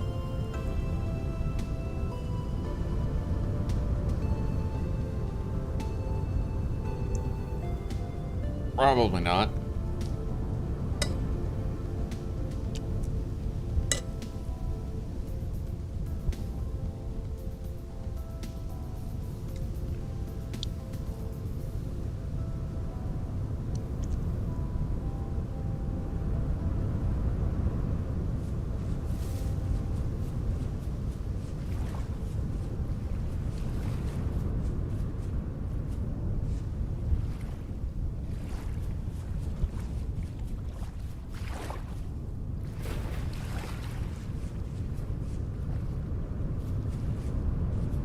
Yeah, let's head back home. I went that way, exploring for a base location.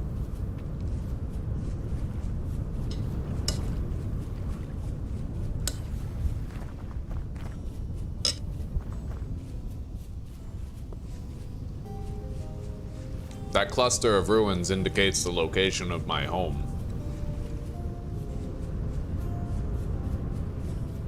Let's grab our meat stew that we cooked and deposit the 6 resin that we were able to find. All right, well, I'll tell you what we'll do.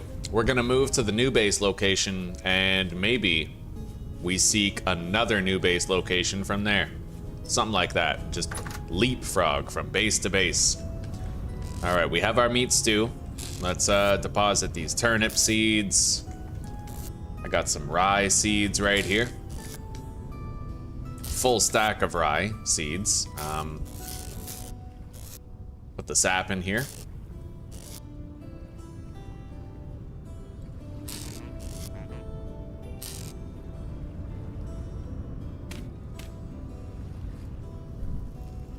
Cook that. And I'm pretty sure that those clay vessels are probably done, so we're gonna start bringing stuff over. Starting with these seeds right here. And my animal hide bags, though not done yet, will be soon enough. Yeah. Let's carry a load over.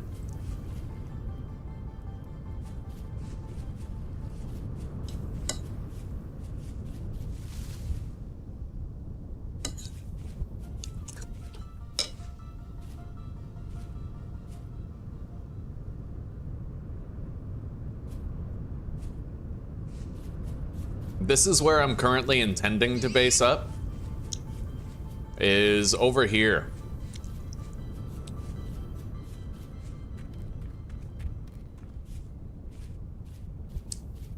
But something just seems a little off about it, you know? Like, it doesn't feel like... It's a girl you take to a Motel 7, but not the girl you take home to your mother. Like, that's how I feel about this base. It's nice for a good time, but it's not where you lay your head. It's breasts for play, not breasts for nurture, you know what I mean? A lot of sand everywhere, which doesn't really matter. I could just build everything on the sand. I feel like the view is good enough where it could be really nice here. We have some cattail availability in the area. We got a pine forest over there. Good hunting lands over here. What looks like oak and maple over there, maybe oak. That's like maple or walnut. Good mountain view over there. Yeah, I don't know. Yeah, really tough choice. Anyway, let's put these down. Grab a storage vessel, place it down right here, and put the seeds in there.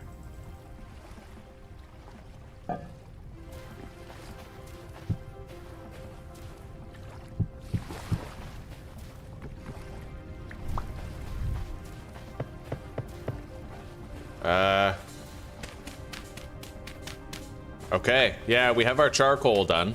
Didn't take long. Now we're gonna want to keep hauling stuff over here, and then maybe we look around, set our sights on a new base location from this one. As long as we're still getting shit done, you know?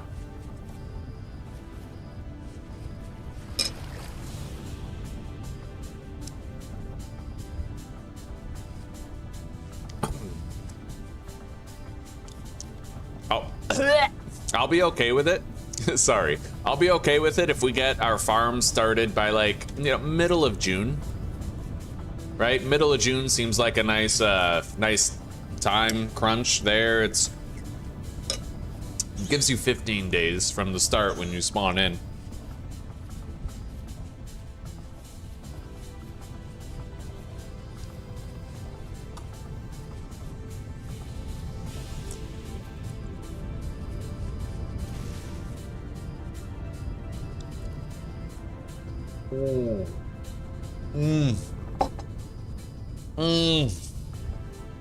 Oh yeah, that's a good coffee.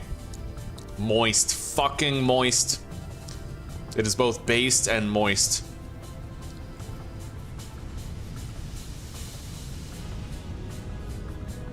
Let's grab up whatever, you know. We should loot these ruins before we leave.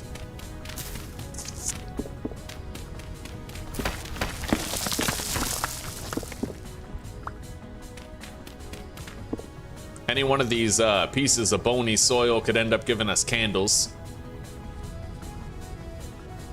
Mainly candles is what I care most about. For lanterns later.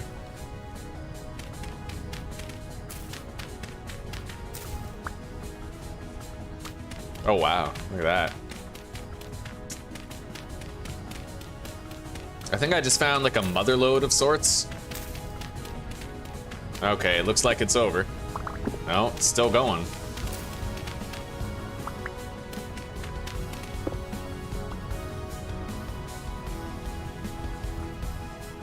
Haven't found any clay vessels here, which, fair enough, we found a lot of bony soil instead. Here we go, a farming one. We got a bunch of flax twine, nice. That is exuberantly moist.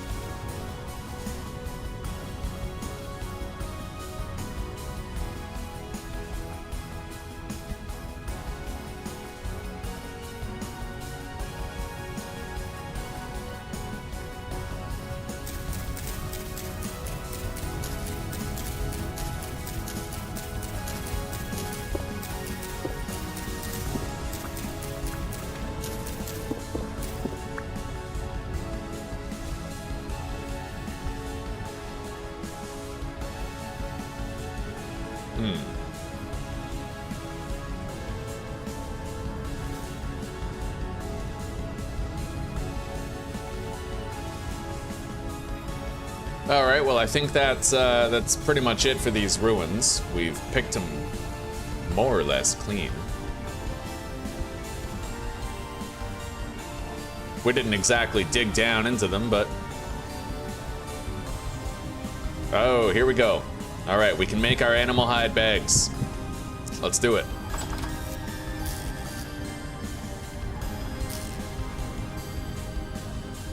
Let's move...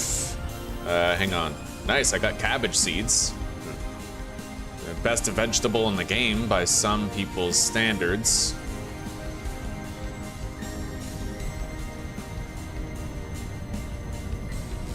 I can only make 3 right now, but I can take apart some of my other bags.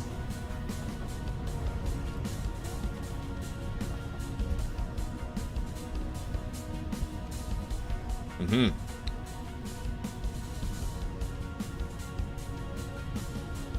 And now I can probably make the last one. Beautiful.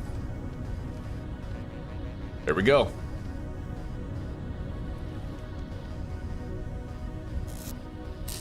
Grab everything up, back out of here, especially the light source. Deposit the cattails.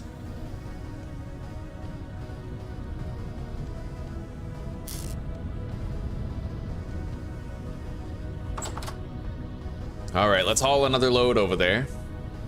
I need to make more bandages. I've been putting it off for a little too long. I'm gonna take this too. Honestly, I may as well be taking the empty storage chests, yeah. Let's deposit the cabbage seeds right there. Take this guy. And we'll make some bandages after we get there and unload this load.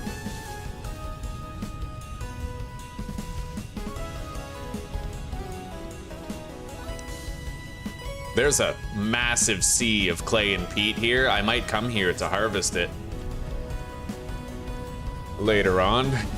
This place was a contender for a base, this large lake, but it really just comes down to how beautiful is the view, you know, how's the hunting nearby, I don't know, various things. The problem with being over here is that there's almost no trees to speak of. Like, you know, you can barely see any sort of pine forest or anything of the sort, right?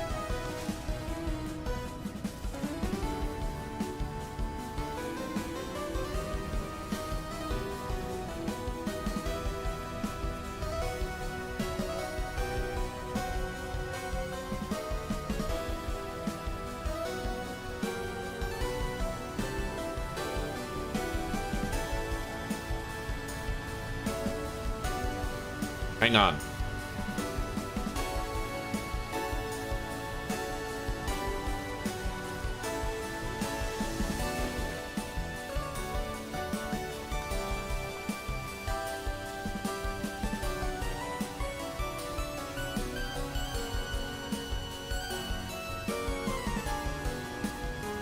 Yeah, I don't think so. We searched to that area.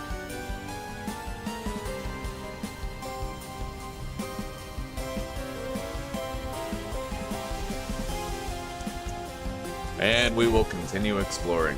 We've made good progress despite our abject lack of a home. We have 51 copper nuggets, we have 5 clay storage vessels made, we have our charcoal done. You know, like, we're still making progress, it's just a little slower than we might like. You don't always spawn next to a place that just screams base up here, you know?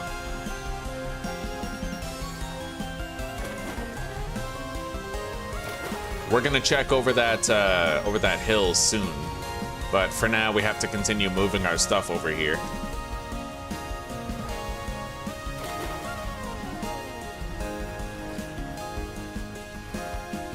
Yeah, you can stab a fish with a spear, and then skin it with your knife. Sometimes you even get 2 fish meat for killing a fish and skinning it. Okay. Thank you, Zuzi. I appreciate that, honey bunny.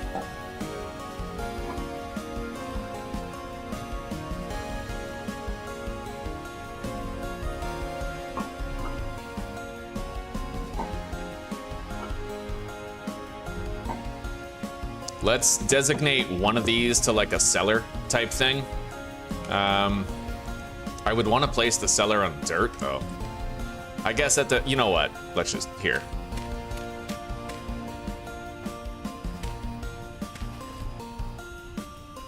And then I'll make a hay bale. Yeah.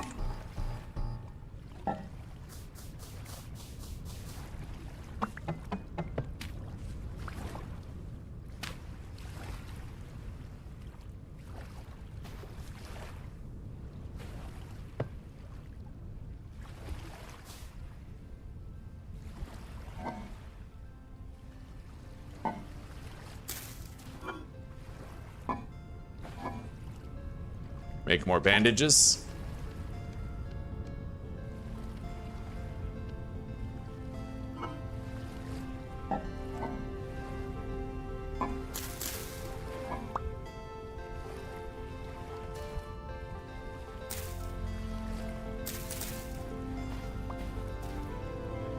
All right, the cellar's working. You can tell by that, like, spoil timer.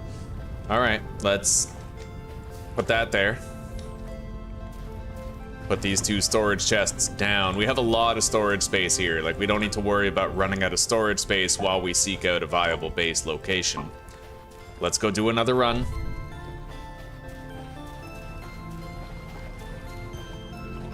And I'm gonna want some dirt.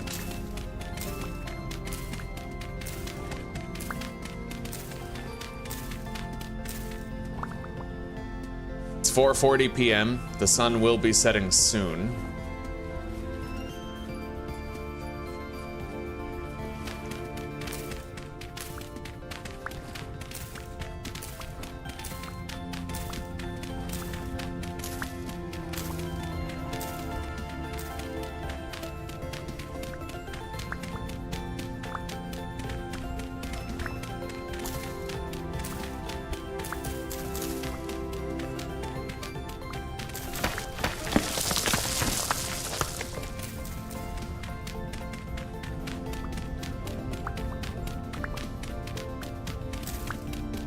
We're just gonna keep going until the shovel breaks.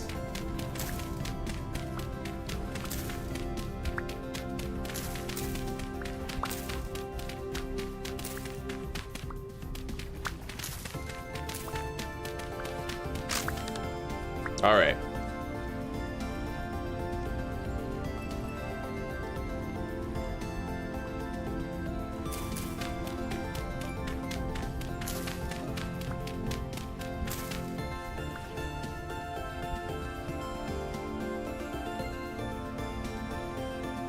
There we go. We got a full stack of dirt now.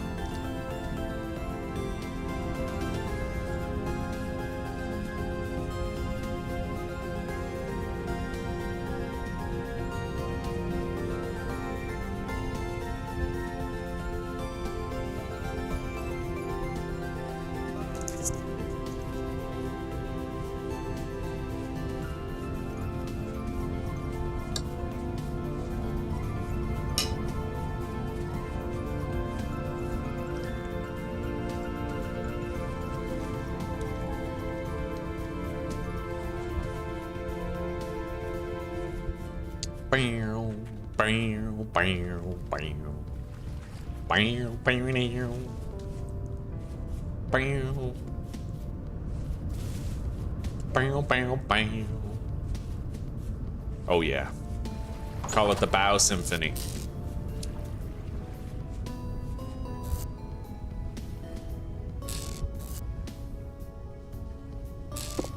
Alright, grab those. Grab the bed.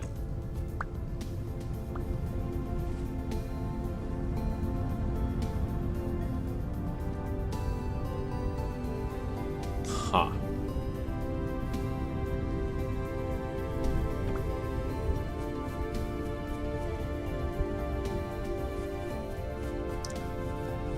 I don't need a fancy shelter over there. I just need a place I can sleep. We'll get everything moved over there. There's a couple places I have my eye on that I want to investigate for a potential base location. Okay, the first place I want to check is straight ahead that way where I'm currently facing. Looks like a lot of flat plains over there. It's right next to a pine forest as well as what looks like it could be another forest. If I could find a nice beautiful lake over there or something, you know, we'd have a rock solid contender for a home. I love my mountain views. I don't remember which attempt it was. Might have been like 19 or something, or 20, but we had the most beautiful mountain view, and it sucks that I lost it. It was the playthrough after the Promised Land playthrough. The one where I died to a shiver that spawned in my house, I think, when I picked up a bear hide. Alright, so we got more seeds right here. Can't fit all the seeds, we have so many. Put that in here. Same with the, yeah. Deposit these chests right here. Copper nuggets.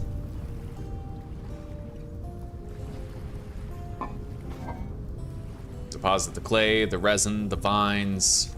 We have more spelt grain. Put that in here. Seal it up.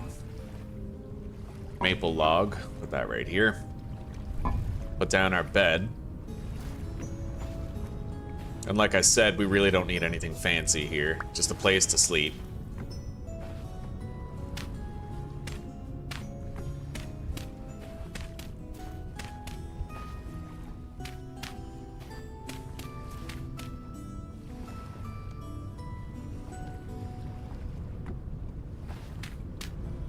All right.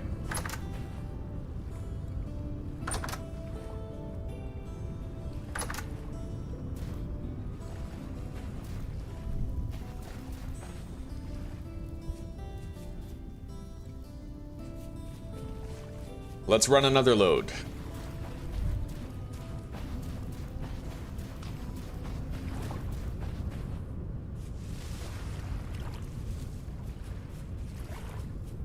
At this stage, we can actually begin dismantling a lot of the structures that we have over there, but I should make another shovel.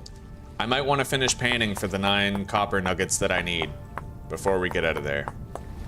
Because why take all my panning loot to the base if I'm just going to get more panning loot and then have to take that too, right?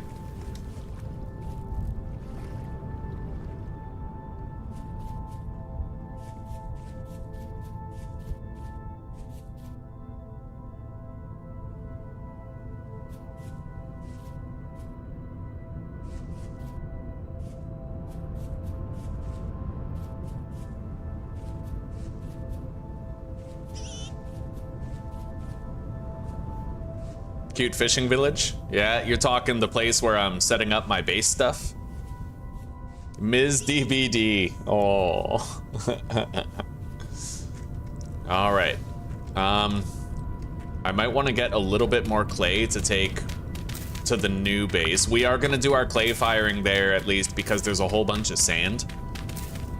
I'll get like 2 more stacks of clay. But we already made our 5 storage vessels, so we don't need that much. And we have surplus clay remaining as well, so.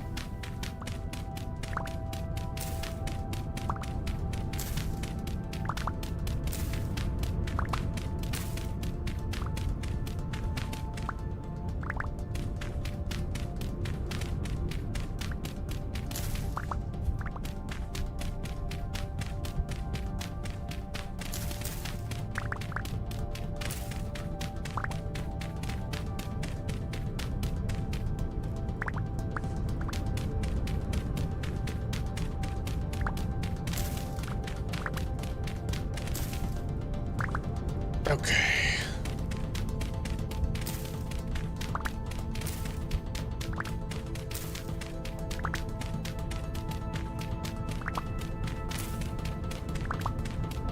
There we go. Got enough clay. Let's eat.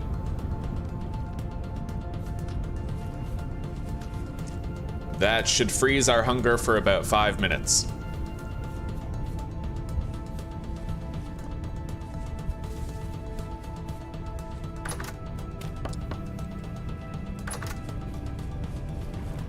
Anyway, let's just start panning while we're here.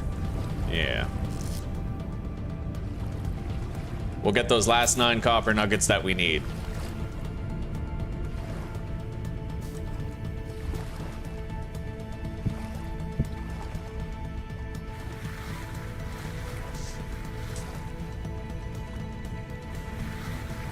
Primitive survival mod.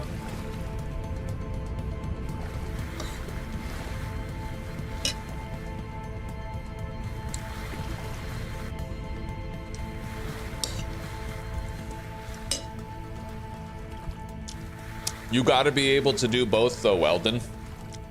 You gotta be able to do both. See, there's a certain psychology.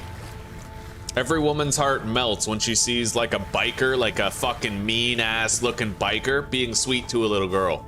Giving her, like handing her a stuffed animal and shit, right? You got this guy who looks like he's fucking killed a dozen people. Like he's got bodies buried in the back 40, and yet he's being kind, being sweet, right? Yeah, it's a delicate balance. You can be a hard man, but you gotta have a soft heart. You gotta be willing to do what needs to be done, but also willing to do what doesn't need to be done for the sake of somebody's peace of mind or innocence or happiness, right? Yeah. We've already gotten 3 of the 9 copper nuggets that we need. We're doing good. 4. This is happening quickly.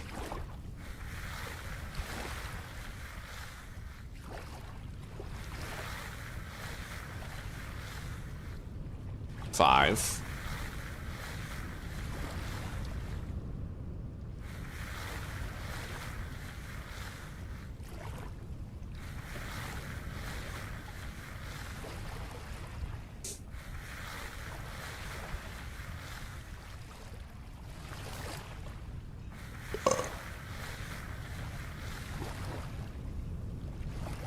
Very true. Better to be a warrior in a garden than a gardener in a war.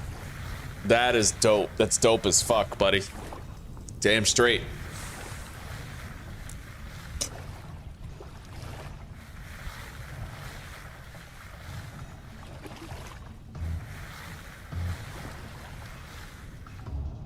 Yeah, same, Weldon, same. We live in a pretty harsh world, honestly. Like the wage slavery alone is bad, but then when you factor in the dystopian realities, like how processed foods are intentionally fed to people to make them sick, give them chronic diseases and mental illnesses so that pharmaceutical technologies can improve using humans as guinea pigs. And you realize that not even dogs and cats are immune to that, right? Like that's the scarier part of our dystopia. There is no innocence sacred enough, right? We poison children the most with processed food and baby formula and, you know, like forever chemicals and shit. Dogs and cats, we love them. They're like children to us in a lot of cases, but their kibble is among the most processed and disgusting food in the world. And all of it is done. It's funny, you have companies like Procter & Gamble who sell veterinary products while also selling dog and cat food, right? So Procter & Gamble deliberately sells food that poisons dogs and cats so that they can then sell the medicines that treat dogs and cats in veterinary clinics. They profit from both, right? And you see this sort of thing all over the place in human society. It's a really dark world, but despite that terror, we do have to try to believe in magic. We have to believe in the best, even if all we tend to see is the worst.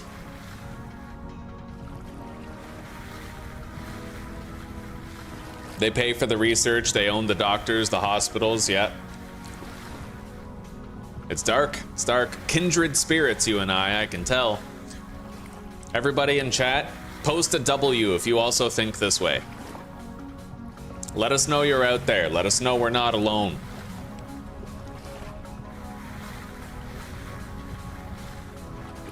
Because just because the world's a scary place doesn't mean that we have to be scared, right?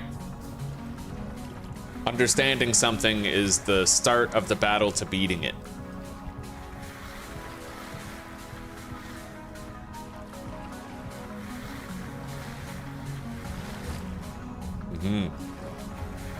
Okay, we're actually done getting our copper nuggets. Right on.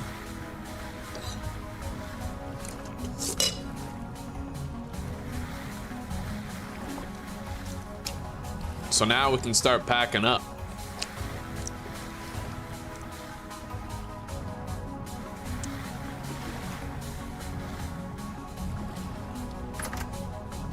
Let's get rid of that.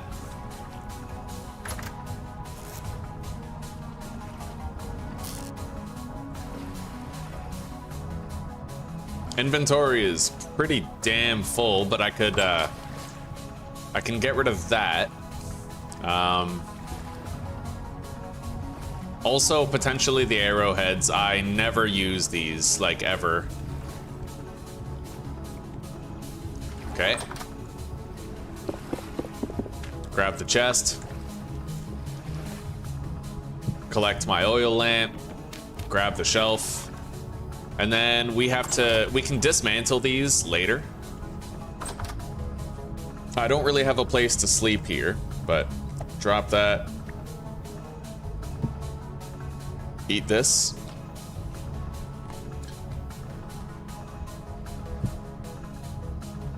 All right, we're still gonna have to do one more trip, but I'm pretty sure I can find my way where we gotta go.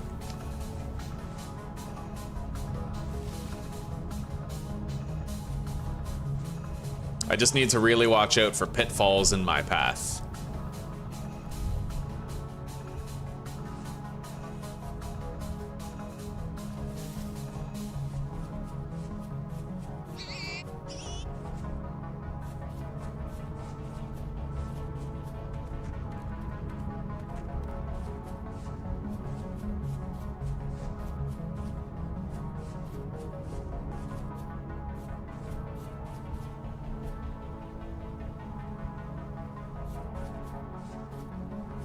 We're getting there.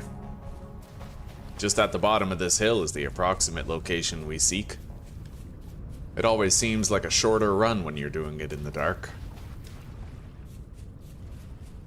Provided we actually find what we're looking for. That's it, over there.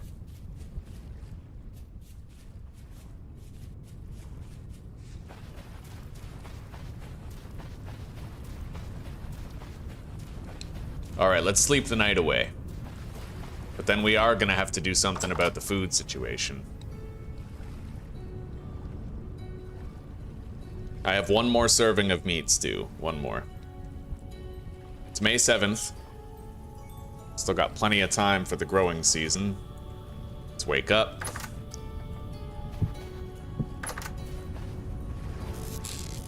All right.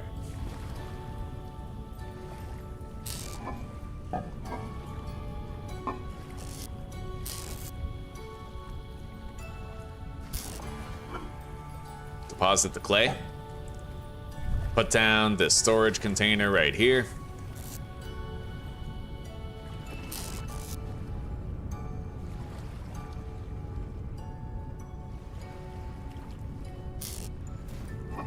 Copper nuggets right here.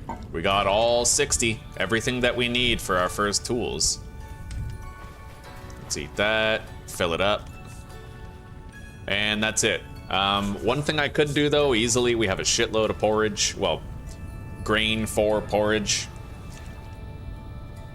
Capitalism is a cancer. I feel like in some sense, human societies will always be a cancer because it's our base nature. What do they say, right? Absolute power corrupts absolutely. If you put a good person in office, he'll slowly become a bad person. And the office attracts bad people as well, as a matter of course, right? Nobody really has the character resilience to withstand the temptation of power over a long period of time.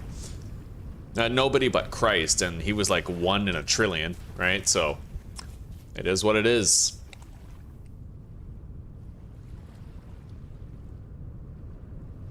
And yeah, I've always thought that what we needed was an economic reform, but another part of me believes that it doesn't matter what we reform the economy to, we will always find a way to ruin something good in the name of our lesser instincts, like our baser desires, right? It is what it is, though. It doesn't mean people aren't beautiful. You know, the same people that conjured up the notion of the devil, Lucifer, also conjured up the notion of Prometheus, right? While one rebelled against his own kind in spite of humanity, like out of hatred for it, the other rebelled wait, well, how does it go?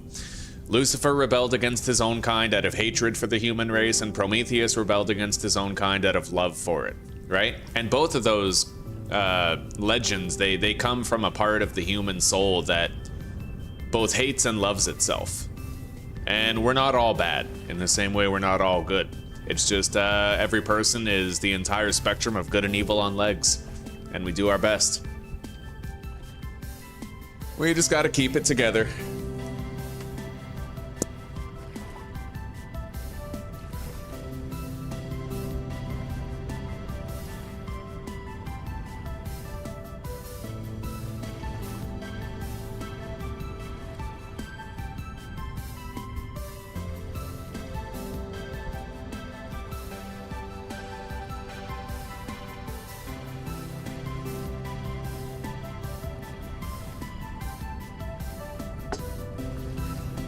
There is good in this world, Mr. Frodo, and it is worth fighting for.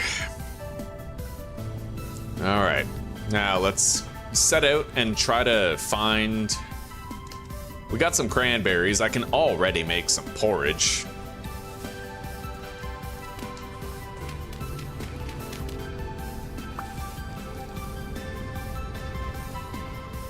We'll eat that serving of meat stew soon. With those 12 cranberries, we're set.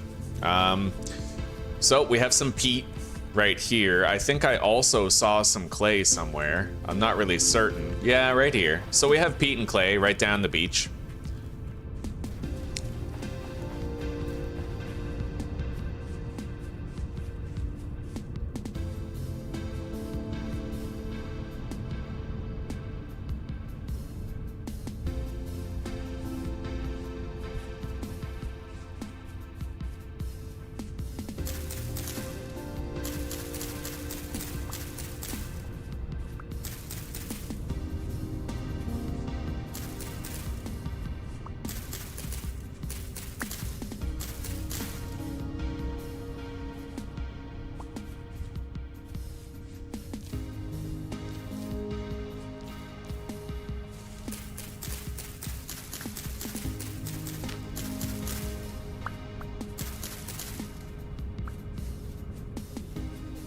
Now, that area looks very rugged and mountainous, not exactly suited to a base location at all.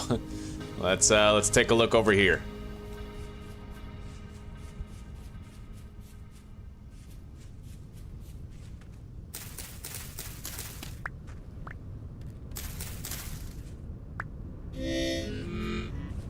We got another sap up there, let's grab it. And let's eat our last serving of meat stew. We still have a little bit of leftovers in the bowl, though.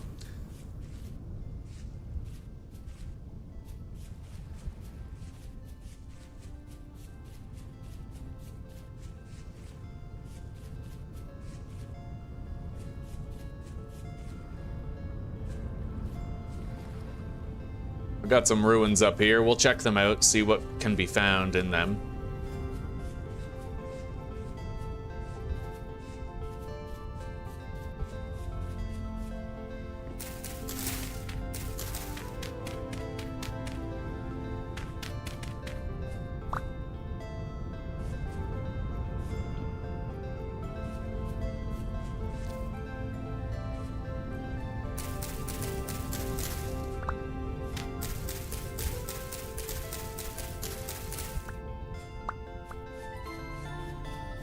What have we here, huh?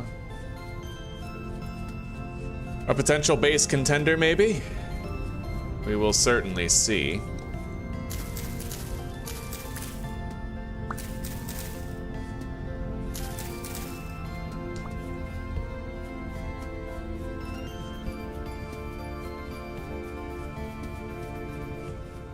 That's a massive body of water. I think that's the same body of water that we were seeing before.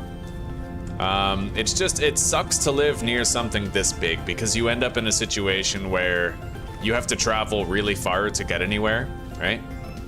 Like you have to sail across a big body of water.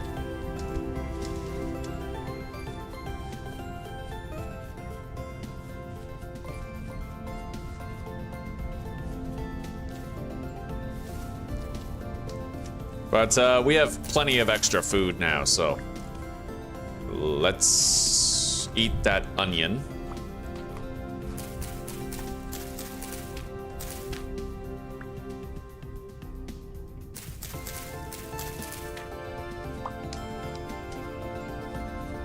Maybe we have to bite the bullet and simply build our base in the place that we already found. Unless we believe we can get lucky. But I don't think so. I think that the hard part here is just settling for the base we have, not the base we wish we had.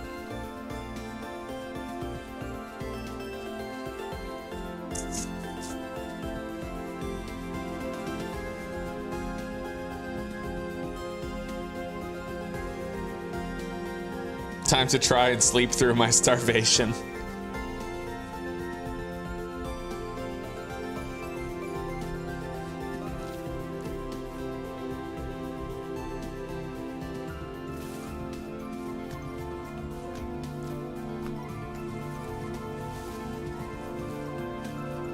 Let's see if there's any more resin on these trees.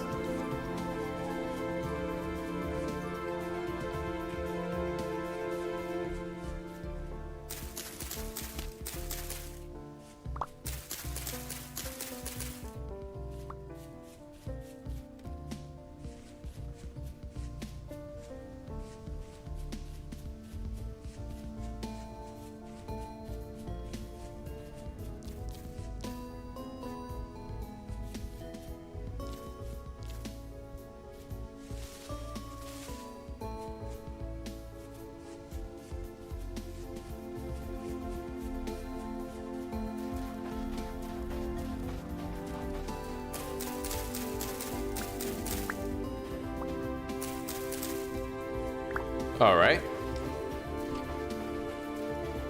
Yeah, I think we have to settle down here. It sucks, you know, we can't find a place that's any different. It is what it is.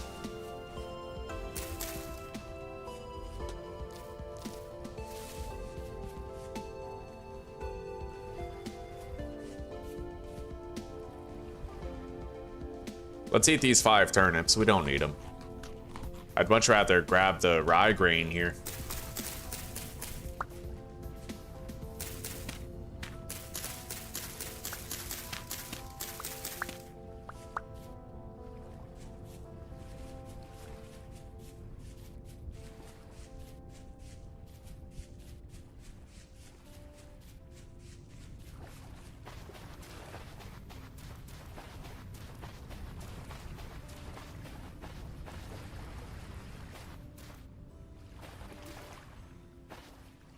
All right. Yep, this is where we call home.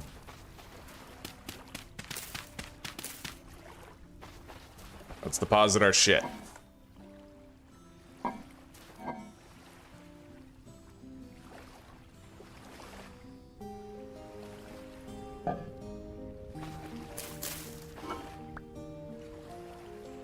And it's time to cook. I have no firewood, but we still have time. We can head back to the other base and grab the rest of what's there, bringing it over here.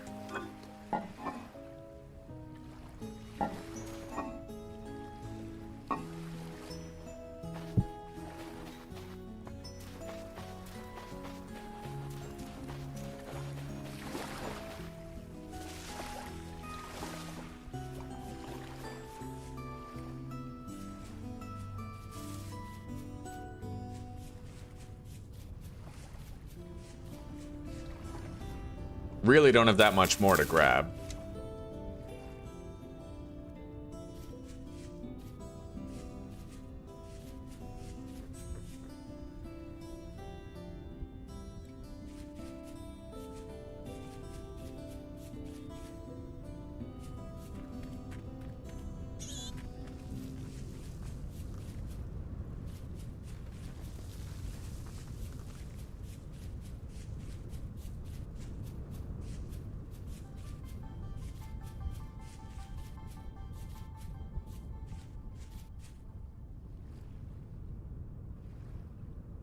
Things aren't doing well in the kingdom of toast. Oh my god. Well, yeah, I don't want to travel too far. I should have, you know, I would have had to do it earlier. I wanted to travel south when we first spawned in, but we were met with the problem of not knowing where south was. Like, I know the sun rises in the east and sets in the west or whatever, but it was raining when I first spawned in, so I wasn't really able to do it, unfortunately.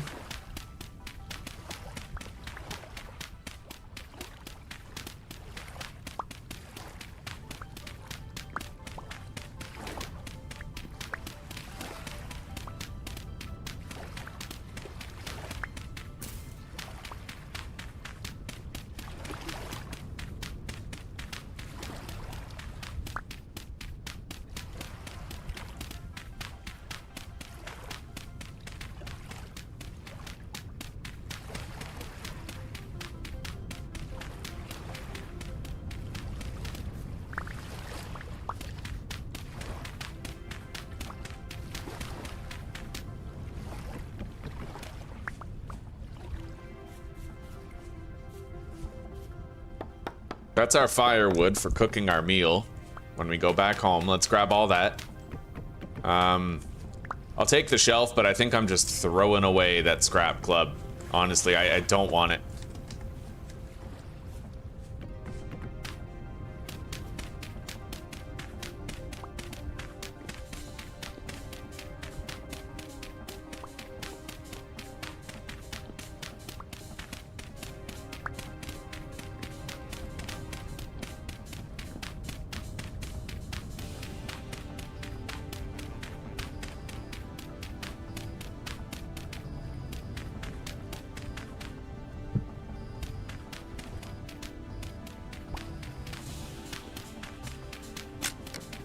Need a new shovel. Let's make one.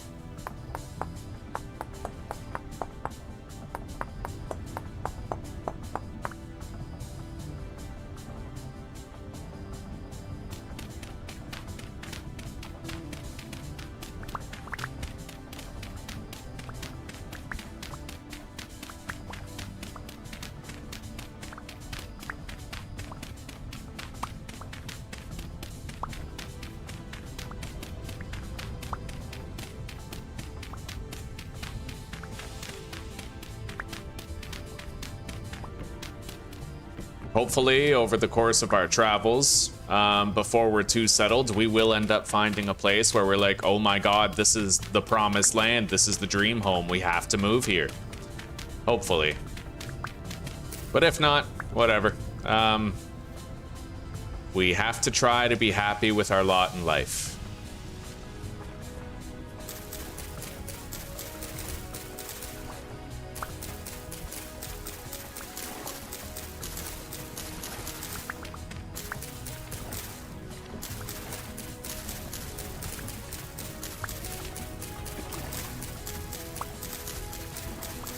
Oh, wow.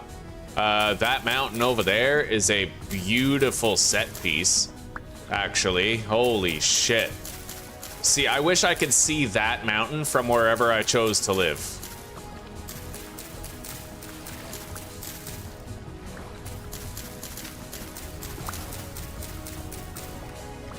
Because that's majestic as fuck. In fact, let's take a little jaunt over there and see what's what.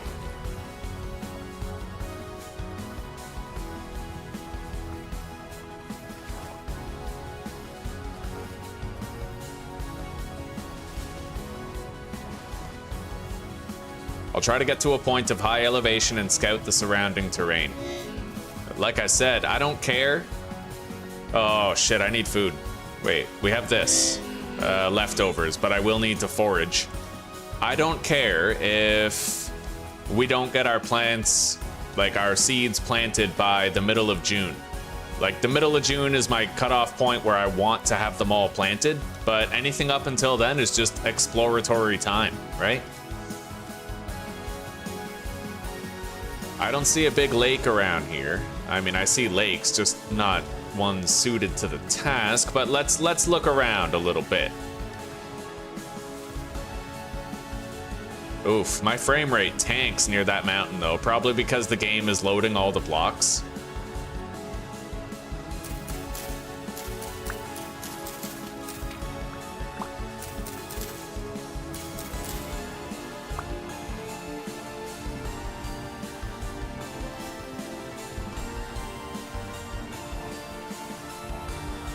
We have black currant berries over here. Let's grab them.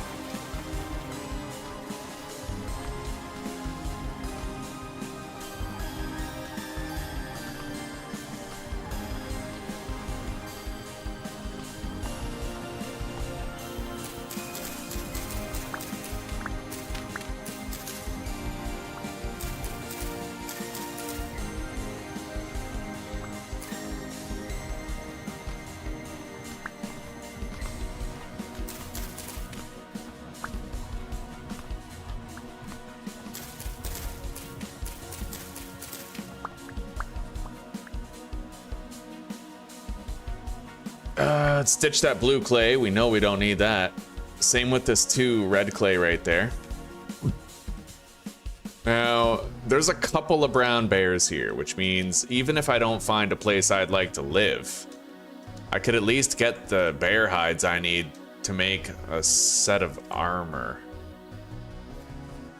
But inventory space is pretty finicky right now. And the terrain is hardly suited to fighting them.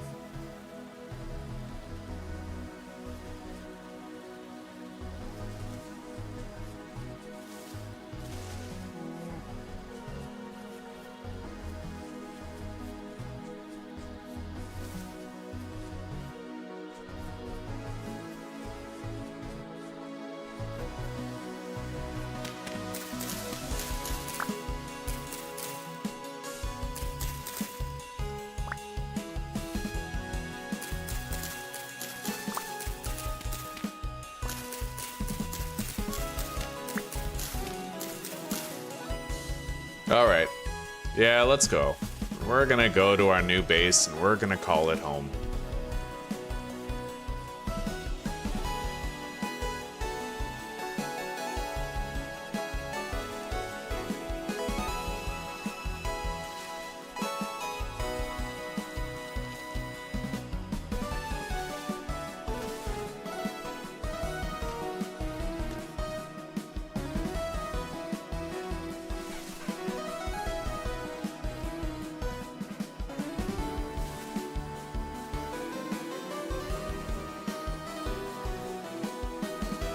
That's the sandstone dunes that we found before, claystone dunes.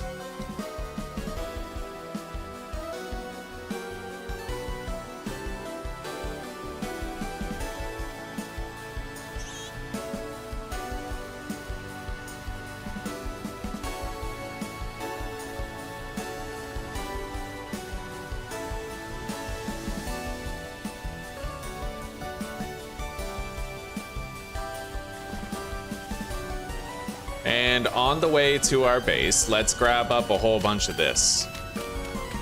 Medium fertility soil. Get started on what we need for the garden. Only a stack. I don't have any more inventory space, but I can totally take a stack. And if I really want to, I can get rid of the arrowheads.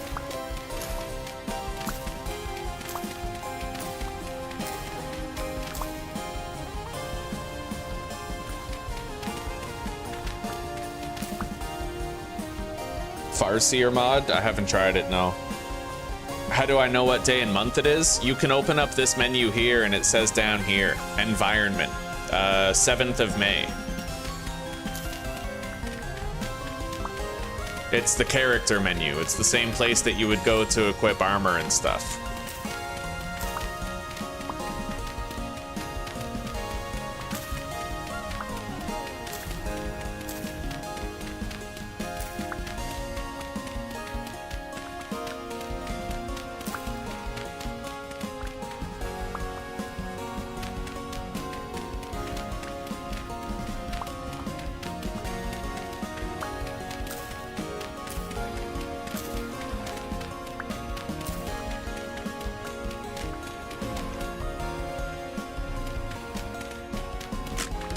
Alright, ditch the copper arrowheads, and let's drop the flint ones as well.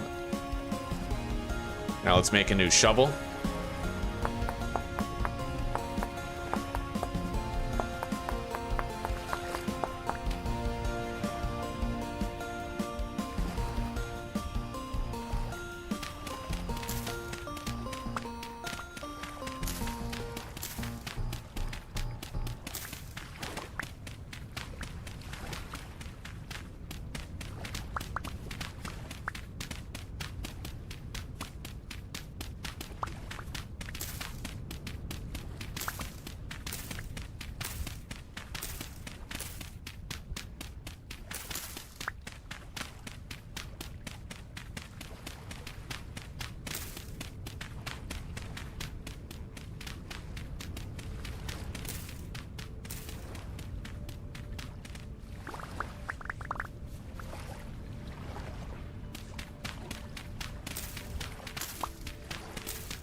Gonna take a while to build up the farm. It did in the last playthrough, but it'll be worth it. We have so many seeds. Yeah. Yeah, so I tried to do some testing today, and it does look like, even though you get 30 seconds of hunger saturation, like, for every 100 satiety you eat, your hunger meter freezes for 30 seconds. So if you have like a meat stew and you get 1500 satiety, that's 7.5 minutes where your hunger bar freezes. But it looks like if you're playing as the Blackguard or any other class that gets the hunger meter like 30% worse debuff, then you only get 60% of the hunger time freeze. All right. So I only get like 20 seconds per 100 satiety.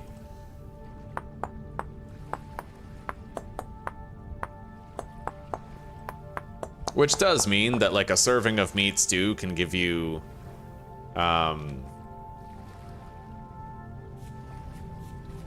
serving of meat stew can give me 5 minutes where I don't have to worry about my hunger, but it's not the 7.5 that somebody else would get if they weren't playing as this class or the Blackguard.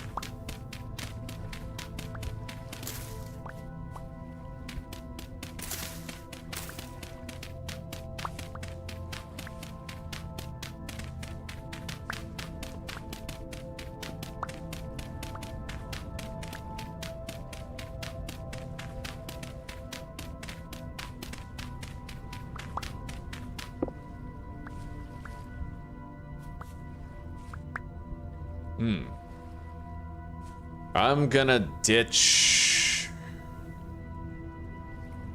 Don't really want to ditch anything. Fuck it. It's one bony soil. I don't need it. Let's finish this stack of medium fertility. We have 3 stacks of medium fertility soil that we didn't have before. And that's a good start for our garden. Now let's head back home. See what we can do with the land available.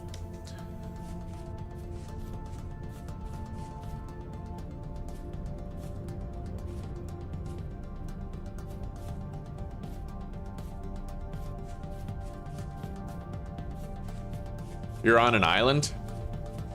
Maybe, buddy, I don't know.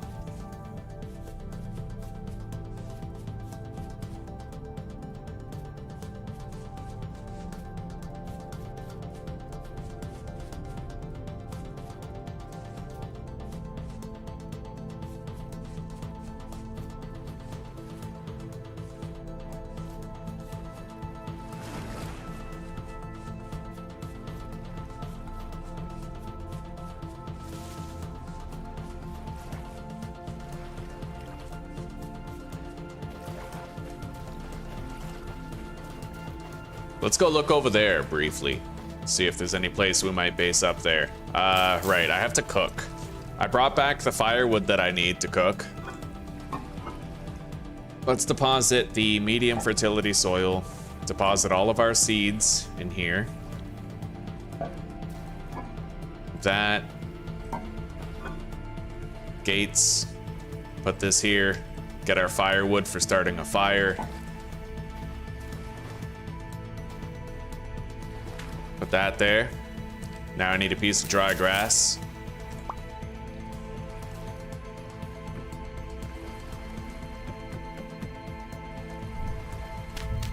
It seems a little cramped. Hang on. There.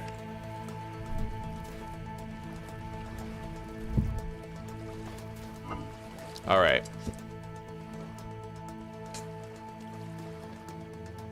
So 12 rye grain and 12 red currants. Porridge with red currants.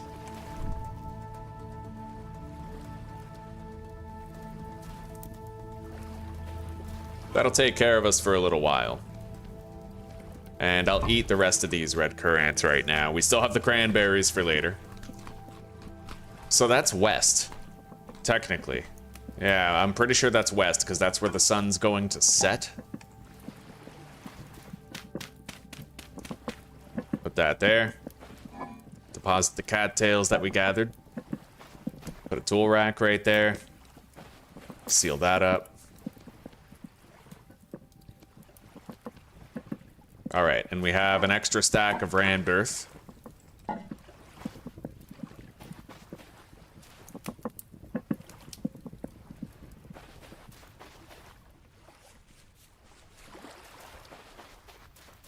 You never know.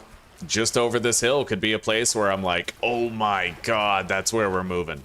You just, you know, you never know. Anyway, there's a lot of clay and peat around.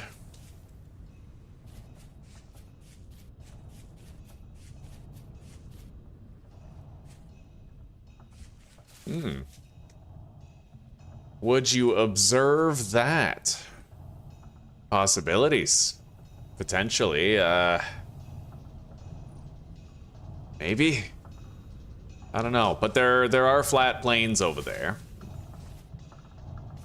We'll explore that area tomorrow. It's the 7th of May. We still have another 8 days before I need to have my crops planted.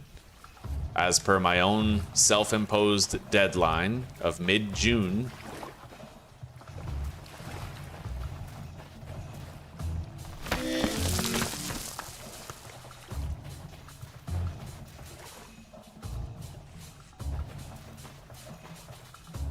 I'm surprised that finished. All right. Let's eat.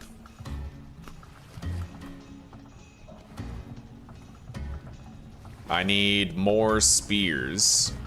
I have more spearheads right here, actually. We've been getting them from panning, so let's make 2 more spears.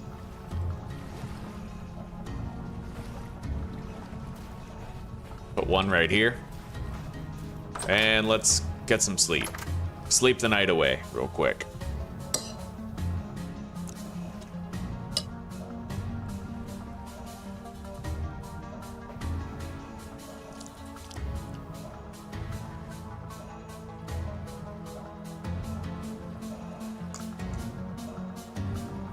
I feel like if you got an island in the middle of the ocean spawn, you should definitely restart.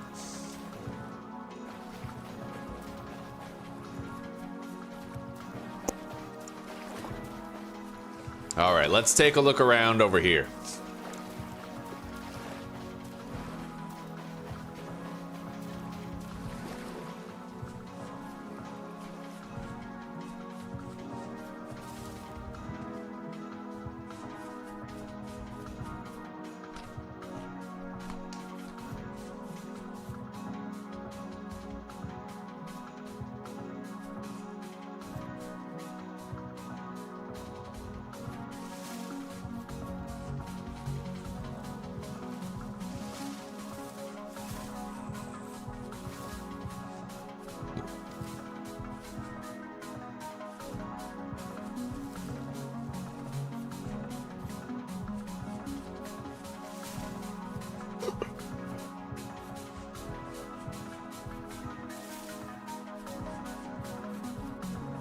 The shiver has ceased its pursuit.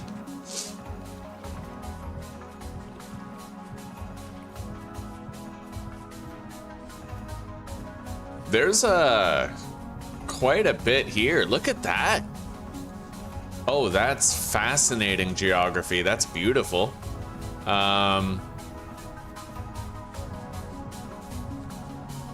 What a wild card this place happens to be. The fog isn't helping, unfortunately, but kind of shitty. But I don't know.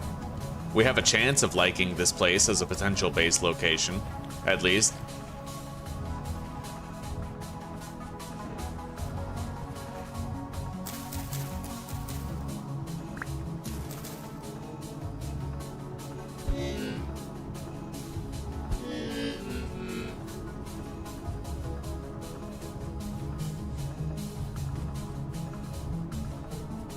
All right, the fog is gone. That looks beautiful.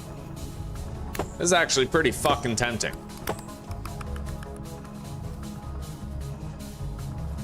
Very tempting indeed for a base location. Having that mountain right there is pretty rock solid. That's beautiful, dude. Something very imposing and majestic about it.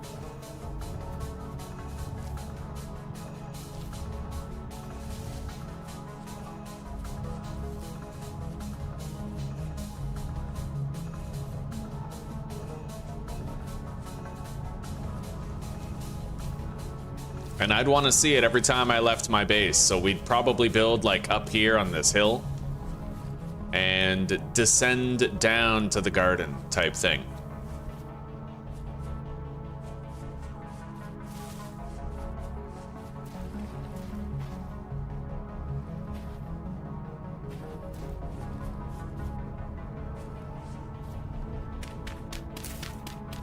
Well, the one thing we definitely know we're gonna need is more dirt. I need to fucking build out like platforms for the medium fertility soil to sit on in the water. There's peat directly below us.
Yeah, this place has the makings of a base that I'd want. It looks beautiful.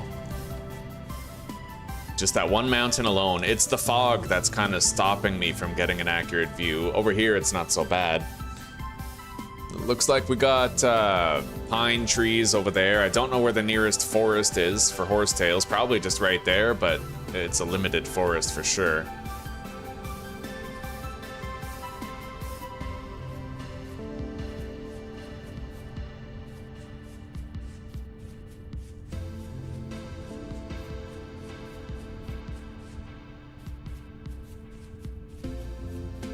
And what is this? Is this the claystone area that we had found prior?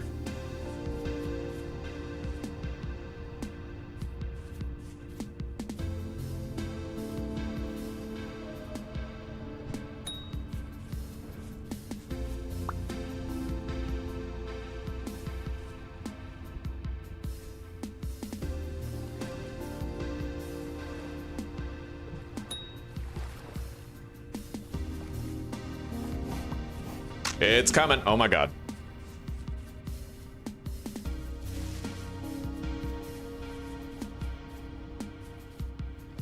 They choose the best times to go aggressive, don't they?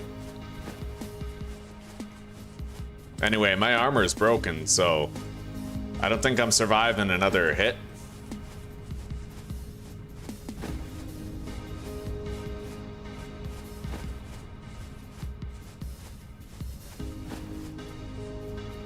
I need flat ground to fight it.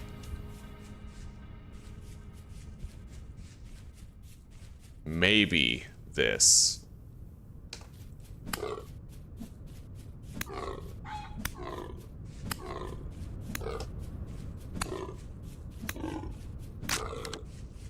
Okay. Not bad.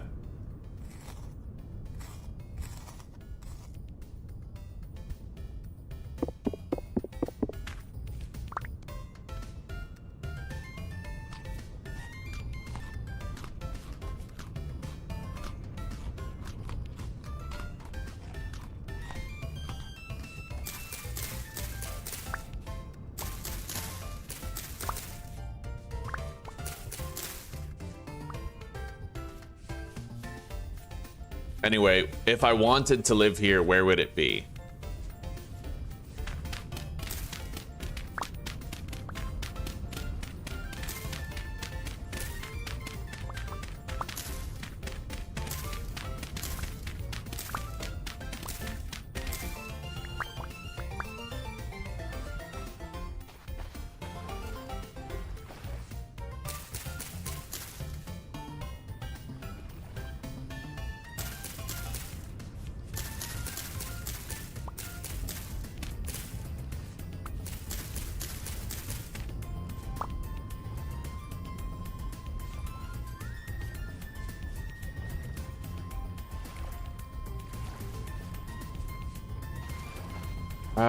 I didn't really get to check what that was over there.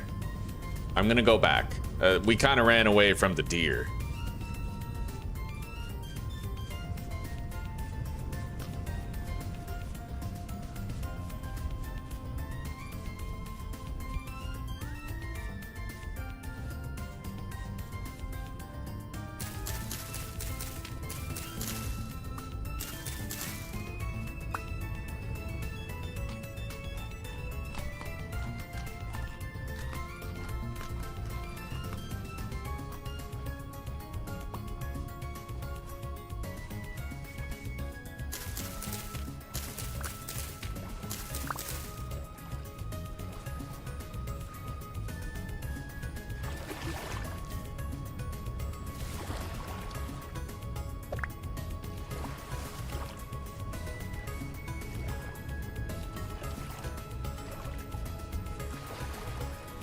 Yeah, what is this?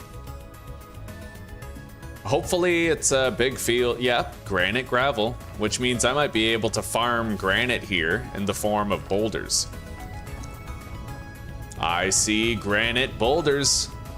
Not bad, buddy. Not bad at all. I like it. Very dense forest over there. Wild mountain generation here.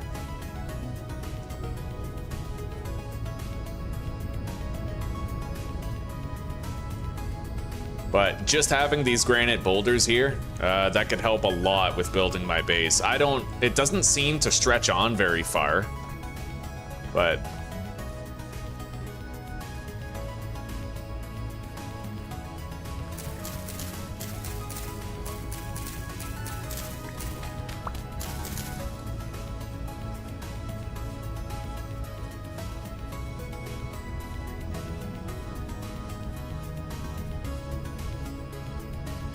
and that becomes what looks like claystone.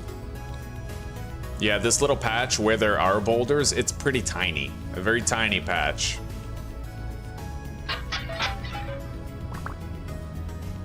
Okay.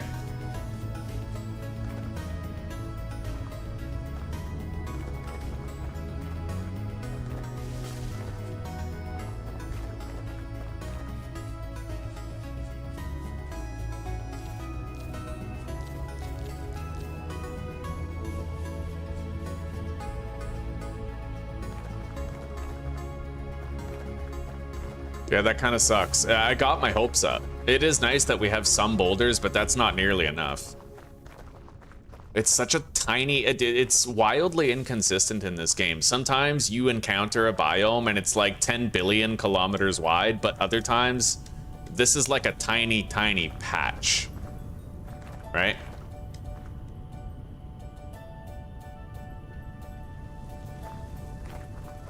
One of those rare times where I kind of wish it spanned on. It becomes clay very quickly, like claystone or whatever down there.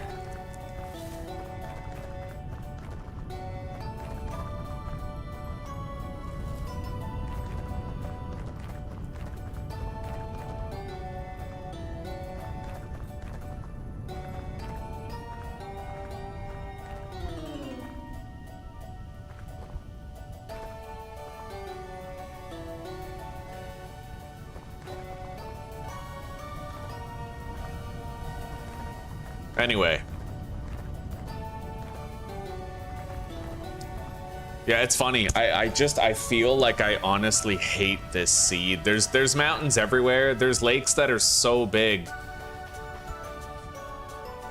Which is kind of good, but kind of bad too, because in order to search behind the lake, you have to run around it. But I don't know. I guess we'll just sort of settle down here. I really wish the fog would go away, but it won't. Yeah, we're gonna build our base right over here. I would love to be able to just completely disable the fog. Is there like a fog option? Not that I can see.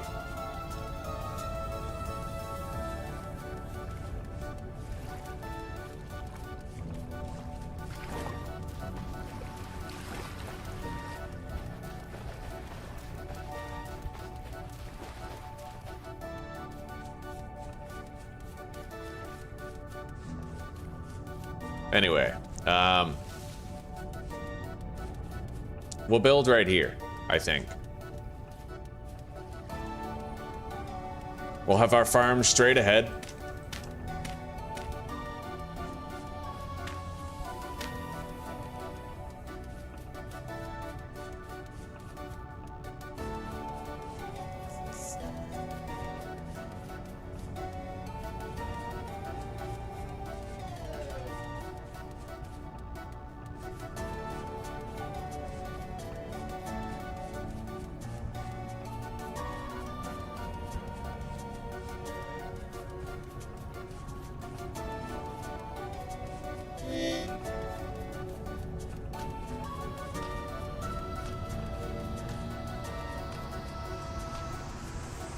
What is up with the fog? It seems to be elevation based. Like if you're too low, then it becomes super foggy.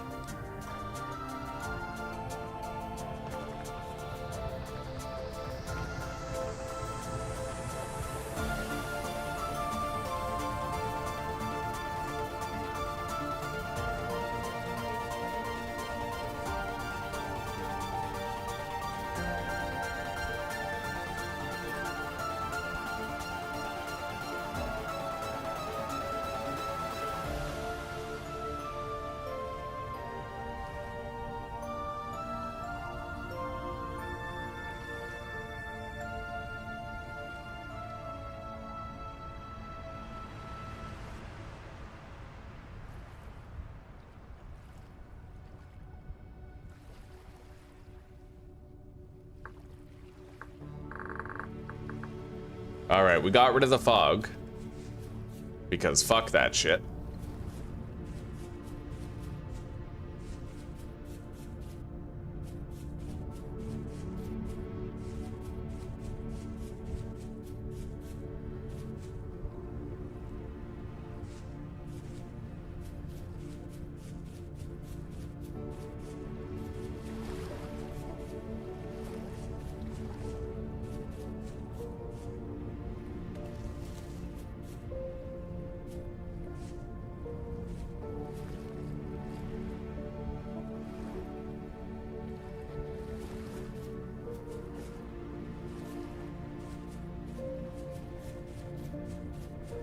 The vintage story guy on YouTube? I don't know, buddy. I don't know.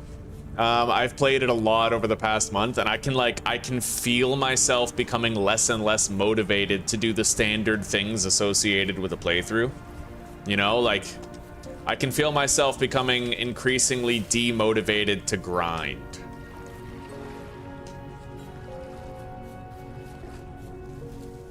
Well, the grind I'm okay with.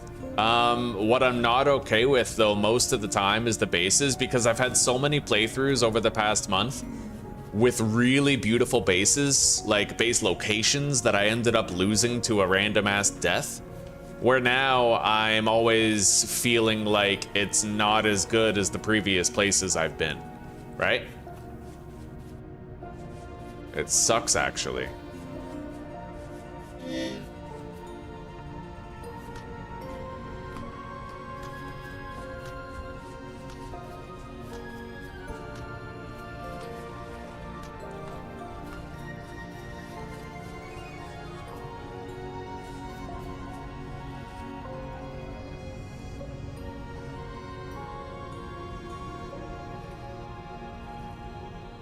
I really like the look of that mountain, dude.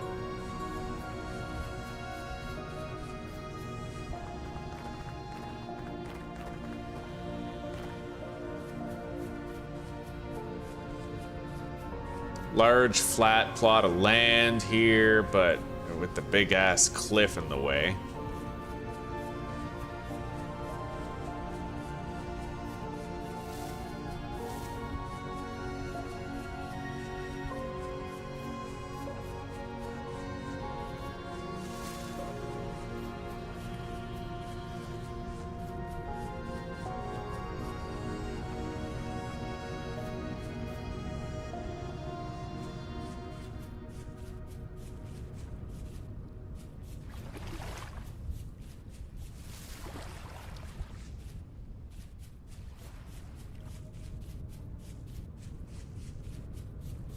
Maybe I need a break, like a long break. The problem is I tied so much fun to this game, and I can't imagine not playing it. What the hell? I have never heard this song before. I have never once in my life heard this song before. What in the actual fuck?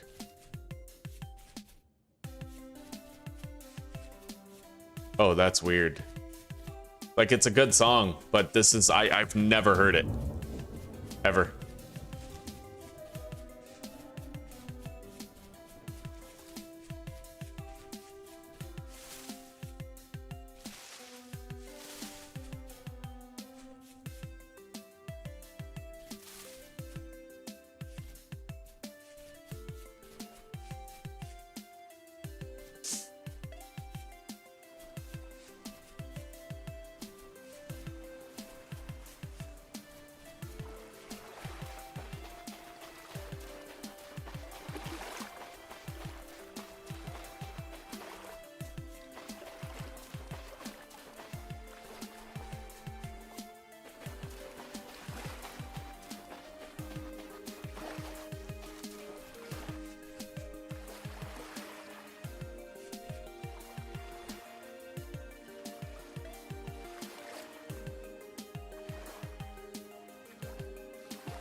Okay. Well, we're gonna stick with my original idea. We're just gonna try to base up here.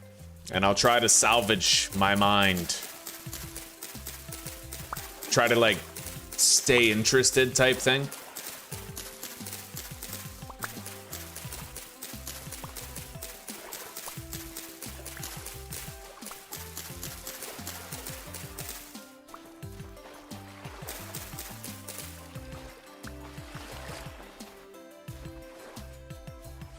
Probably gonna put my farm right here. That is deep as fuck. Holy shit, look how deep that goes, dude. Oh, buddy. All right.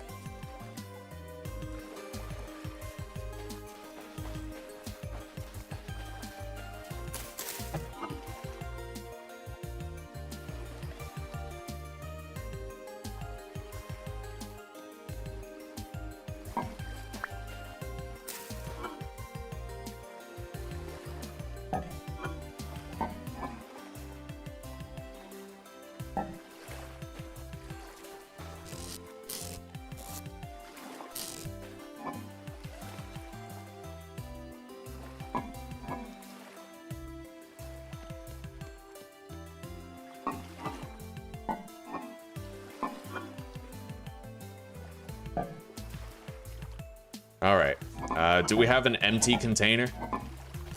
I do have a couple of empties right here. We gotta start moving our shit over there.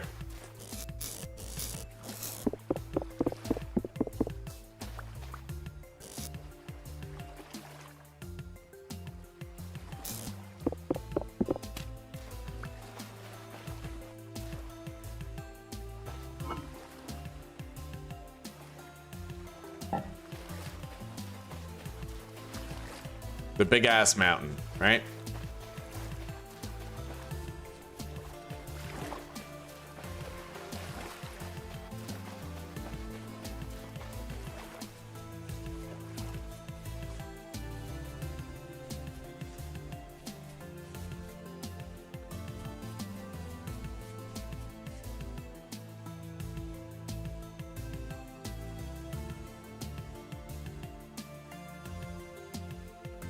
Hello, Evo. How do I start a fire? Evo, you have to use the handbook, dude. Like there's go to tutorials, first steps, right? And then go to guides. Clay forming, meal making, right?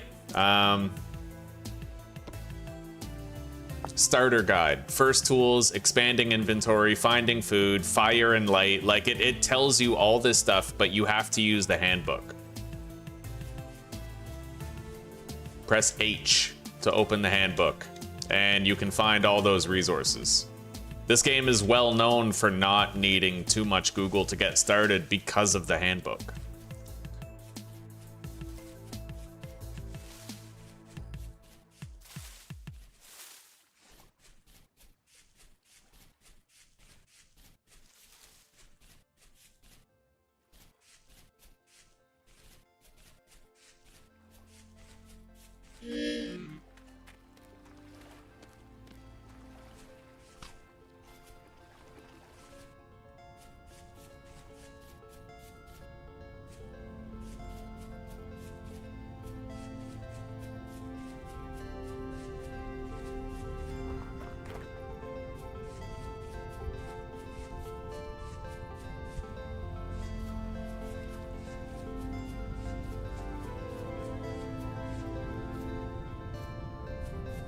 Yeah, the handbook is a very invaluable tool.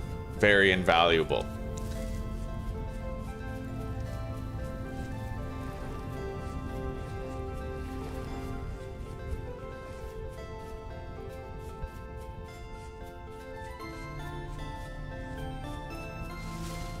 All right, let's start storing shit down right here. I'll put it here out of the way.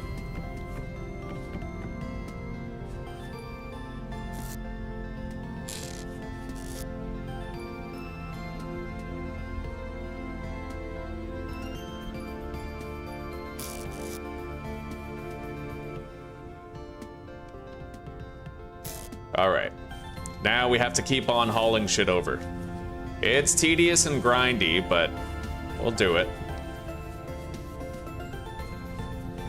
I don't know what the hell to do with these hot springs. I mean, it hurts me to go in there, but it also hurts the monsters. So I feel like, I don't know, maybe I could make myself a little bunker up there or something.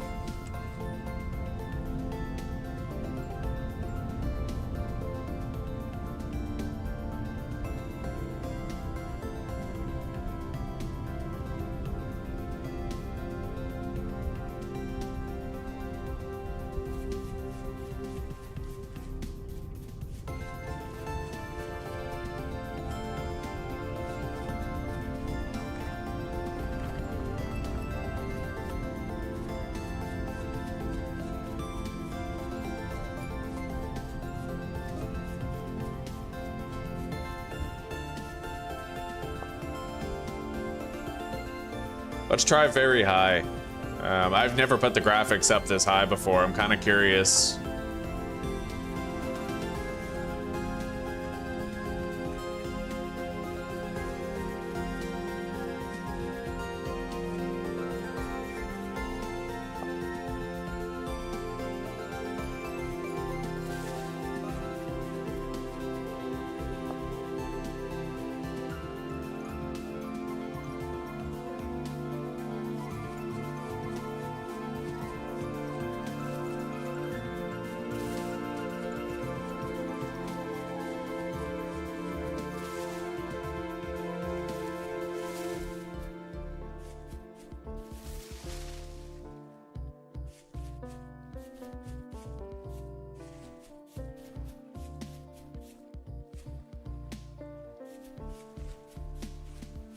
I'm getting a slight amount of stutter. I'm just drop it down to high. Yeah. What was the difference there? Hang on. There was something that changed. Oh, it's the shadows around the cattails and shit. And it also changes the view distance. So I'll just go to high, but then I'll increase the block distance to like 448.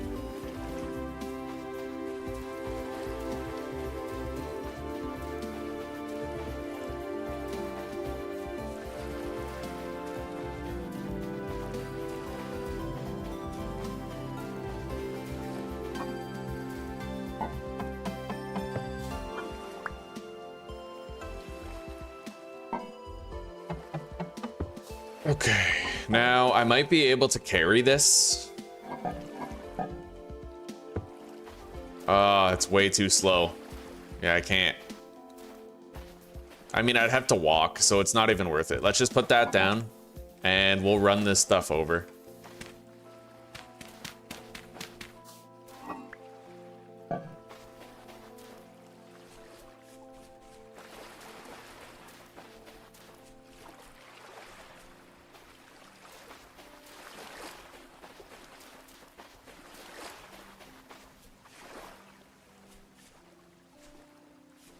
One thing I feel like Vintage Story is desperately missing is a spawn seed.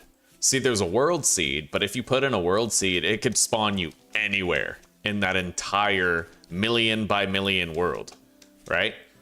But you should be able to be like, okay, put in this combination of letters and numbers and it spawns you in this exact location.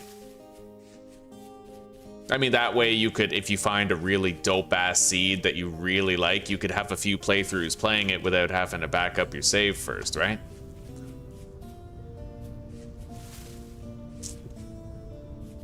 Yeah, I'm running a 3080 on this one.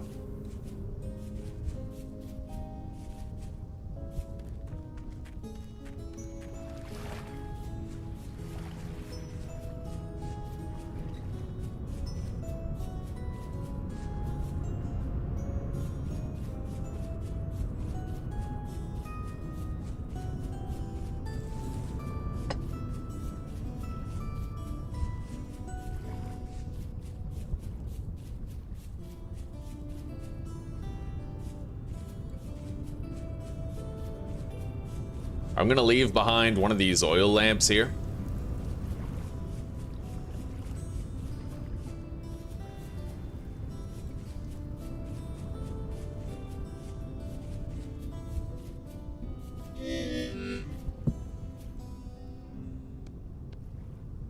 This is our last serving.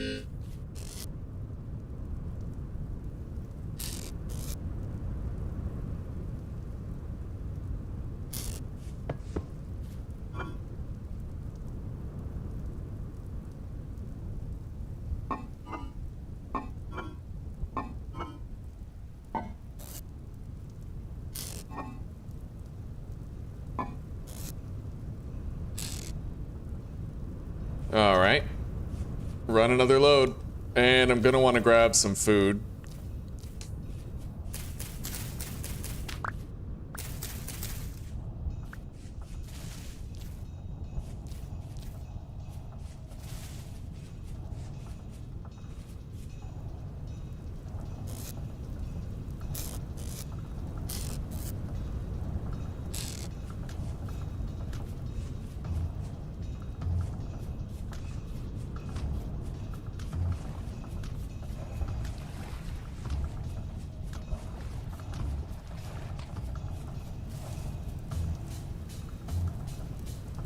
Tundra world. You can choose where you spawn. Like, I could spawn really far in the north. There'd be almost no farming up there, though, I don't think. It'd be really tough. Yeah, I don't know enough about the game yet to try and do something like that.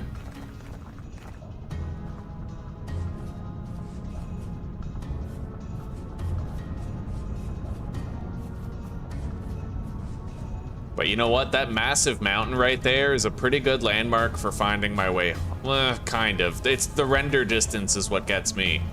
I feel like if I had a stronger GPU and I could have like 1,000 blocks view distance, then, you know. Hang on.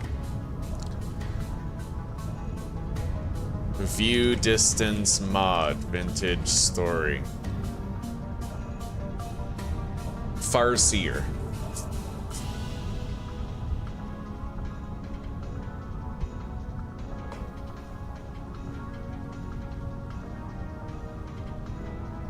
Yeah, I don't know. It looks like it's still GPU based. Honestly, Zuzi, no. That's the weird part, is I'm not having fun. I think that, like, I like the gameplay loop, but I don't like the variation in the bases. Like, your home field, like the place where you spawn, it's either the ugliest, most desolate, hilly piece of shit you've ever seen, or it's like you're blown away by where you spawned, you're happy to settle down there, you're excited to do all the normal gameplay loop stuff. And I feel like in this place, I got a place that just looks like shit, you know?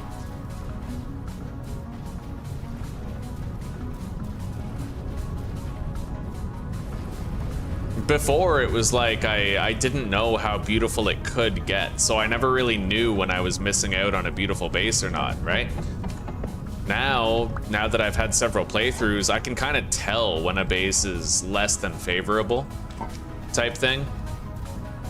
But I don't know, I like to believe it might work out, I'm ambivalent about it. I'm marching against my better judgment at the moment. Just kind of trying, because I recognize we've been playing all day, and I have a lot of seeds. We have the potential for a really good playthrough, but a few things about the game have kind of jaded it for me, you know? And now I'm looking at like the science of the mechanics and the nutrition system and sort of min-maxing that, and I also feel like ever since I nerfed the brown bears, it hasn't felt as real. Which, nothing against me for nerfing the brown bears. They are overtuned, but there's always that little voice in the back of your head where it's like, you made it easier, what are you doing, right? I'm sure some of you understand what I mean. All right, Eva, well, we'll talk to you in a little bit, buddy. I hope your shift can go by a little faster today for what it's worth.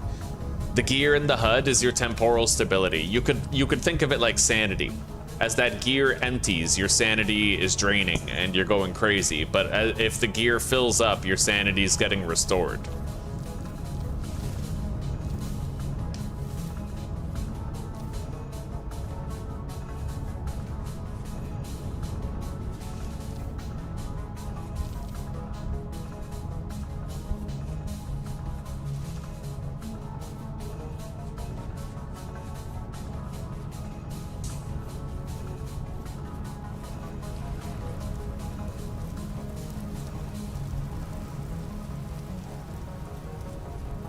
Anyway, we're gonna try and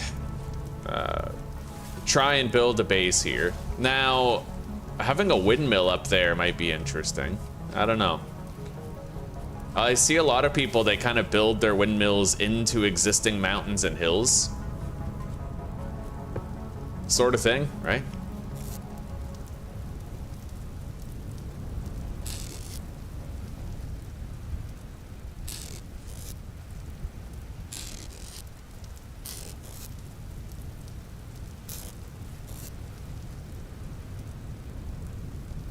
All right, we still have plenty of food, a lot of cranberries.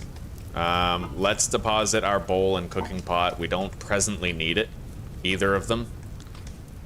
And I think I can still do like one more trip before it's too dark to see, but I might want to just sleep the night away. Oh, Inkstar, I killed myself yesterday. I started feeling burnt out, so I did a triple Lindy dive off of my windmill. Yeah, I didn't die to any game circumstances, but it loads things far away, but at a reduced quality. You're talking that distance mod thing? Because I would love to be able to see that mountain from further away. You know?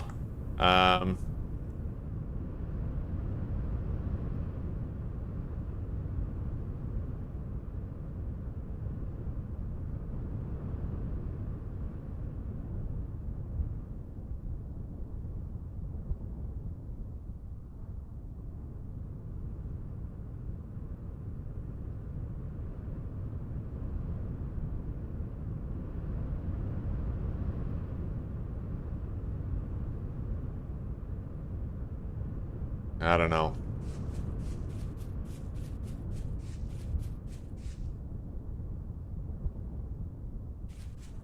Well, I could try, Zuzi. We're already partway through a day right now, though. I'll try to move my stuff over there, and then maybe we'll pivot and try to play something else. But I'm almost worried that I might be suffering from dopamine sickness. Like, no matter what I play, I'll just feel like shit. I haven't had a cold shower in 4 days, and it's starting to show. Yeah, lost my will to live. It's like fading.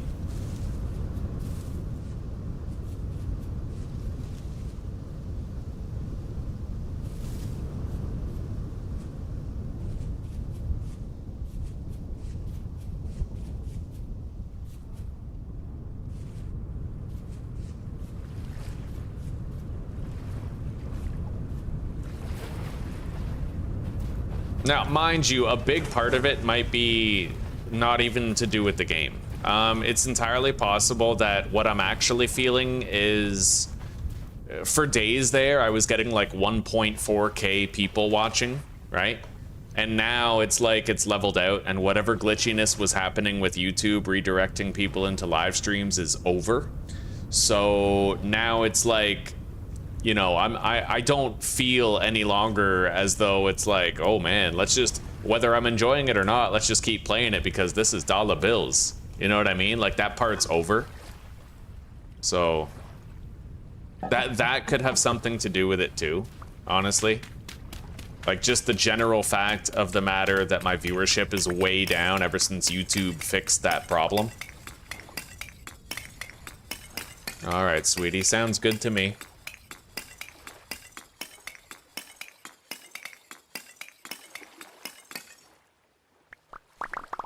Let's gather all of our charcoal.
You were immersed in the previous run? Yeah, I'm sorry, buddy. I'm sorry. Well, you know, I was immersed in it too for a while. I don't know. I'm feeling burnt out for sure. Like, something's wrong.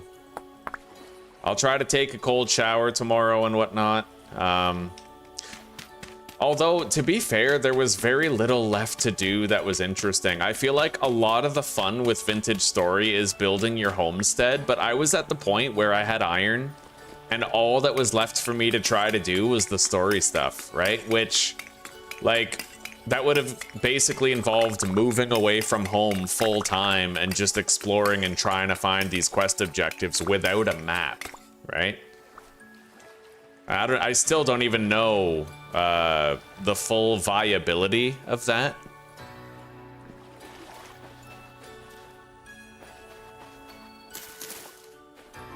Anyway, I left my cooking pot, but we got plenty of berries and shit. Let's eat these black ones. Get some sleep.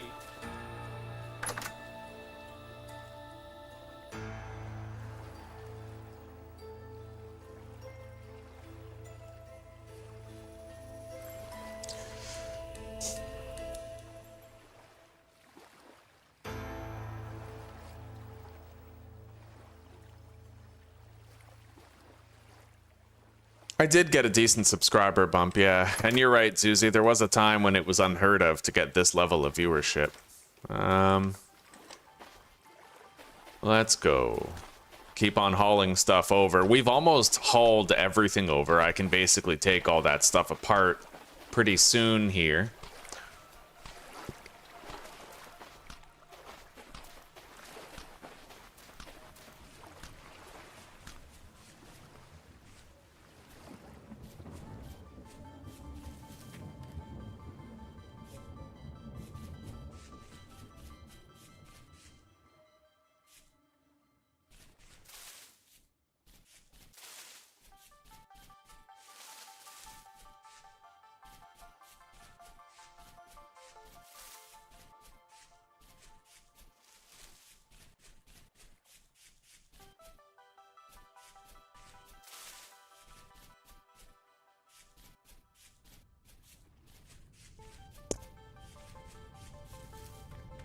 It just goes to show you, though. It goes to show you, man. YouTube has a lot of power over its creators. When I fucking benefited so heavily from a glitch in the system, like, it just goes to show you, right? Like,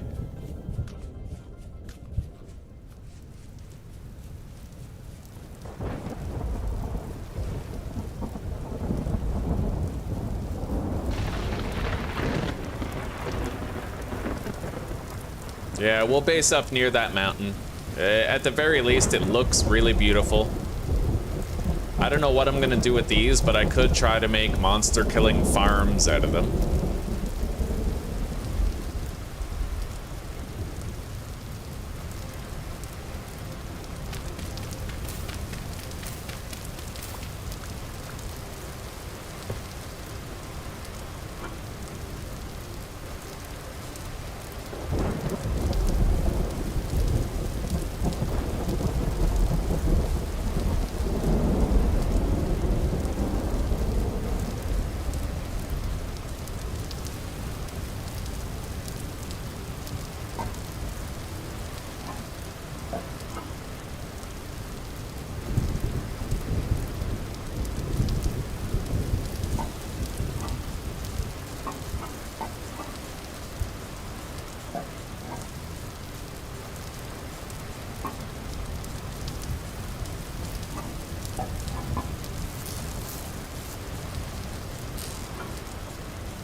Okay, we have all of that. That's my panning stuff. We still have 4 unused baskets, essentially.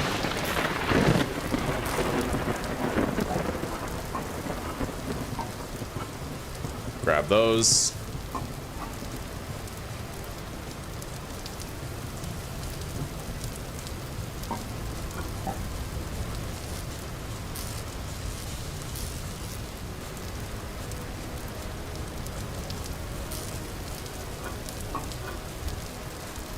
All right.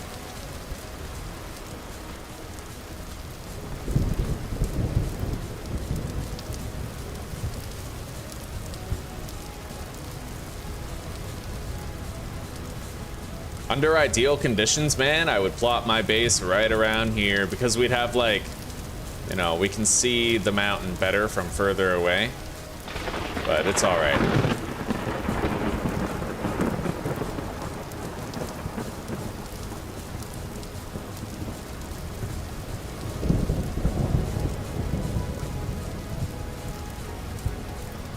I tried Terraria. I really didn't enjoy it. Yeah, I tried it.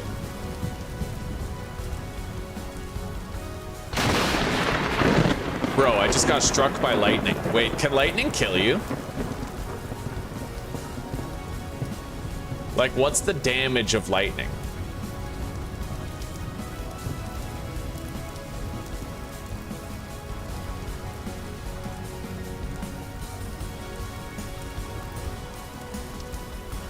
I'm pretty sure I just got struck by lightning. Oh, 6 damage in an 8-block radius. That's it? Okay, I guess you can't actually just die to a lightning strike. you'd have to be missing health already in order to die from it, which is comforting to know.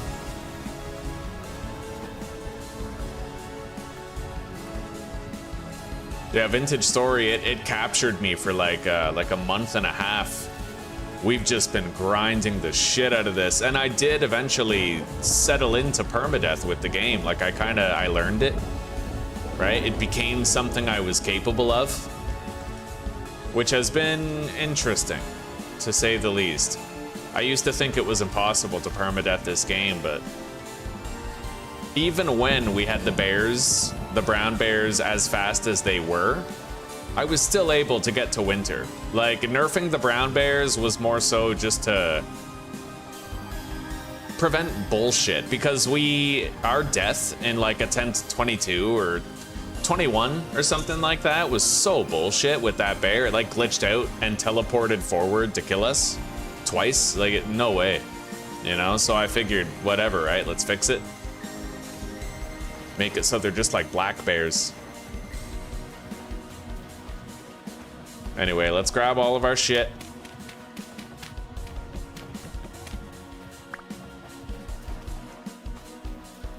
I'm gonna collect all this stuff.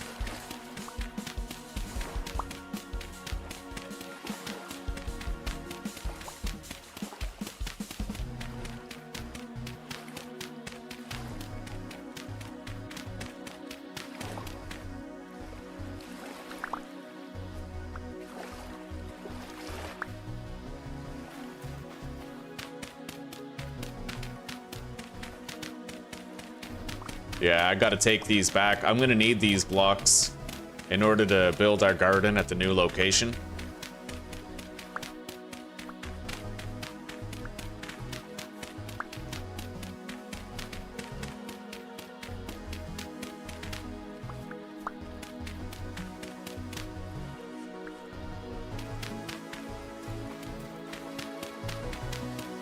We're gonna harvest the cellar last.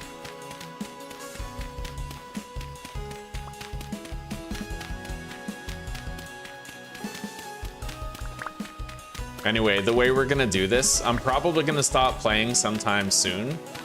I'm gonna try to take a couple days off of Vintage Story. We'll get set up over there. I'm not gonna build the farm or anything crazy like that, but you know, we'll try to like get ourselves set up where if my dopamine fixes, then I might be willing to come back to this save and hop in there and try to make it work, right?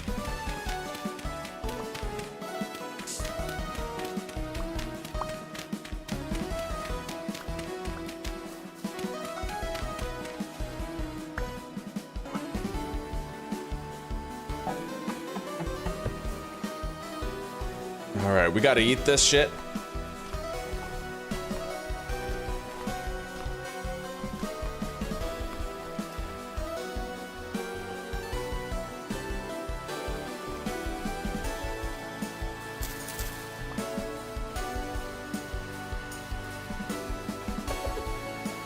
Alright, we grabbed everything from here and we're moving it to the mountain.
I have played Green Hell, yeah. I had a series of that too. I ended up getting bored of it. It was permadeath on the hardest difficulty. We were doing good. Like, I repaired the bamboo bridge. I had a multi-story base going.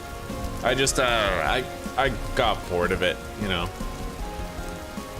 For some games, it happens quicker than others. It depends on, like, the diversity of the various mechanics and how much there is to do, stuff like that.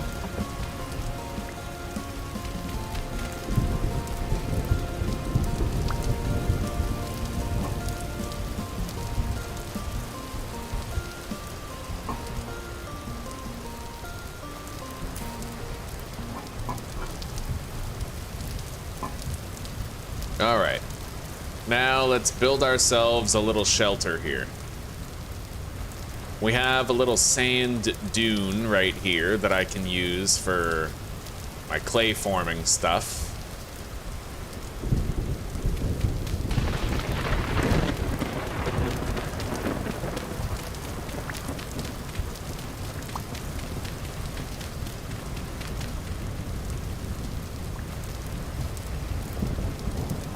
All right.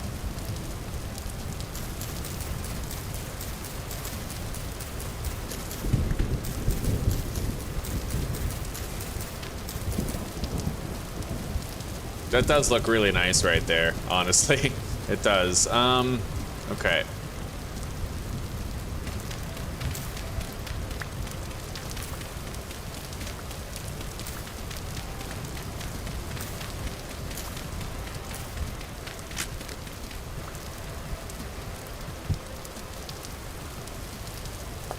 Bro, this is another song that I don't even recognize.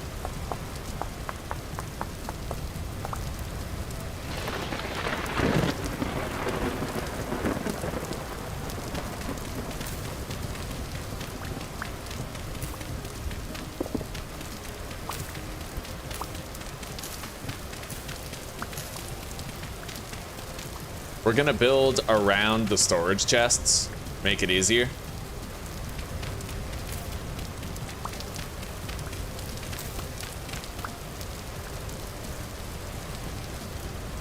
All right.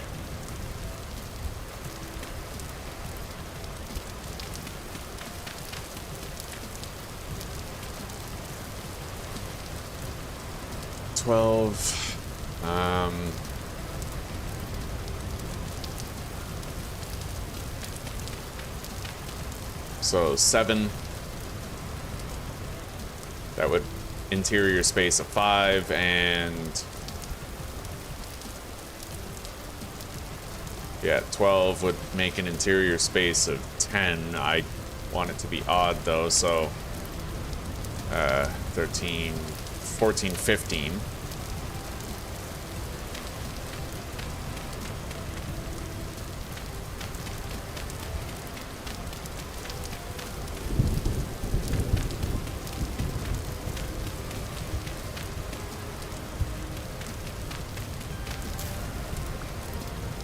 Who knows?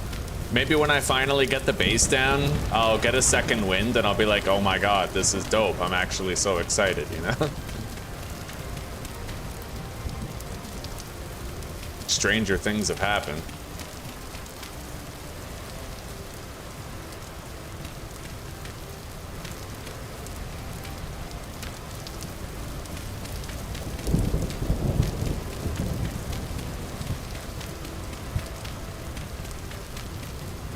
It's gonna be a big base. Lighting the whole thing up is gonna be pretty tough, but we can always make more torches. Yeah.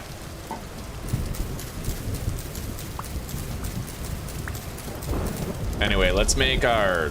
I need more rammed earth. Oh, I have more right here. Nice. Okay.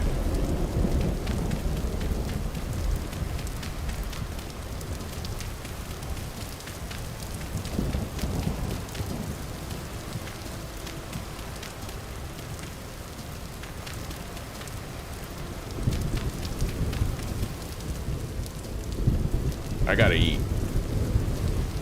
That is a really nice view, and especially, you know, if we like build the farm out there on the water, it'll look okay. Yeah.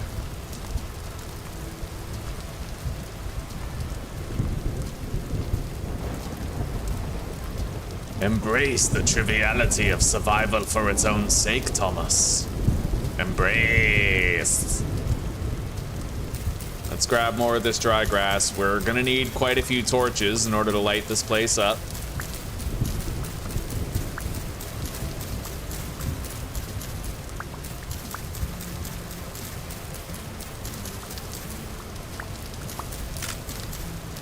Let's make a new knife. Keep harvesting that grass. And then I'll get rid of the grass by punching it. After we've collected it all, we may as well collect it because we already know that we're gonna need this stuff for our clay kilns and whatnot.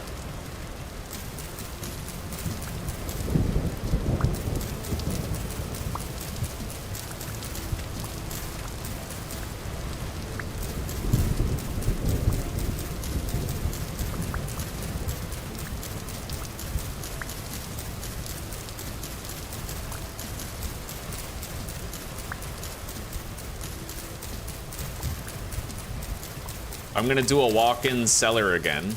I like doing that now in my starter base. I prefer the walk-in cellar over having like a hole in the ground type thing. And we're not, when I build my actual house, we're not gonna have a basement cellar because I didn't like how the music changed, right? The music became that creepy underground cave music, and we don't want that. Yeah, maybe what I need is to just not be a wayward son. I need a home.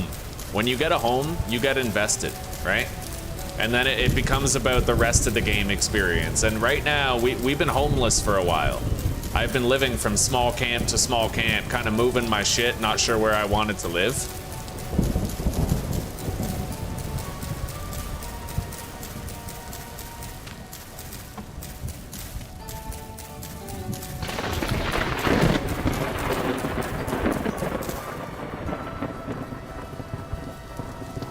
All right, we mowed the lawn in our house.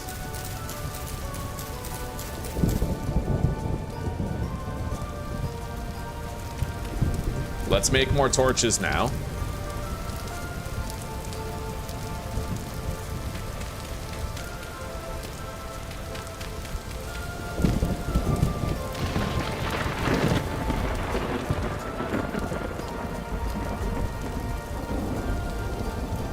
Light these.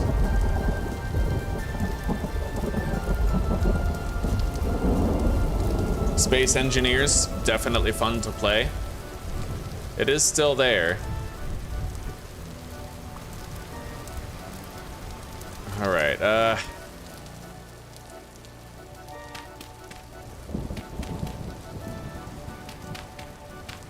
there we go. I'm gonna have a walk-in cellar right here.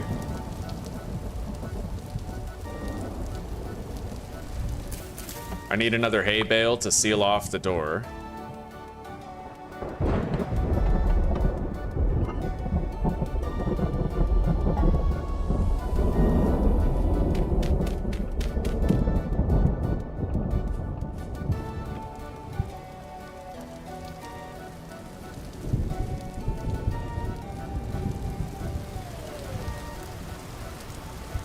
All right.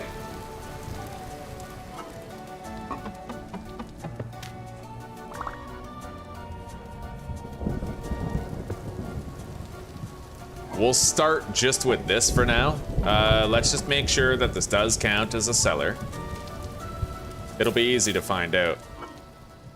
Oh yeah, yeah, totally. All right. That'll last for how long in there? 2 days in here. Hi, Zuzi. Sweetie pie. Spoik.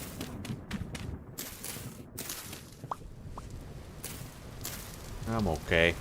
I'm doing all right. I'm happy you're home. Happy that you get to stay home instead of going to work again. Yeah. Hope I get sleep.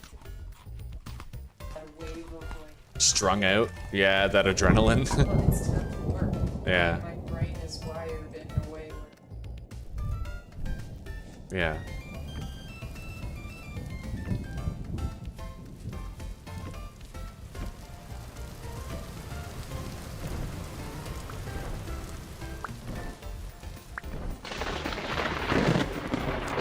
I'm gonna have to look at a video for the dimensions of a torch. Either a video or maybe there's like a page with a picture.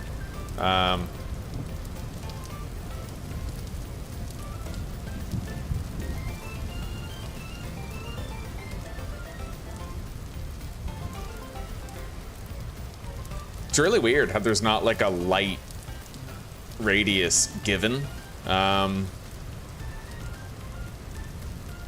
It's really, yeah, light sources. Like, shouldn't there be like a, you know, the wiki's really incomplete.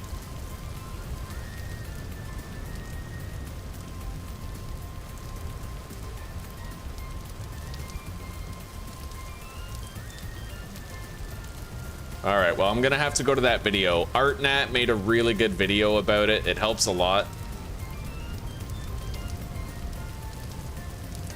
ArtNat Light. Yeah, I visit this video all the time when I'm trying to figure out what's required to light my base. Anyway, we need to make a campfire here.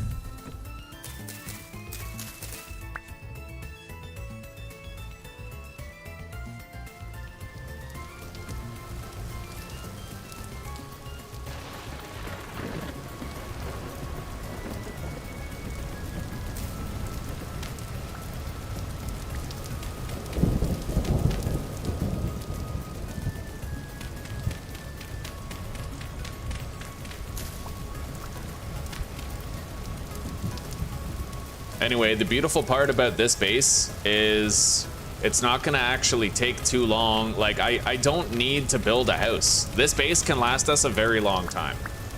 You know? It has a walk-in cellar with a whole bunch of space. Yeah. So, let's see here. This is the most important thing to look at.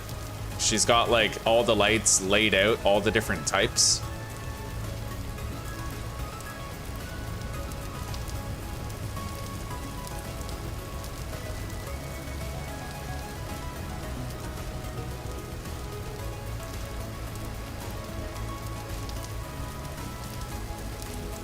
Yeah, top-down view of the range. So over here we have the actual torch.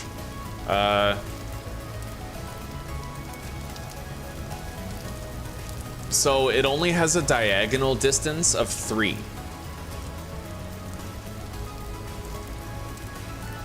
Which means if I put it here, 1, 2, 3 there. So that should spawn-proof that area. And then 1, 2, 3 there should spawn-proof that area. Theoretically, these 2 torches should spawn-proof the place. I just don't know, right? Not really.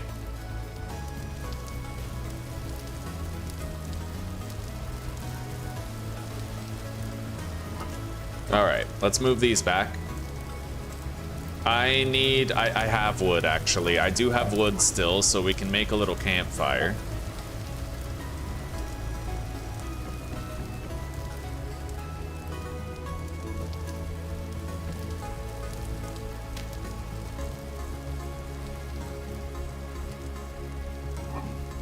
Yeah, we gotta move these back. But let's put the weapon rack here.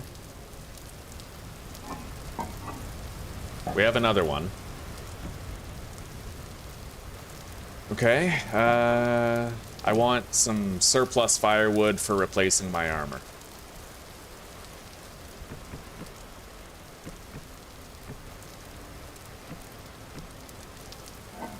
In fact, we have to replace it right now, so...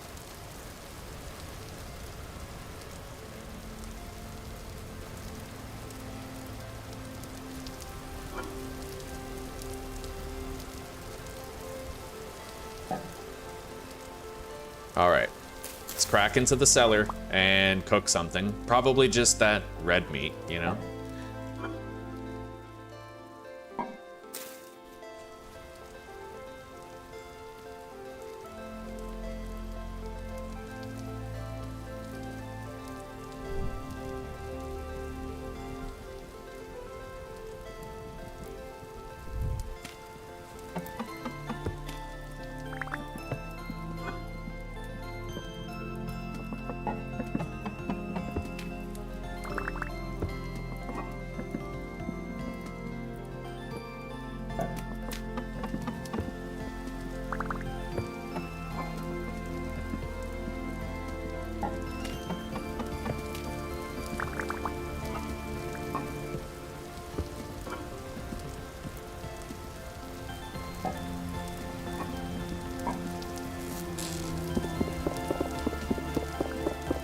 We have a lot of storage space, dude. Like, a lot of storage space. Nothing to worry about regarding our storage.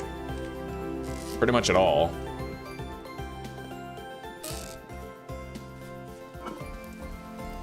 Clear quartz right there. Put the flint spearheads there, I guess.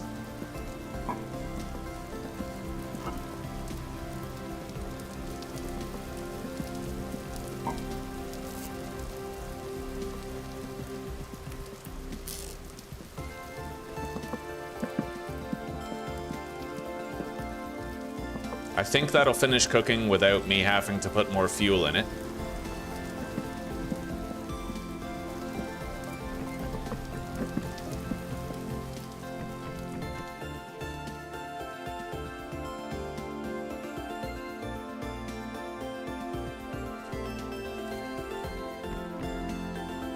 All right, I have to pee. Let's go, let's go. Hay bales do count as soil. Yeah, they don't take away from the cellar bonus. You know your cellar is working optimally when the ceramic vessel says 0.26 in the other category. See how it says up there at the top of the screen? Other 0.26? That's the favorable conditions right there.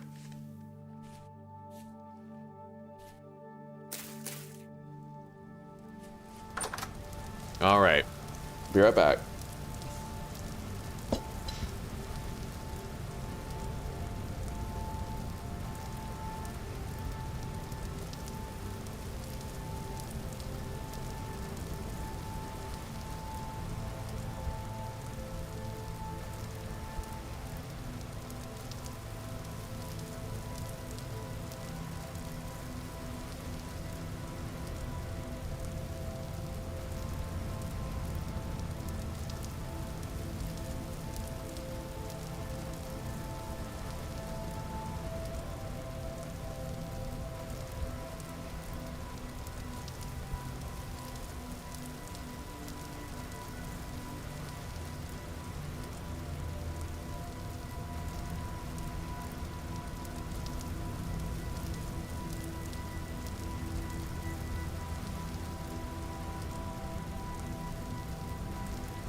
All right, now, I'm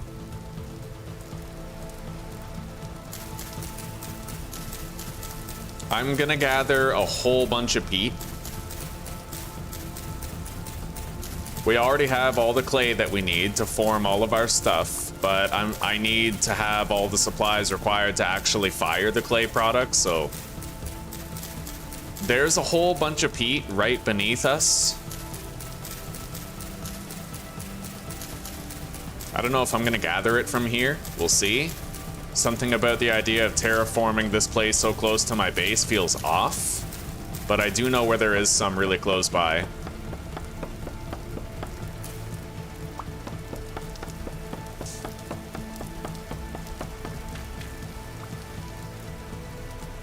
All right. And we do have to get working on the garden pretty damn soon. We got a lot of resource gathering that we're gonna have to do. Oh God, stop doing that, Jesus. I close the UI and it snaps my screen over, you know?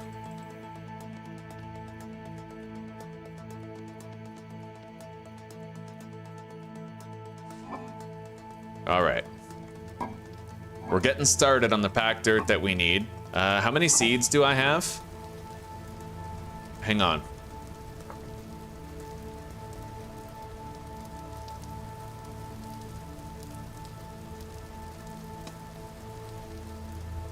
Oh, shit. Yeah, it is a 7-block radius from north to south. Like, north, south, east, and west, the torch is a 7-block radius, but not diagonally, right? Like...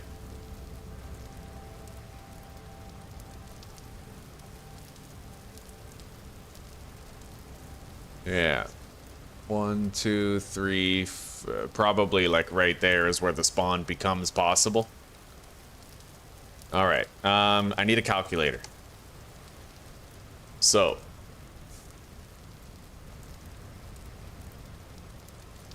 Fuck, how do I... Hang on, let me minimize this.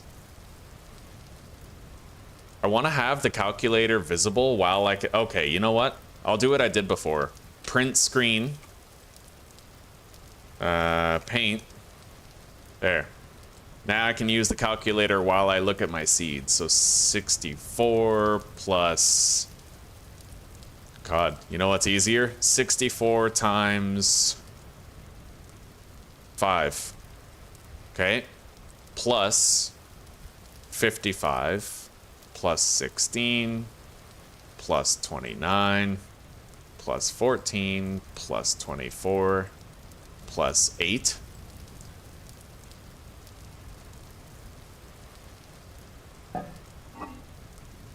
Plus 3. God, we actually did better on seeds in this playthrough than we did in the other one. Either that or we're like just about the same.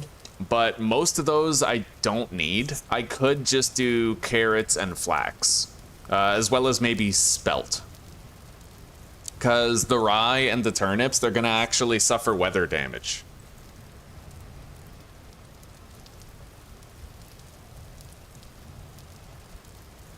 Yeah, it's the temperature range. They're definitely going to suffer reduced yields. They're only heat resistant until 27 degrees, and over the summer it's going to get super hot. So we're not even going to plant those. We're going to build our garden just revolving around the flax, the carrots. 32 degrees is good wiggle room, and the spelt. Flax, carrots, and spelt. So let's add all those together then.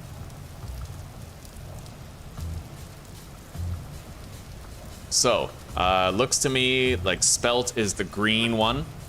Yeah, spelt seeds are the green ones. Carrot seeds right there, and the flax right here. So we're not even planting all of this. We could theoretically plant the onions, but vegetables are vegetables. They're all the same. Yeah, we're good. Okay.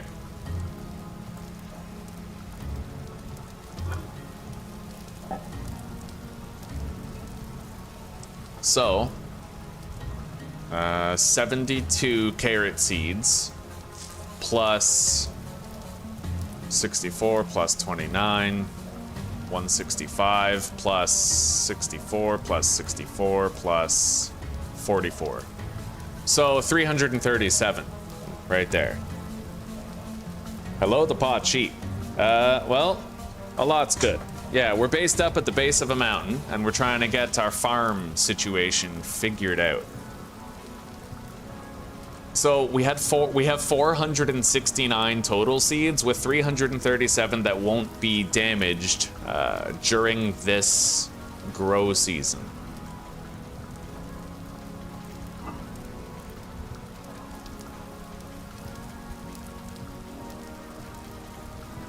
I don't know when the hell to grow turnips, because I feel like turnips always go bad.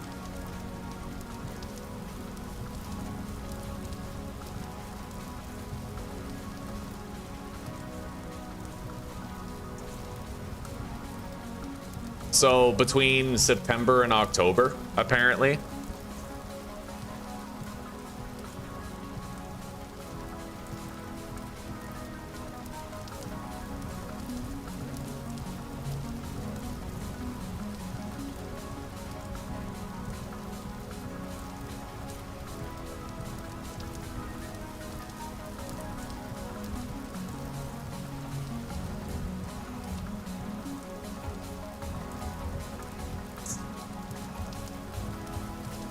Okay.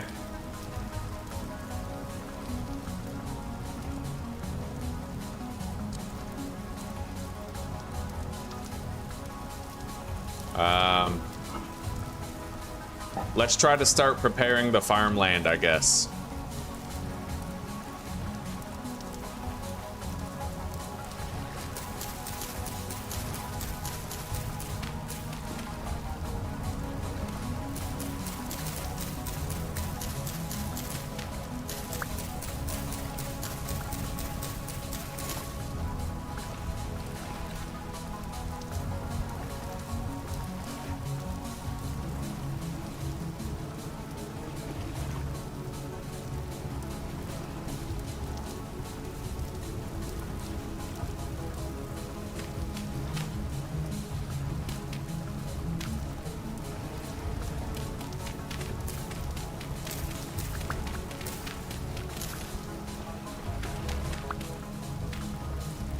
Now, let's... I wonder how long it takes for crops to grow.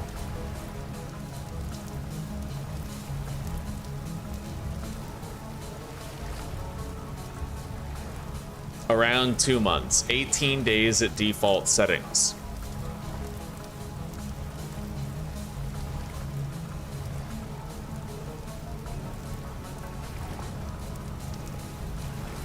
Okay, flax takes 2 months. So really, you know what? Fuck, I wish I could still see my previous calculator data. I don't remember how much... Whatever, let's just lay this out.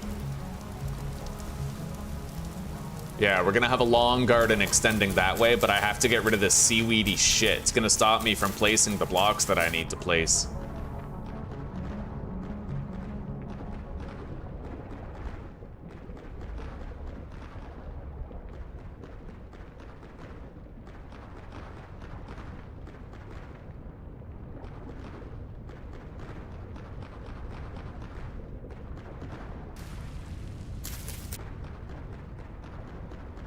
Anyway, I wanted to have the entire garden planted by the middle of June, so we're pretty well ahead of schedule.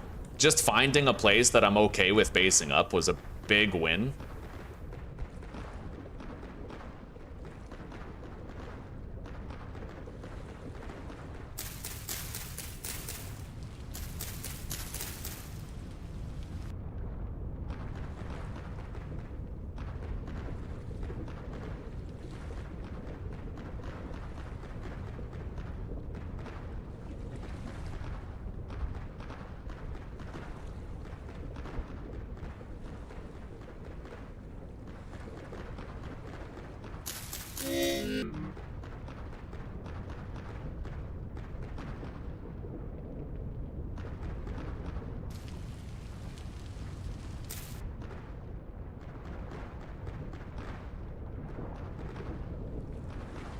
All right, we tried to get rid of a whole bunch so we could get started.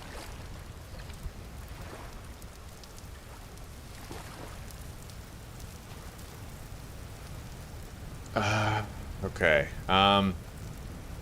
Let's add up all the crops that we want to grow during this season. It was like 360 something.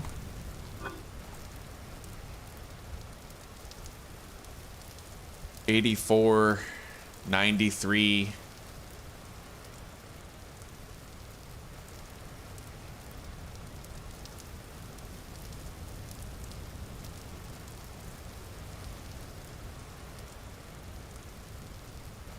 Maybe I should just plant them all. Fuck. Let's do 500. Yeah, we're gonna do 500 plots of land. I've decided. It's like, whatever, right? Go big or go home. Who gives a fuck?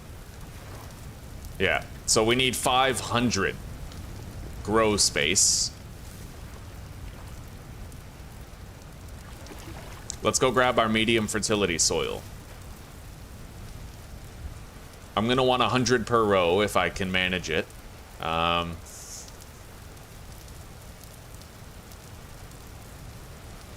Maybe like 96 per row would be fine. So 96 times 5 is 480. We have 469 seeds.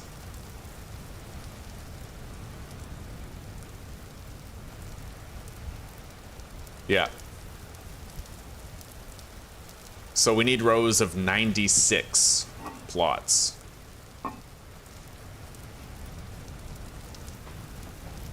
So the first thing we do is we make sure that I can actually fit 96 in a straight line somewhere.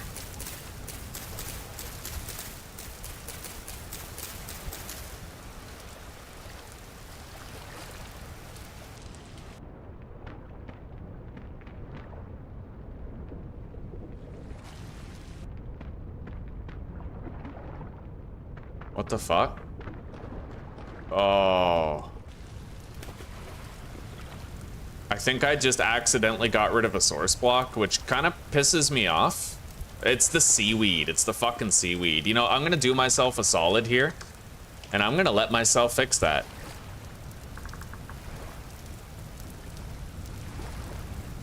All right.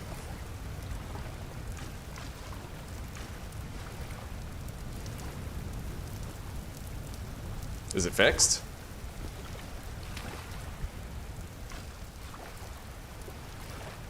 Okay, I think I fixed it. Let's throw away this bucket. Yeah, well, I mean, the game's just, it's trying to be edgy. Right? It's trying to be edgy, doesn't want to be like Minecraft, so it doesn't really allow for... Where's my bowl? I must have got rid of the... There it is. Alright, it's trying to be edgy, you know? The game is like, I'm not Minecraft, and 2 water source blocks don't combine to make another water source block. That's it. That's all it is. Makes it harder for us, but we'll deal with it. Let's lay out the foundation a little more.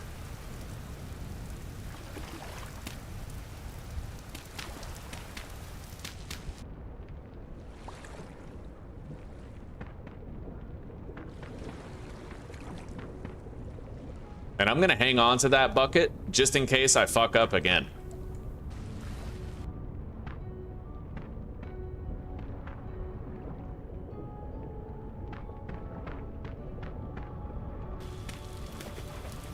All right, now let's start laying out the soil.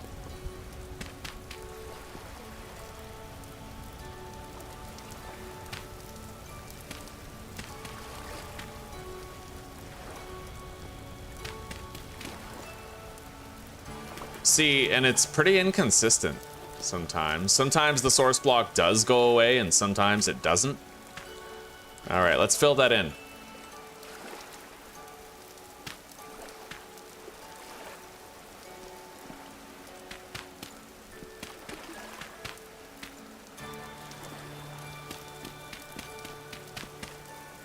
All right, so that's every one of these is 8. So what's 96 divided by 2?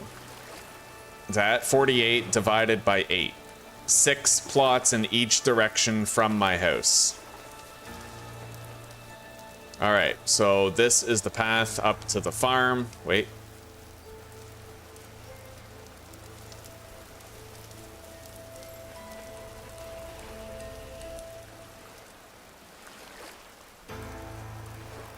There's gonna be a water source block right here. Or I could just have like a little separator line, I don't know.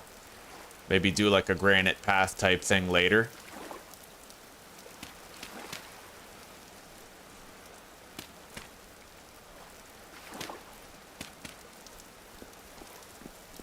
One, two, three.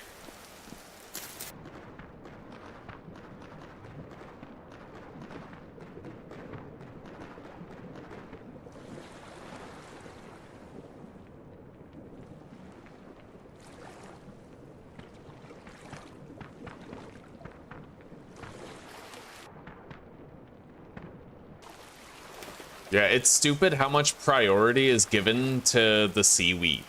Like, if you place a block on seaweed, it should be no different than what happens when you place a block over a stone. Just deletes the stone, right? It's crazy how a block that has virtually 0 utility takes precedence, and it, like, deletes water source blocks like that. It's so weird, dude.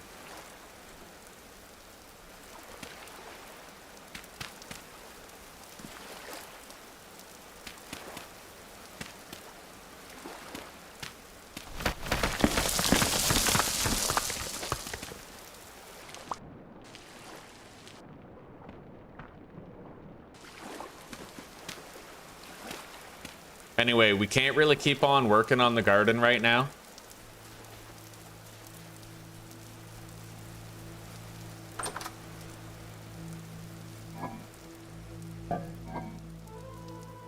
Oh, man. Oh, the burnout is real.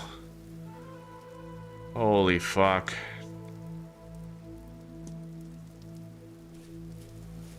It's just, I hate it. I don't know. Even spawning the bucket feels dirty at this point, you know, to try and fix the game's mistake.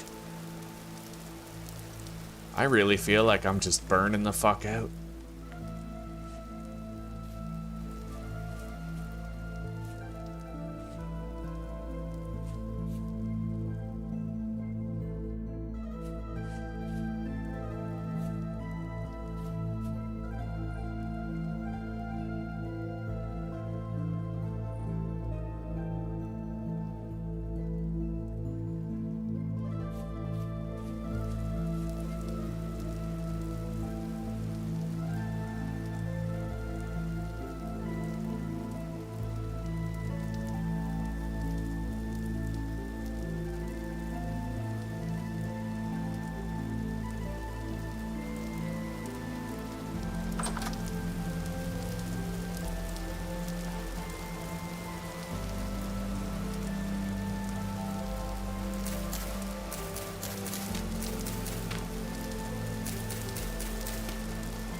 The hell? I can't even tell because of the grass. I hate it.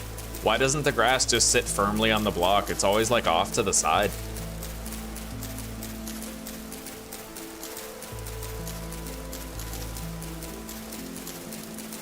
Anyway, honestly, I'm starting to think that maybe I actually do myself a disservice and I make a mistake trying to use a lake, like a pre-existing body of water, to build my farm. I'm really starting to think that. I'm starting to think that I should be speed running the bucket while searching for as many seeds as possible, right? Making a copper saw so I can like get there, get the bucket, and then put my farm where I want it instead of dicking around like this. It's so much more work this way. Truly is. Even then, though, that has the added caveat of, like, you have to enable transport of water source blocks because by default, the game doesn't let you, right? I can't do it. I can't do it. Honestly, I can't enjoy this anymore. I'm seeing too much of the code in the Matrix, and I can't enjoy Vintage Story any longer. It sucks, but I've met my limit. I have met my limit. I can try, like, I can try to play through the pain, but it is painful. It sucks now because the magic is gone and now I'm just looking at all the problems and I'm not enjoying it anymore. I have to be really honest with myself about that. I'm hating grinding on and I have to stop playing it. And I have to stop playing it for a good long time, even though no other game is going to seem as fun for a while. Yeah, we got to cut it out. So thank you for chilling, guys. I appreciate your company and all that. But I can't keep playing this game. I have to figure out another one that I can play. I can't enjoy it anymore. But I hope that you guys have enjoyed the several series. And I hope that you've learned a lot about the game. And I hope that you've gotten a lot of lessons from my series that are going to help you with yours. Right? I hope that you guys are getting a lot of ideas from my adventures that you can apply to your own. Learning a lot of mechanics from, you know, the data that I've accrued. Learning a lot about how to min-max stuff, like don't eat 2 meals in a row, right? Because that way you'll have the extended hunger freeze timer type thing, right? Anyway, I'll see you guys later. Tomorrow I'll try to come back and play something. We'll see. But for now, I got some dishes to do. I have to cook dinner and yeah, I'll see you guys in a little bit. All right, later, everybody.